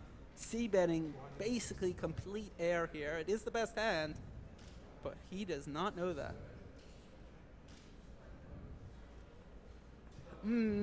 I feel like Seth is going to check raise here. Is it going to come? Am I just being blinded by the cards? This is a cool hand to check raise, though. You know. Yeah, but I'm being blinded because You he's know, just called. this isn't a bad hand to check call either, though, No. because your opponent's going to continuation bet really wide, and you can just like float and bluff the river a pretty high frequency and win that way too. So either one seems fine to me. And is Ruby going to double barrel bluff with no equity? No, he's not. After Seth turns a great card for him, and is it going to be a 10 or jack? No, it's not. So Seth has the best hand, and presumably will value bet it here, because a king would have bet in Ruby's shoes most of the time. And he's hoping to get called by a 5, a 4, an ace. This is a very easy value bet from Seth, or at least it's easy for him to think he has the best hand now. Now he's going to fire out. It looks like a huge bet. No, he didn't put out them all. It's 360 maybe. Not a huge bet. 460, but a little less than half pot in that neighborhood. And Ruby is going to fold unless he decides to do a crazy raise, like I did to you, where it didn't make sense and you made a nice hero call. Which one? Oh, wait a minute. Was that when you? It was a king. Me and Tony were in a hand heads up in Aussie Millions where I c-bet the flop with not much, and Tony had top pair with a king, and it went check on the turn. The river was an ace, and then Tony value bet thinly with his second pair king. Oh, and he raised me. And then I raised him with nothing, and Tony made the right read. Refused to fold. And called. So, yeah, that kind of reminded me a little bit of this hand, except Ruby did not spaz it off like I did with nothing. Well, eventually the hero calling got the best of me.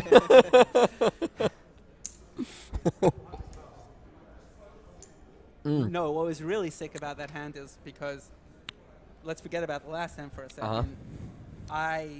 You folded like correctly on all these super close spots, and then like, the one big where I want you to fold, you didn't fold, you know. Wait, you didn't want me to fold on the last hand, right? No, forget about that last Yeah. hand. When I raised you mean on the in the bluff raise river? Yeah. Besides the last hand, like river decisions were like, 11 out of 12 or 13 out of 4, something like that. It was very, very. Gotta get the last one. I know it doesn't. It was a good shove, though. It was a very good value shove. Yeah. I thought, in fairness, I thought there were a few less chips, so it was a little bit easier for me to shove it. Not that was a huge thing, but I did think it was a little smaller. And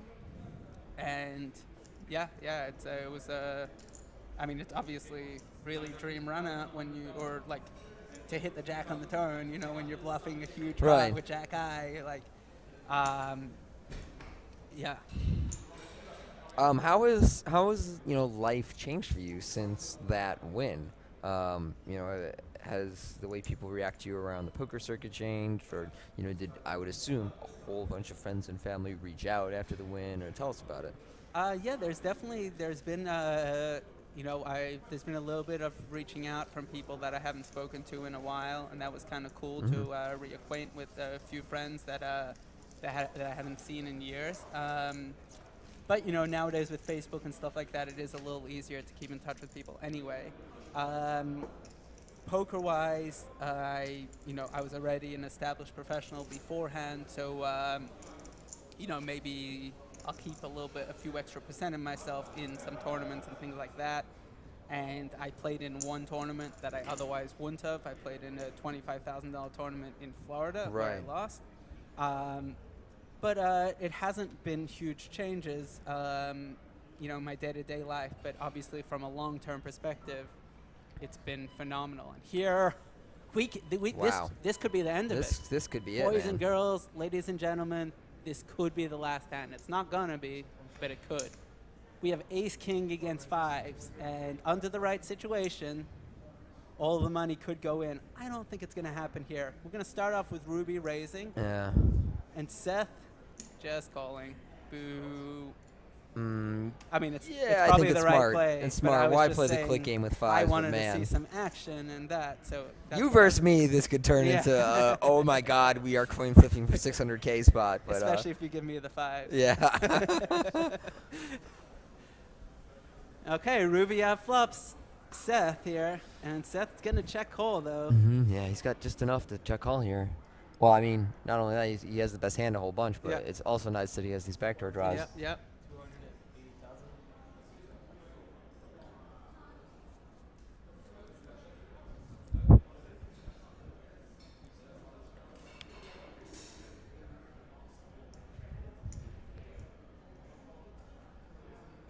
Seth, check calling.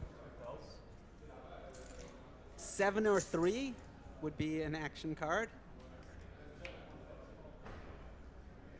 Queen.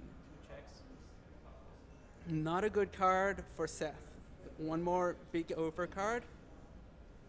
Having said that, now there's another flush draw. There's now some straight draws. All these kind of hands that Ruby could theoretically double barrel bluff with. So if I'm in Seth's shoes, I don't find it super easy to just fold here because it's very hard to have a pair heads up. Having said that, you know, Ruby is betting for a second time. He's not the most aggressive player in the world, but he's definitely not a nit. Yeah. This is good. This is, you know, this is why you play somewhat aggressive, so your opponents are in doubt. It's not super clear what Seth should do here, and he only has 5% equity. Right. And there you go. Yeah. Seth's Gonna uncertainty call. will lead him Okay, to call. if a brick comes here, what happens? Or if a flush draw flush comes in. 5 of diamonds. Is, Oh, the flop flush. That's Check, the, check on the that's river. the action killer. Is Ruby gonna value bet, or is Seth gonna do some sick bluff here? Nope. Seth's just like, ah, And crap. it's gonna go check, check. I don't think Ruby's gonna value bet this. I agree. It's a bit ambitious. But it's like, damn, He's- I have such a strong hand. He's like, oh, I even have the king of hearts. Ugh. This is the strongest Is everyone hand gonna I think could- I'm a nit if I Yeah, check this? yeah. Nah, it's cool. But if you bet and get, especially There like you you go. know you looked weak a little bit. Yeah, it's alright. It's Yeah. good. It's good. You're fine, Ruby. You played it well. It's all good. We don't think you're a nit for checking there.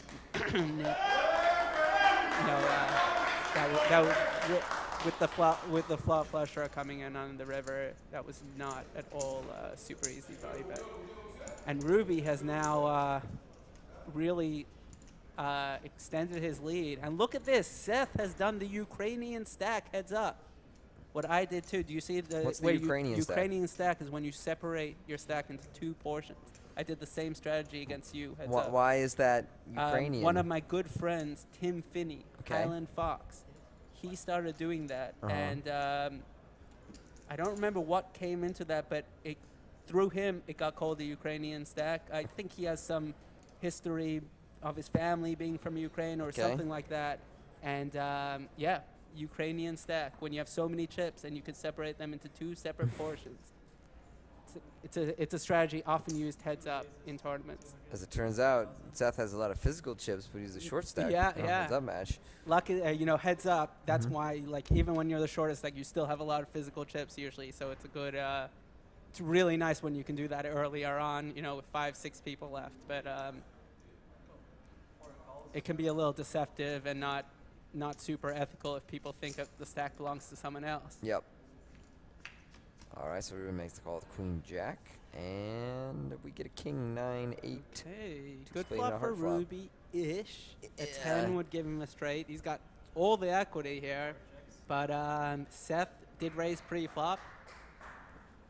So if Seth c-bets here, Ruby's probably not going to fold, but to 1-bet. But he probably will fold after that. So let's see how this goes on. We're going to start off with a Seth c-bet. Yeah. And we're going to probably see a Ruby call. Probably. Probably. I can see a raise also. I can't really see him folding. 250, and all 10, 25,000 chips. None of the 100,000. Yeah. Does that mean anything? I don't I know. wonder sometimes. Yeah, yeah. Try and keep an eye on people. And Ooh, he that's kind gets- of an interesting card. He has 2 ways that Mhm. the 10 gives him a straight now. Didn't give him more outs, though, for Ruby. But he's up to 86% because Seth needs to hit a 7 or 4 to win it. But that's only if there's a showdown. Seth might Seth barrel is this gonna card. barrel this card. Because he's just got 0 equity, so it's like, well. And an your ace. opponent has an 8 or a 9 and a decent amount of the time. And if he's just got some crappy 8 or 9, he probably folds. Maybe not the. Oh, no, he doesn't. knuckles. Seth, unorthodox. 4 ball, four got him. flush. Oh. check. 4 on the river. Oh, he did. Oh, the 4 is good enough. Yeah, oh, the 4 what's going to wins. happen here, though?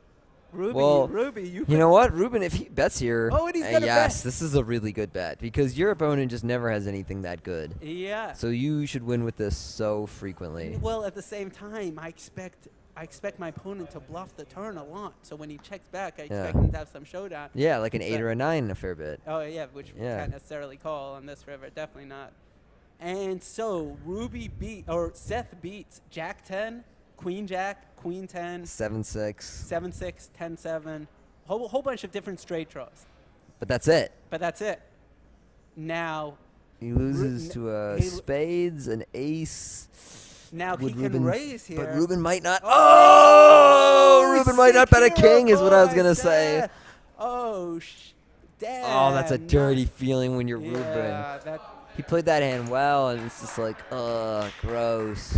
wow, that was kind of ambitious hero call with a pair of 4s. Correctly, they're very ambitious. He beat very, very few hands there. Very few. But one of the hands he did beat was what Ruby had, and game is back to very close to even. Huge pot, huge momentum swing here. Ruby just feeling crushed there. Getting he still called has the correctly chip by lead, and he's fifth like, pair. no. Yeah, it's just so not fun when that happens. You just feel completely owned. Here we go, 40,000, 80,000. We are at the Party Poker WPT Canadian Spring Championship at Playground Poker in Montreal. We got Seth Davies heads up against Ruben Percival. I'm Ari Engel. I'm here with Tony Dunst. And we got a Queen 9 versus Queen 10 matchup. Ruby opens 200K, 2.5 times the blind. Seth defends it.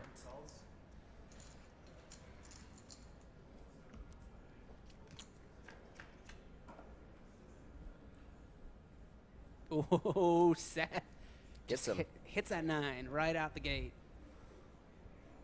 Ruby not interested in c-betting here. I think you should. I think you should see bet. Yeah, such an innocent flop, usually good for the pre-flop raiser. Yeah. Seth most likely gonna bet It's just this. a lot of turns that improve your hand as well when you're Ruben, but you still don't have showdown value, so you could just barrel off and get 4s and 3s to fold. How about if you're Seth check raising this, try and get light value from some hands? Don't but you think it's a little ambitious considering your opponent will check behind a 4 some of the time? Yeah, some of the time, but then all the other hands, and your hand doesn't Right. look very believable. But as it turns out, probably either way he wins it. Yeah, I just feel like I'm putting some money in if I'm Ruben with Queen 10 on that board with that hand. When you're the pre-flop raiser, it comes 9-4-3 with no flush draws. Right. You just get to win too often Yeah. to be checking behind and then giving up later on. Yep. As it turned out, though, he saved money. Whatever he put in there, he was not going to get back. And we've seen this a couple of times where the more traditional line would have lost Ruby some money. Yeah. So I don't know if he's picking up something, some sort of tell. It might just be feelings, like a lot of poker players get these intuitions after playing a lot. But I'm very impressed with the way both of them are playing.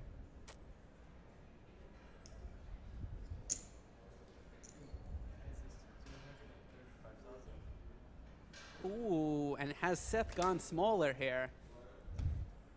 Or he's gone bigger? To 235 at 4080. 235. Makes me think that maybe the blinds are up. Did the blinds go up? Yeah, maybe the blinds are up and our graphics haven't caught up yet. Let's see, we got Because Seth is not really about the whole 3x life. Yeah, no, but it's still 20-40. Or it's 40-80? not 20-40. You're right. It's 50-100. Yeah, Yeah, that's blind's what I gone mean. up. I think they just took 2 antes from Ruby. Go out Maybe there and not. stop them. I gotta stop them. No, but it was 30 minutes ago. You'll disrupt the space-time continuum. All right, pair of 3s for Seth here. Ruby's gonna open. What's the Ruby. sizing gonna be? 225.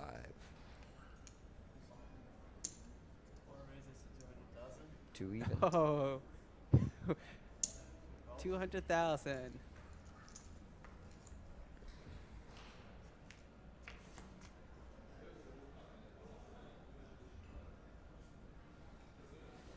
What goes on here? C-bet should win it for you, Yeah. Ruby. But yeah, I mean the C-bet should win it for you. Let's see. 4 bets, 275,000. Seth not wanting to give it out. Look, it's hard to have a pair. I'm telling you, it ain't easy having a pair, and Seth's gonna check call. Sick read by Seth. Good intuition.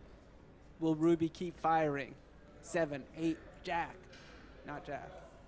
Deuce is Deuce a better card for brick. Seth. Oh, man. Now we know that a triple barrel probably would work. The double barrel is Sure. probably not gonna. He's gonna have the heart for the double. Will the triple come? Oh, but it's small. He keeps going real small here. 365, but you know, it looks real value-y. But you pair in a gutter. And also the thing is, we know that Ruby doesn't value bet light, so he doesn't have a 9 here. You know, so he either has an Yeah. ace or he's bluffing, an ace or better. Seth recognizes that. And Seth is recognizing that, and Calls pretty also comfortably. partially just Sticky. He's just being yeah, and he's sticky. got a Yeah. pair and a straight. And we've seen a call with King 10, like, oh, whoa, the triple barrel here is gonna work most of the time. Now, I don't think it's happening. Summon the heart here, Ruby. Yeah, Summon the heart. Seth's Do hand it, really kid. just looks like an Even though you're ace. not a kid. Summon the heart. You don't have it. I'm sorry. I mean, this is really tough. I probably checked through also. I'm not saying it's easy, but Yeah. yeah. Pain. When you see that you lose the 3s, you're like, no. Why didn't I have the heart? No. Oh, and this has been an unbelievable swing of momentum Seth's way to win those two, both those two pots in a row was just really big for Seth. And we have coming up the Party Poker WPT National UK. It's at Dusk Till Dawn Casino from May 19th to 23. For more information, go to WPT.com. I'm going to be there. You're going to be there I'm too. going there. I'm going to Amsterdam. Yeah, I'm going to on Dusk the Till World Dawn. Tour. I'm going to Cannes, WPT National Cannes. If there's a poker tournament on the WPT Bannister in the next month or so, I will be there. I will be playing. I'm ready to go. I'm on Nice. that Ari Engel level grind. Oh, Yeah. that's a strong That's a strong claim to grind. make. That's a strong grind. Actually, I am There not on better that be level more of than grind. 3 Like, I tournaments see in you next bust month. main events and then just snap enter the like side event going on right that minute. That's like 1/10 of the stakes. I'm like, I don't have that much heart. I Yeah. can't do that. I mean, I play tournaments Yeah, for a you living. played- What am yeah. I going to do? What are you gonna do? Yeah, I got to enter into the next one. Ooh, here we go. Ooh, Here we flush go. draw, top pair. All right, so Ruben defending in the big blind with ace 6. And how much Seth, better do you feel with the flush draw, even though it's 8 high, than Yeah. with the bad ace? You know how much you expect to lose. And your opponent shouldn't have anything that good here, because he would 3-bet most of those hands. Yeah, yeah. So if you're in Seth's shoes, you're like, okay, on most runouts, I'm just going to triple barrel here and assume that if you don't raise me at any point, you don't have a hand that good. Yeah, yeah.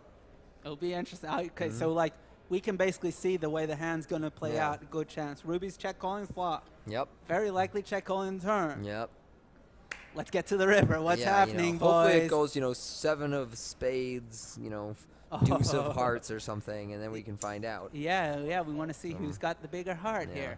Who can now? Ruby has an easy check call now, but as the bets Right. continue, it's not easy to No. call down with one pair. There's your Oh, deuce. complete There's brick. our deuce. Is Seth going to double barrel on the complete brick, though? Sure. Sure, why not? You still sticking Yeah, with the all the good plan. hands are in his range. Most of the good hands are not in Ruben's range. Yeah, yeah. And he only has 8 high, so if he Yeah. doesn't, he's basically giving It's up just 80% of the time when he misses. And going bet check bet on this texture is not going to work very much at all. All your good hands double barrel. And so all the momentum has been going Seth's way recently. Get him. There you go. Big pot brewing here. Big pot. Ooh, what's happening on this river? We can already feel it. Dude, look at how big that bet is. He bet like 1.4 into 1.4. Oh. Ooh, This could get Ruben he to just fold. fires out the pot. This is so sick. So sick. 1.5 into 1.4. He overbets the pot on the turn with 8 high. Wow, what do? You only have one pair of aces, and you still have to face the river bet. Right, This, your top pair is really this is shriveling up. disturbing. This is disturbing. You got top pair, and you're just not loving it at all. What a bet by Seth. Seth has some heart firing out 1.5 million. And oh, it looks like a call. here's the thing. Looks like a call. At this point, if you're Seth, and again, I'm the one looking at the hole cards, Ruben has not looked like a guy who is dead sure of what his decision is, and that makes me more likely to go for it on the river if I'm Seth. Like, if I see my opponent genuinely tank the turn and then call, and I don't think there's any sort of acting or masquerading, then I'm going for it. But I don't know. I feel like Ruben's just going to end up folding this turn. The bet sizing by Seth, it makes it so hard to continue. Yeah. Now, do we think Seth does this with his good hands ever? I don't even know if that's relevant, but just as a side, interesting thing, because You certainly can. He could, I guess. Yeah. I think he would be scared to like get a fold, you know. Yeah. But maybe if he had king queen, you know, and then he doesn't have any of the blockers for the pairs and 2 pairs and stuff. I don't know. Or maybe a set of tens. A set of tens might be kind of.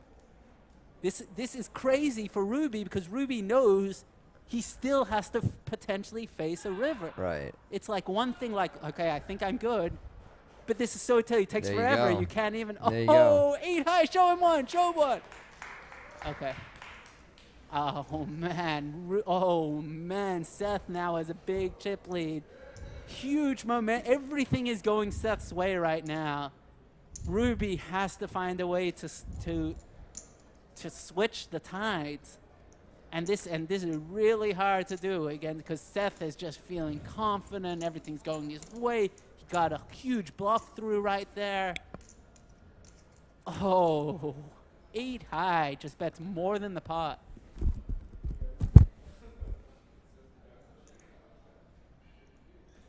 Okay, Ruby 8-6 into Queen Jacks. Here comes the 200,000.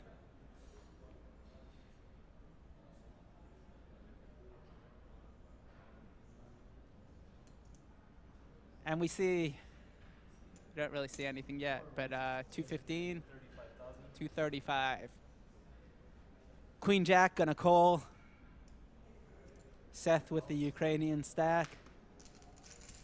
Got all the anti-chips on the right. Or on the left. Depends on which angle. Oh, and Ruby just flops the joint. 8-6, and it comes 8-8-6. Unlucky for him, Seth has queen high, no pair, no draw, no backdoors, nothing. Is Ruby going to fire the C-bet? If he does, I fear Seth is just going to fold. And that's it. Yeah. Oh, Yeah, he can't really man. continue there. So tilting for Ruby. He flops the nuts, and he can't even be happy about it. Oh, man. I don't know which Ruby is more tilted about, the hands that he just lost or that hand that he just won. The combo, though. Combo is not good for him. It's all right. He did win a pot, though, you know?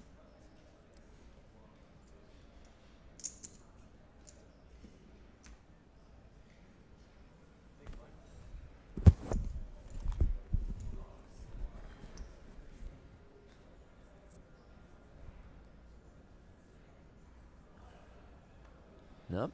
Everybody's Queen got a 6 real suited. hand here. What's Ruby gonna do? Gotta expect a 3-bet, but you know, the flow of the match has really switched away from him. So I think there's a good chance he just calls. Also, he did this little kind of dance. I want to say. An adjustment. Ruby after looking at his cards. Yeah. That's interesting.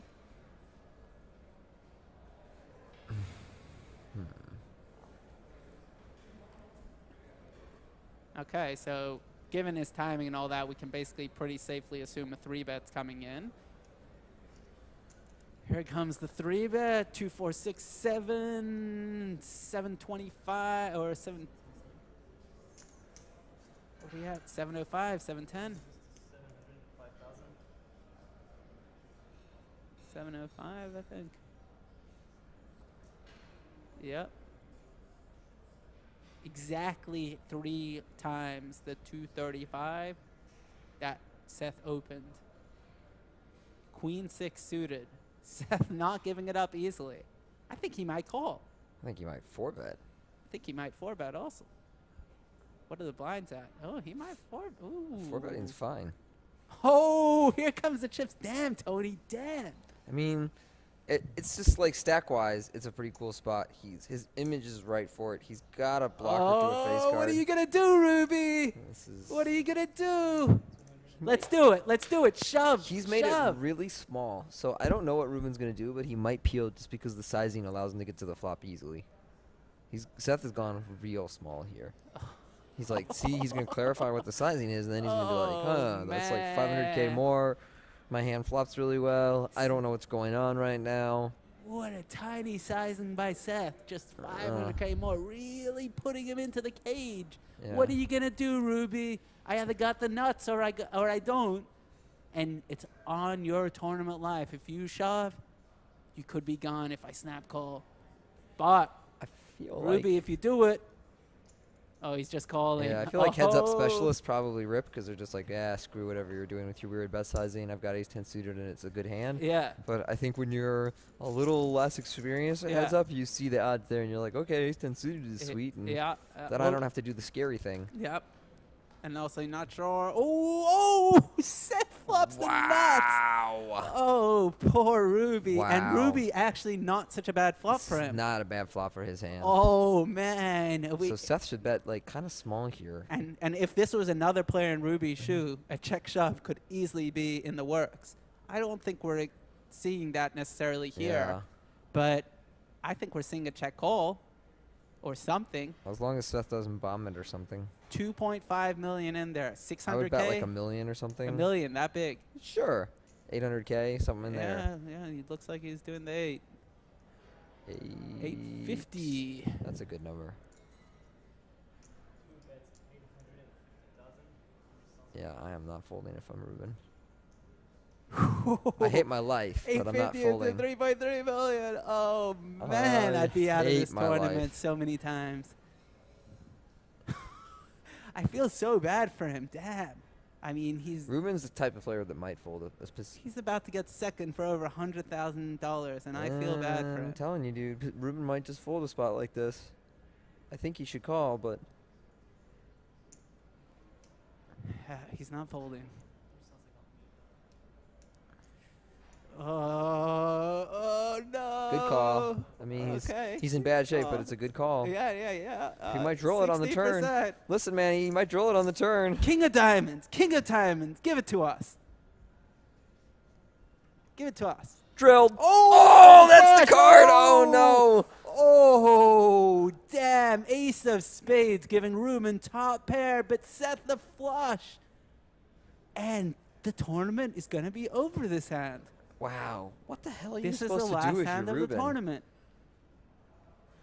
Ruben's going to check. Seth is going to bet again. Ruben's going to call. And Seth is going to shove the river, and Ruben's going to... Oh, Seth checks! Oh, no, he didn't know Ruby's hand. He better hope there's not a spade on the river. Oh. Okay. Oh, man. So he should get paid on that card. He's going to probably bet like... He made it 800K. He's going to probably bet like $2 million, and he should get paid. But if Ruby bets here, Ruby might bet fold here. And Yeah. Ruby might only Which bet is- 750 or 800 or a million. That's pretty reasonable. Yeah. Now Ruby might check though. Also, Yeah. if Ruby checks, Ruben might he's, just think he's that gonna Seth be, has he's like it's gonna be a pocket bigger than a million tens, bet. pocket jacks or something like that.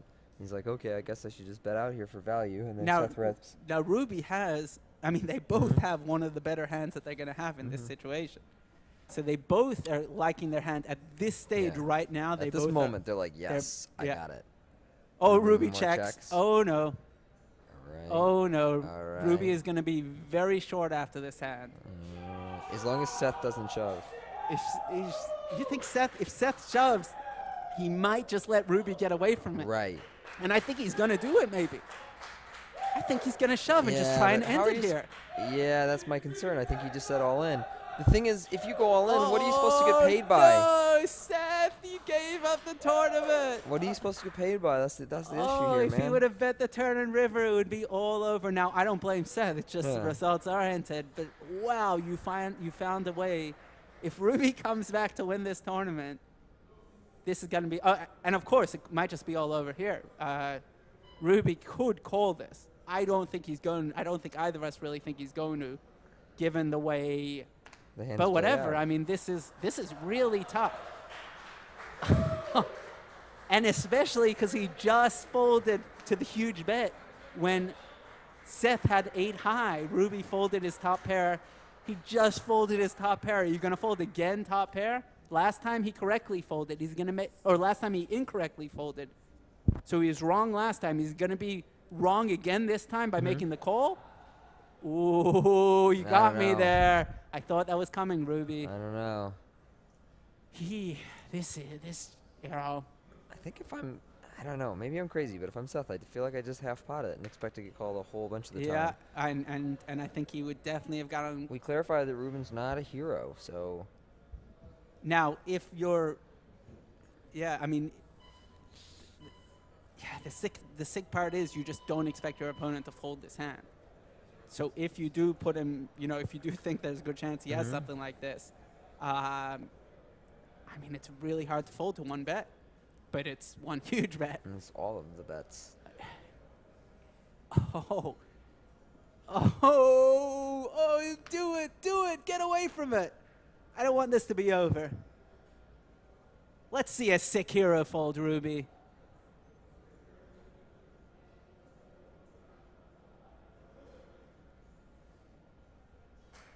Sick hero fold.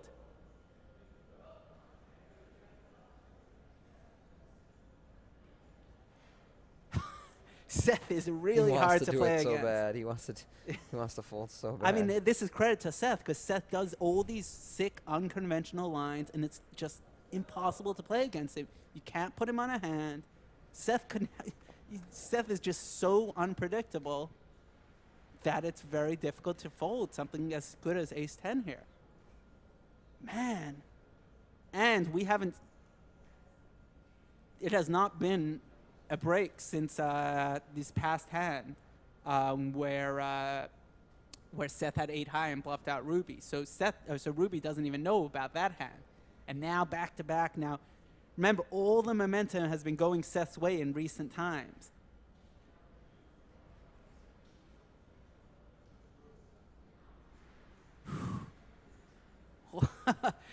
Whoa.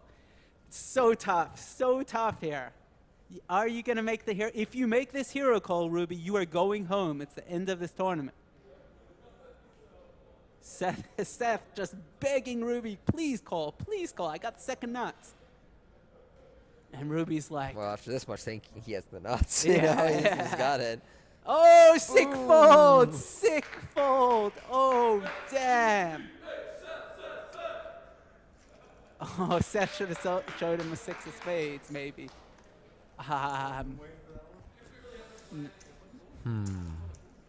Sick fold, Ruby. Look, that does not feel like a man is feeling great. No, you don't. You really question it after something like that. But you know what, man? You would be out of that tournament if you had called. You made the right play. You made the right play, and we have a game still. Now, Ruby is now really short. He's got looks like 1.8, 2.8, about 3 million. No. And Seth with the vast majority. But it's still a game. It's still a game. Got 30, 40 blinds. Ruby with 4-3. Let's see. Oh, blinds a 61-20 now. With a 20K ante. Big antes here. It's kind of like it's 80-140. Ruby gonna open 4-3, and it's a good thing because this is gonna get through. 8 deuce is not gonna be calling, even though it's the best hand.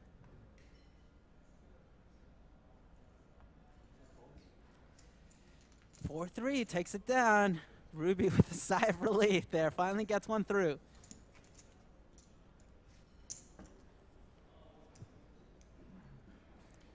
Here we are, heads up. Ruby down to 26 blinds, 3.1 million at 61-20,000.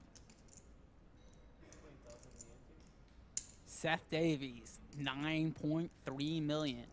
It's a 3-1 chip lead.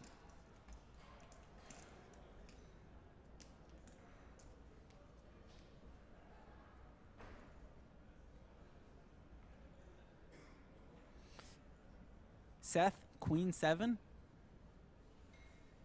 Gonna open the button here. Let's see what sizing he uses at the new 61-20 blind level. Looks like he's gonna go to 275.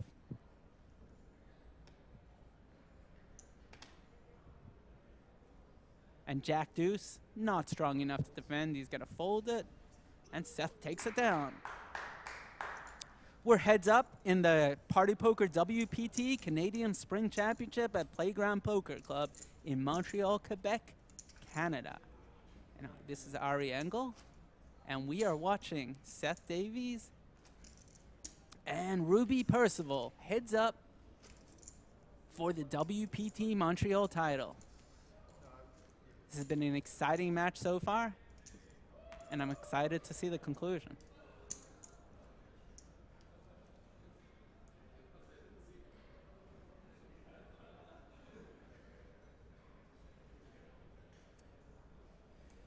Ruby, King 7, he's going to open this. 300 has been his opening size so far. Let's see if he continues with that. It looks like he is. Queen Deuce, probably going to fold by Seth Davies. Oh, Ruby goes down to 275, copying Seth's opening size. Is Seth going to 3-bet here? Because I don't think he's calling, and he looks like he's questioning. I think we're getting a 3-bet here. Yep, here it comes. It looks like he's going a little bit on... No. I thought it was small, but no, it's not. 675, maybe? A little bit on the small side if it's 675. 400,000 more. Looks like Ruby is gonna... Yeah, he's gonna fold it. Nice read by Seth. Queen Deuce. Going at it. As you can tell, Ruby just opening the button super wide with everything. So Seth, hey, if you're opening super wide, I can 3-bet really wide. It's gonna be very hard for you to play. What are you gonna do with King 7 there? You gonna shove it for your tournament life and hope I don't have a hand? Would have worked that time, but Ruby down to 23 blinds. Seth really putting on a clinic here. Having said that, Ruby made an excellent fold just a few minutes ago with ace-10 top pair to save his tournament life and extend this match. It should have been over. Most people in Ruby's shoes would be out of the tournament already. Seth, King-Queen, gonna open. I think we're gonna see a Ruby defend here. Looks like it went to 300 now instead of 275. They're mixing up the sizing.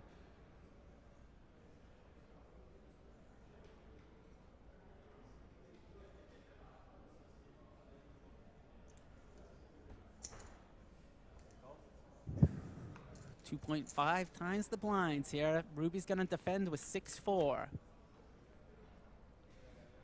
And good flop for Seth. Ruby with 1% chance of winning. Probably is gonna go check on this flop.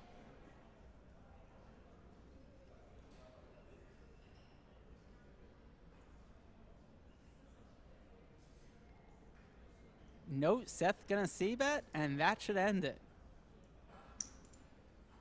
C-bet's 240,000 into 640. And that's it.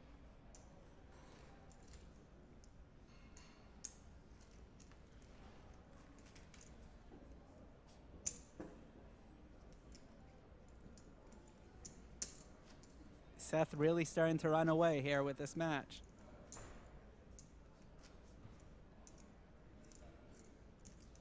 What a performance it's been so far by both these players. Giving us some really good poker entertainment.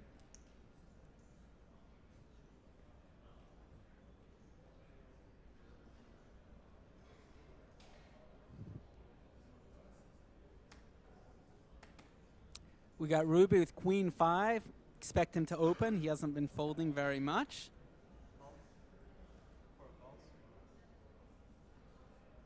Oh, he just limps in here with Queen 5.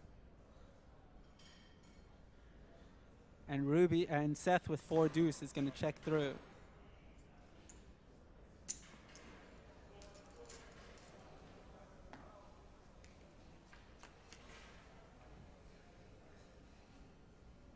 $10-8 flop. Hits no one. First aggressor should win. Check, check on the flop. Seth just absolutely nothing, close to the nut low, not doing anything. And Ruby just content to check down with Queen High. Queen High is going to win it. Seth's playing the board. I think it's just going to go check, check here. I don't think anyone's going to fire. If Seth does, nope, he doesn't. And that was really the only question. I can't imagine Ruby's going to bet his Queen High. Don't see what he's trying to accomplish here. I think King will probably still call if you want to get a fold. Unless he's trying to fold out a Queen. Maybe he could have folded a Queen.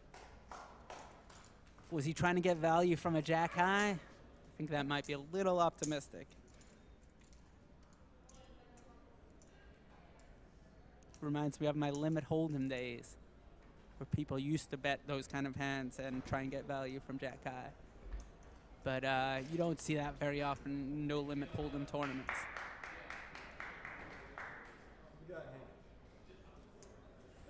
Ruby up to 21 blinds now.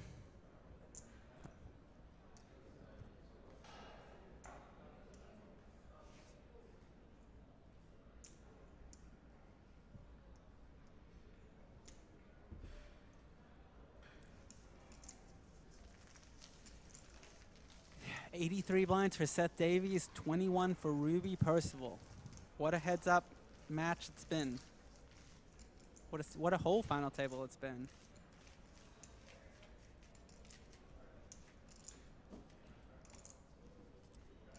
And again, appreciate everyone watching on the stream, on the Twitch. Haven't been able to catch all the questions on there, but if you do have some questions, we'll try and look at it and answer any questions that you do have. It's been really enjoyable stream, and I hope you guys have enjoyed watching it like I have. And Seth just gives Ruby a walk with 5-3.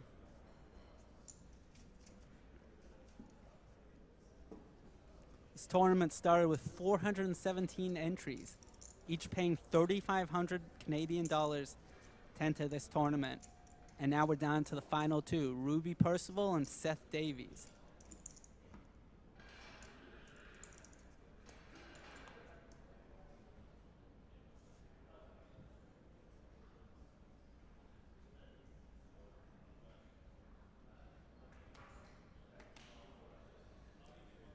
Got Ruby, 6-4 on the button. We haven't seen him fold very often in these spots, so I expect a 300K, and I think Seth is just going to shove this hand afterwards.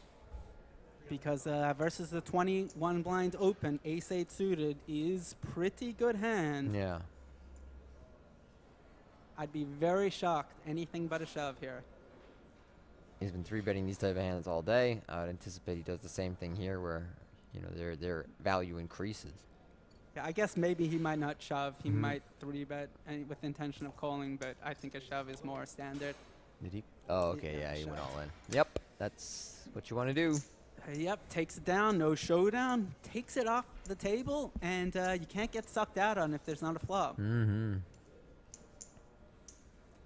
It's certainly looking like it's Seth Davies' day Yeah, so it does far. right now. It looked like his tournament for the last couple of days, and after some initial After Tony setbacks in the Dunst heads-up match, busted, it was just... Well, then it was it was a cakewalk after that, wasn't it? No. But I mean, after some initial setbacks in the heads-up match, everything has really started to go Seth's way, and it seems like he's got a pretty good handle on what to expect from Ruben. So it's going to be tough to beat him. Yep.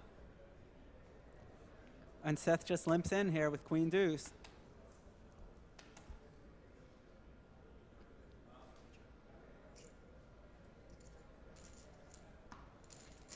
That's approximately $100,000 difference between first and second place. That's what they're playing for. First is $274K, second $180K. Oof, man. And Ruby flops a pair. Let's see how this plays out. Check, check. Oh. Why wouldn't Seth hit the #1 card on the turn for him? Yeah, that's the one. And Ruby has to think he's good the vast majority of the time after the flop goes check, check.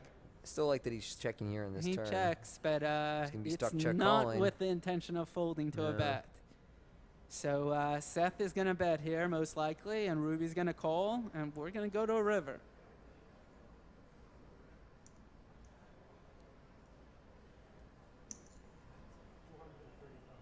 Would I be super shocked to see a shove here? Well, Whoa. a little shocked. That's a lot to shove. Well, he started with 19 blinds. I know. It's still a lot, I mean, check, flop. I'm the kind of person that used to see a queen in the cutoff and we shoved 25 blinds. Remember those days? Yeah. 6 on the river. Oh, Ruben finds the magic card. And this is a card that Seth is going to have to value bet. So please, Ruben, don't lead out. You'll get called, but don't lead. Oh, and he checks. Yeah, good. Oh, man. You gotta bet if you're Seth. Like, there's just too much stuff is missed. Seth's gotta value bet this, 100%. Is he gonna call the check shove? No. Oh, easy for you to say. It's not the easiest of folds. I mean, it doesn't. You're losing to 6 and 6 only. I know, but the way the hand played out. And it's also such a big part of Ruben's range to get to the river this way. He's not check shoving a jack. He's not check shoving a jack. 6 is not such a huge part of his range. It's a tiny little piece of it. But the he's check not shoving range. Yeah, the check shoving range is like 6s and an extremely rare bluff. Yeah, from Ruben, that's the truth. Is there's probably not a lot of bluffs. That's why you can fold. But so from somebody who's sick, this is a much worse spot. It's hard. All the draws missed. Yeah. All in. There it goes. Yeah. There it goes.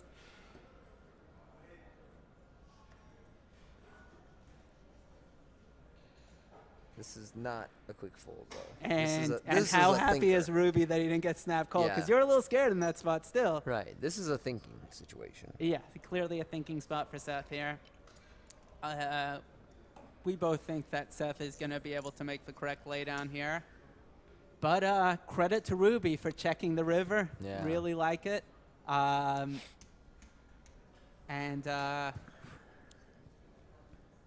Not easy. There's some high-level poker being played here. Good hand by Ruben here. Yeah. Played this perfect. Oh, sick. Sick hand. Nice play by Ruby. Wow, very nice hand. He gets the double up. I really expected Seth to get away here. So that was definitely the biggest guess wrong that I've had at this final table because I really expected Seth to fold. And we have a game again, 65 to 39 blinds. Oh wow! Oh. Just as we were writing the nail on the coffin for Ruby, big pot, huge momentum shift.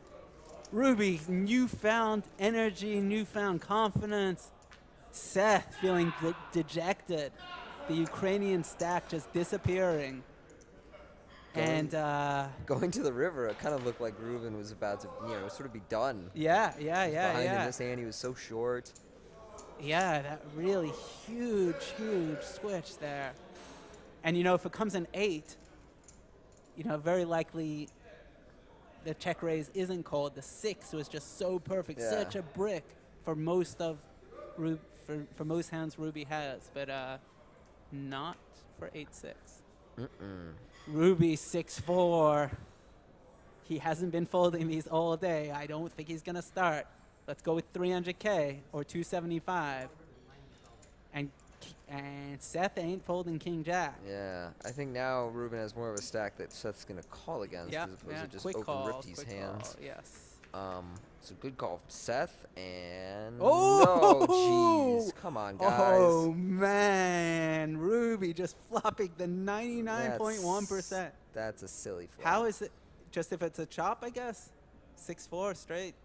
Yeah. Yeah. That's the only way. That's the why only it's not way. 100%. If it does Unfortunately- come running 6-4, they would end up splitting. Seth has no chance of No winning chance. this outright. Is Ruben gonna bomb this? Ruby yeah, is that's like c-betting. 400K or something. Yeah, after 290 pre-flop. And Should be at least considering checking back there. I don't know if I would, but man, with the 6 of hearts too, like if you're gonna check back the nut straight there when you have the 6 of hearts, is kind of the time to do it, I guess. yeah, I mean either way, certainly we I don't can't know. fault him for c-betting. Yeah. No, certainly not. No. Oh my God, what is he thinking? Betting is It, straight. it always, oh my it God. always. But as a player, you You have wanna that think thing because about you can either check or c-bet, and Yeah. probably doing sometimes one or the other. And then when you decide to bet and they just snap Yeah. fold, it's like, damn. In order for the delayed C bet to be effective, you should mix in checking back. You got got to to check strong sometimes, hands exactly. too. Yep. One thing we've seen by these people is you just can't be predictable. I Yeah. mean, and they're both doing a very good job of camouflaging their play, their hands, and just not being super predictable. Right, so raise and call here. 8-7, easy defend. King 10, clear open. Oh, Ooh, there's a flop, isn't there, Ari? Okay, we have an open in the straight draw for Ruby. Top pair with a backdoor flush draw. Seth has a really big hand on this flop. So Ruben hasn't taken very aggressive lines on these boards so far.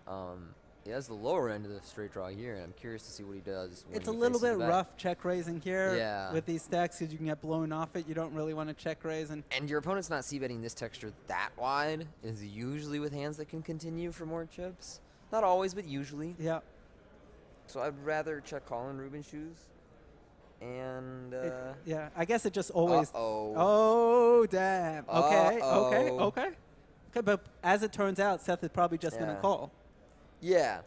Like, just to give the 6 on the listening turn. audience Crush it. an idea, I would rather check raise something like Queen 8 with a heart than 8-7 with no heart. That's the type of hands I'm looking to check raise here. Something where the when we what's go to the turn, the- I can improve a lot more. I mean, 8-7 still can improve, but like even there's a bunch of turns that make your life awkward, and you're not really sure if you're betting for value or bluffing anymore. Yes. But here, If you hit a 7 here on the turn, yeah, that's a shove now. I would exactly. guess. Yeah, that's a little Exactly, bit. I don't That's what know. you're talking about by awkward, that kind of card. yeah, like just so many turns are awkward. Like what happens, Or a low heart or Yeah. something. Yeah. Okay, so Seth is calling the check raise. It looks like. Sometimes there's reverse implied Oh, when you're big turn card. Big turn card. Who's it gonna hit? Oh, There you 7. go, here's your 7 question, of man. hearts. Oh, I'm all in. Here's Here your we go. question. Is this the final hand? Well, he's got about 3 point something million, and there's 2.7 in the pot. So he's not really the all-in guy, right? He's not really the just like rip it guy. I kind of think he'll bet here and then decide on the river, and that's kind of where he's going with this. If you're Seth, I know you don't hate it, but you don't love it. You don't love this at all. The You're just- turn you're card just is like, not what the is best going card. on? Jack 8 got there. Jack 8 got there, and flush draws got Flush there. draws got there.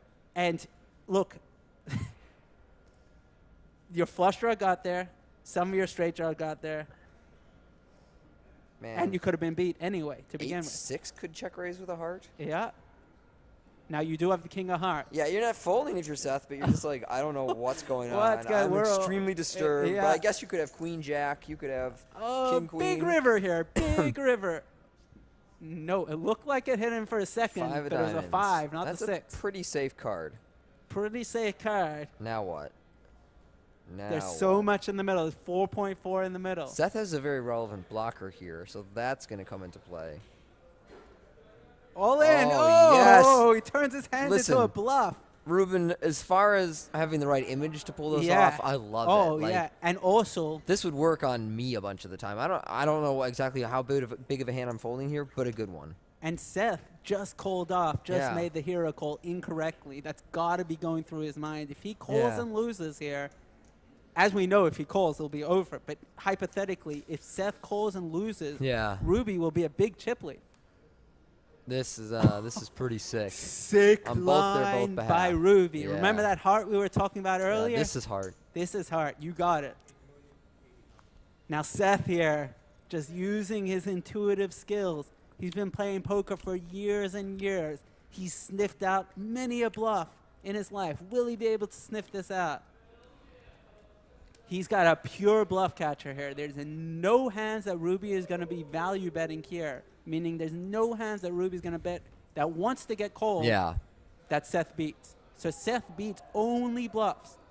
As it turns out, Ruby is turning his hand, which has a little bit of value, into a bluff. This is one of those rare spots where you can make a hero call and end the tournament. Like, it's just, you're right, it's over, you are the champion, you know? Like, it's so sick. Man. Oh, man. Seth just feeling the pressure. Ruby is really Having the king of hearts here makes it so much closer. He's just like, oh, I have one of the most important blockers for you to be taking this kind of line. Gross. Gross, gross, gross. I don't know what I'm doing if I'm Seth. This might work against me if I'm in Seth's shoes. when he looks at the dealer and Yeah. starts talking, I thought, huh, so much pressure here. So much pressure. There's also some chance that if I'm Seth and I get check raised on the flop, I just shove as a big FU to your, to your equity. Yeah, exactly. Exactly. Make it a little easier Yeah. of yourself. Deny them the I don't equity. even know if I do that, though. The king of hearts is a nice card to have to call and Yeah. decide on the turn. Yeah, I think the calling is Yeah. way more standard. I mean, also you can potentially. Yeah. Oh, Oh, and that's good it. It's over. game, Good game. Wow. Hero call to win the tournament. Oh, man. What an amazing final hand that That's was. so vintage. That's And great. Fantastic game by both of them. Whew, that was ballsy, boys. That was really fun. Man, both the bluff and the call, that was so cool. I really enjoyed this. Ari, thanks for covering me for me today. This here on was the a live lot stream. of fun. Wow. Yeah. What a game. All right, well. Yeah, There you go, Seth Davies, our Seth- champion. He Seth earned it, man. He Davies, played great. boy, He did he ran earn great. it. He's a tough player. Yeah. He carries himself really well too. You know, he's the kind of guy, whether he wins or loses, he's just very level-headed and relaxed around the table and around the tournament circuit. So I'm happy to see Seth get this win. Had a great time here in the booth with you and this entire week at Playground Poker Club here at Kahnawake outside of Montreal. So we want to thank both Playground, Party Poker, our sponsors, everyone that works hard here at the World Poker Tour on the online stream, and all of you out there on the internet for tuning in. Yeah, I wanted to thank WPT. Thank you, Tony, for inviting me in here. And what a fantastic show we had today. Big congratulations to second place finisher and to the winner, Seth Davies. What an amazing job. I wanted to congratulate all 6 of you, yourself too. Amazing final table that was put on. And congrats again to the winners, and we will see you next time. See you next time.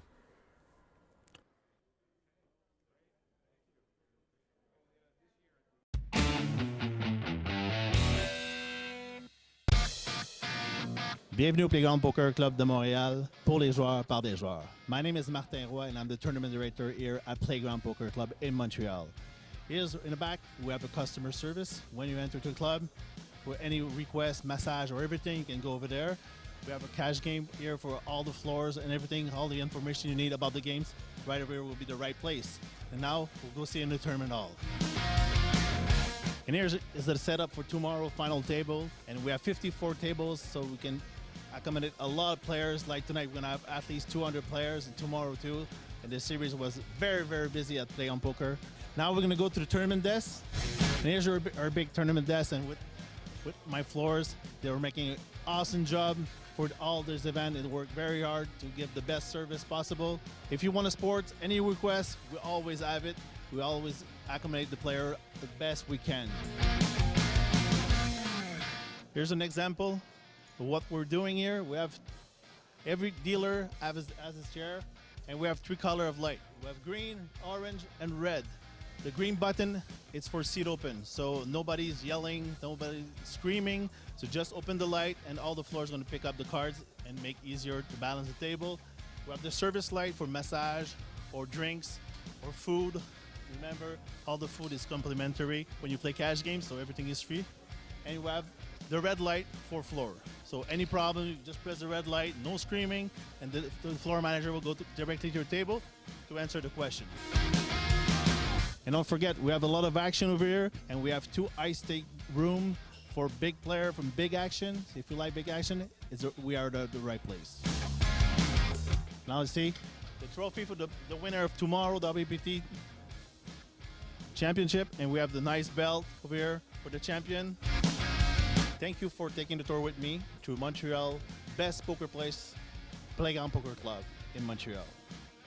Now I have to leave you. I have some work to do.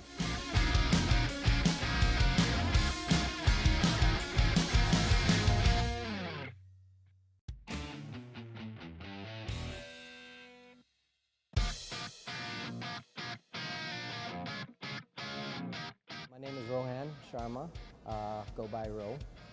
I'm from Brampton, Ontario, officially from Guyana in South America. I've been playing live poker for about, since 2011, so about 5 years, give or take. First experience was back in LA. But the way I qualified was online. They had daily free rolls, and then you had to be in the top 10, and then you go on to the finals, and they were awarding one seat to the playground here at this location, and I came up on top.